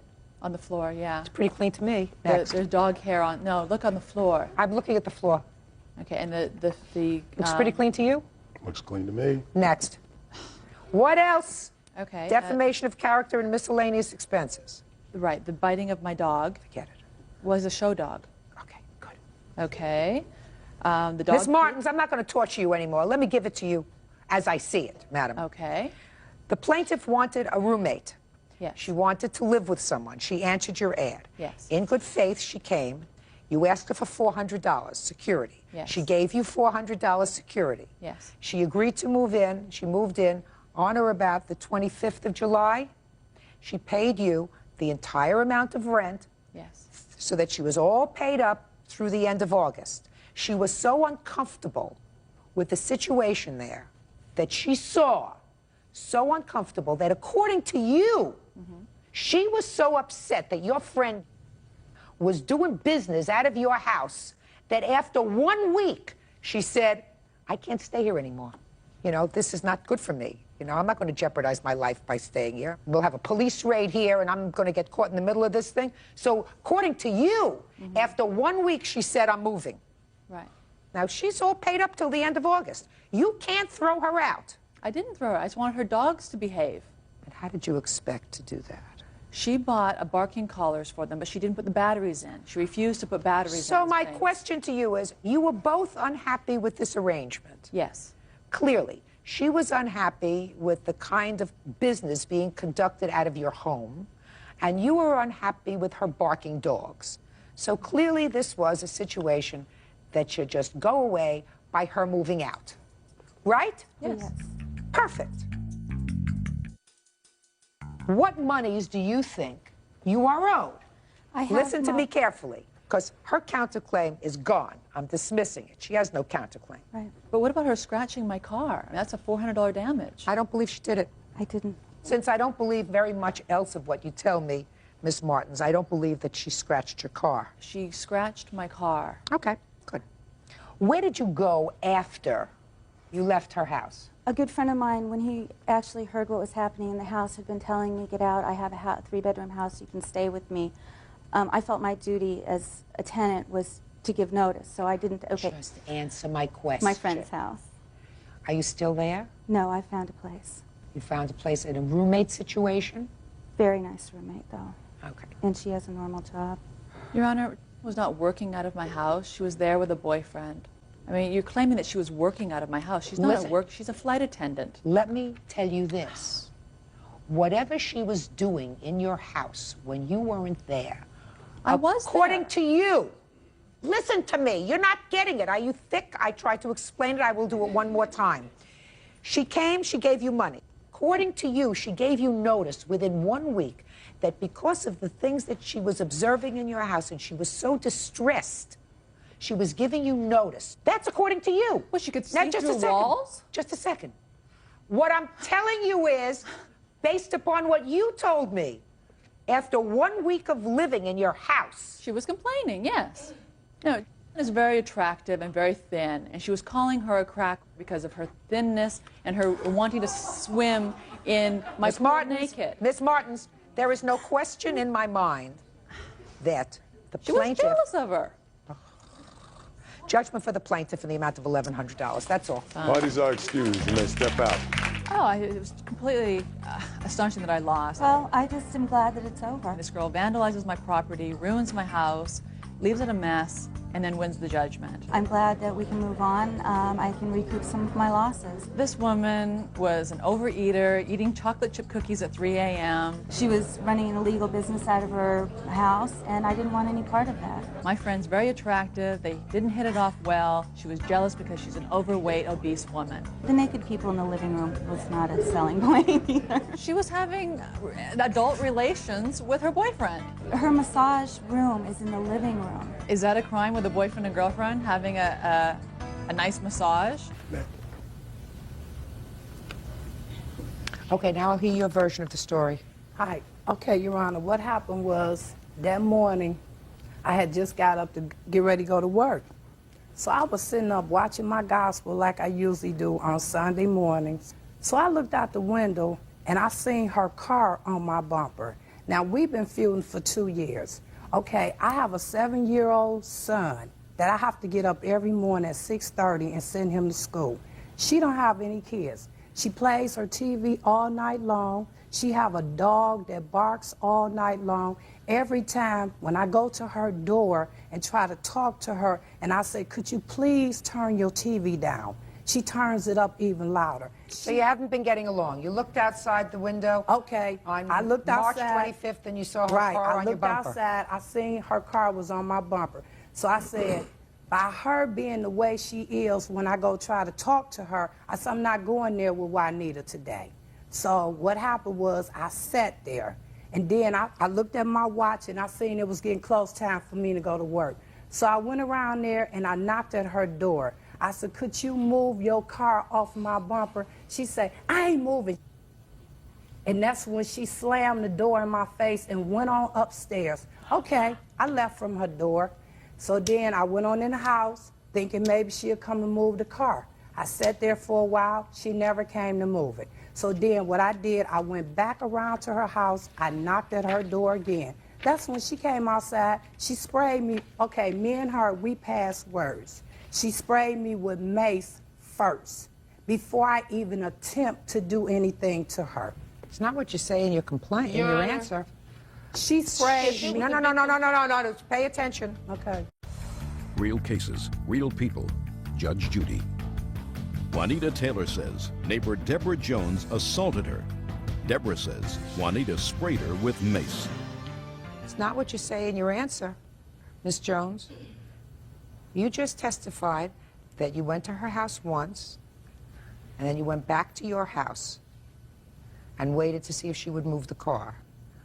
You went back to her house again. She opened the door and sprayed you with mace. Right. Is that what you just told me? That's right. Well, I'm going to read to you what you wrote in your answer. She refused to move her car, and we started arguing. I walked away from her.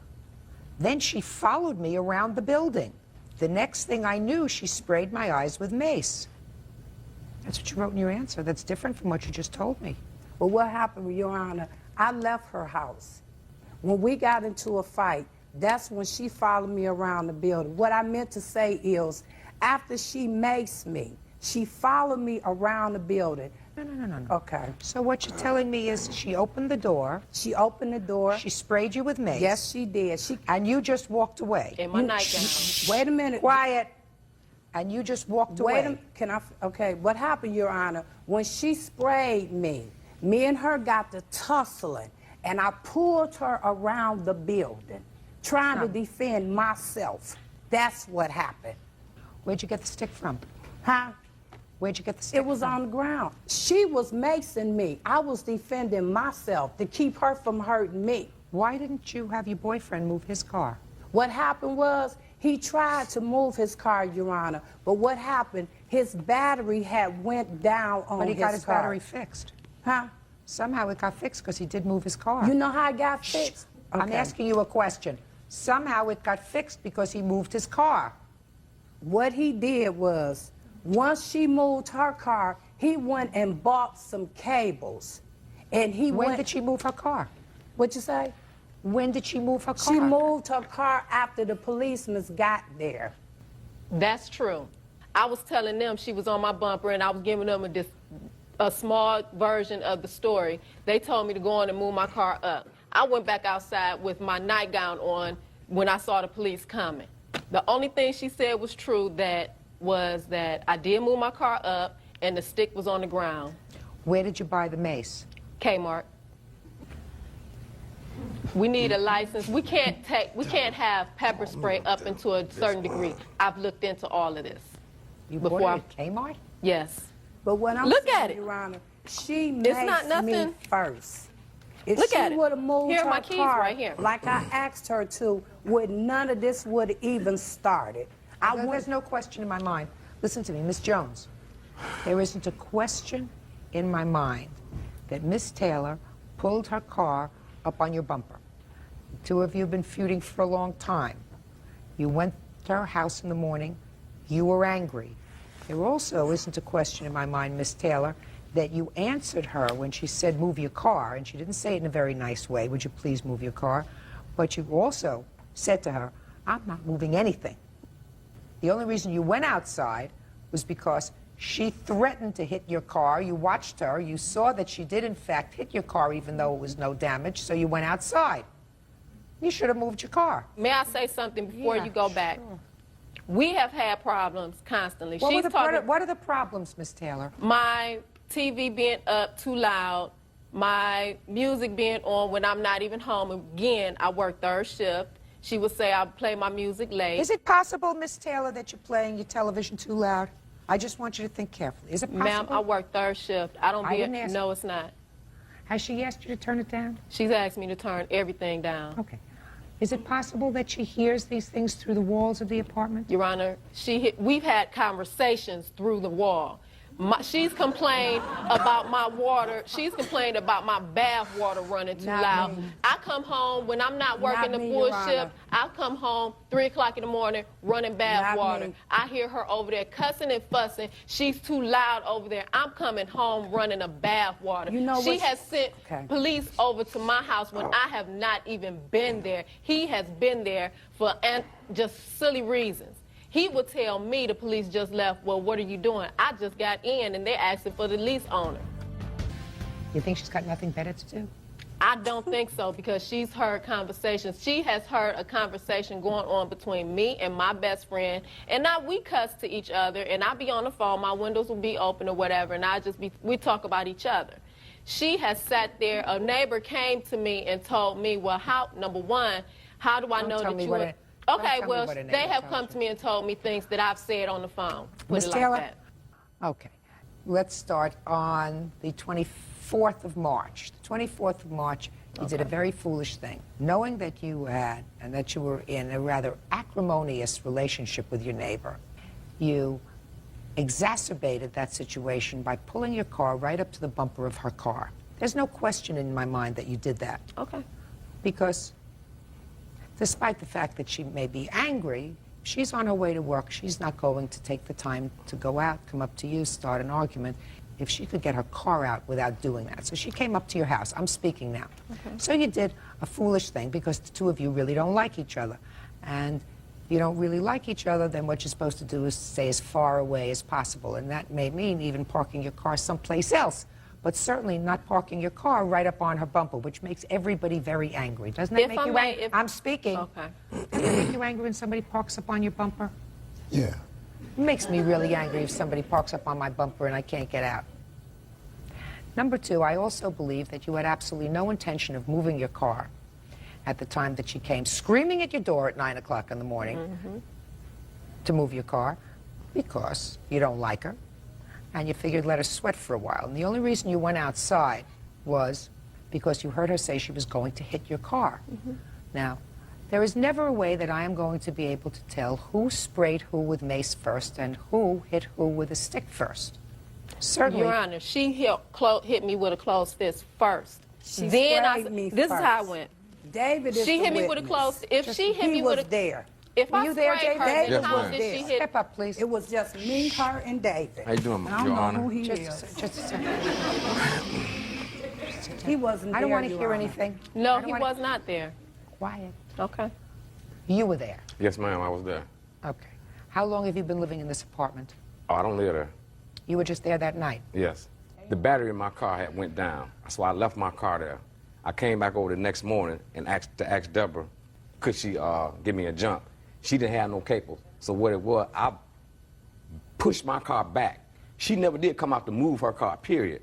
I pushed my car back, took her car, went up to the parts store and got some jumper cables. Came back, her car was still in the same place.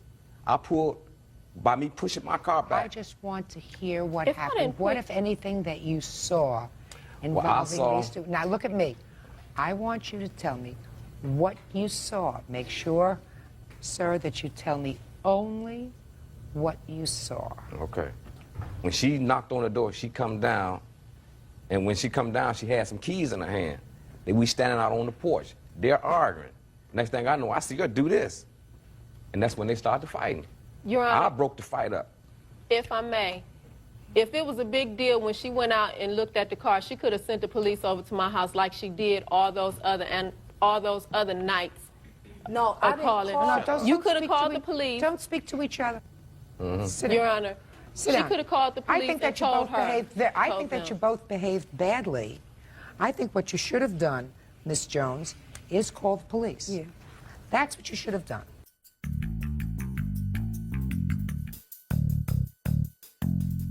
I believe that you were both injured. The fact that you had a graver injury than she did, which was you had a broken finger as a result of being hit with a stick. She did not hit you with that stick until after you maced her, which are the injuries that you are complaining about. Now, you could have taken care of the situation before it even started by No, I not could doing. not. You're There was no interrupting. way. You're I'm interrupting me. Oh no, you could have taken care of the situation before it even started by not parking in a situation where you knew you were going to exacerbate an already hostile relationship with the defendant. You chose the night before, when you parked, to park, and you said to me her car was parked there. It wasn't as if her car came in after your car was parked. Her car was parked there. You chose to park your car in such a way that she could not get out. Now, the fact that she came to your door the next morning, she may have asked you to move your car. I believe that you had no intention of moving your car. You're angry with her, you're annoyed at her, and you didn't like her attitude. Your Honor, her I'm car is- speaking.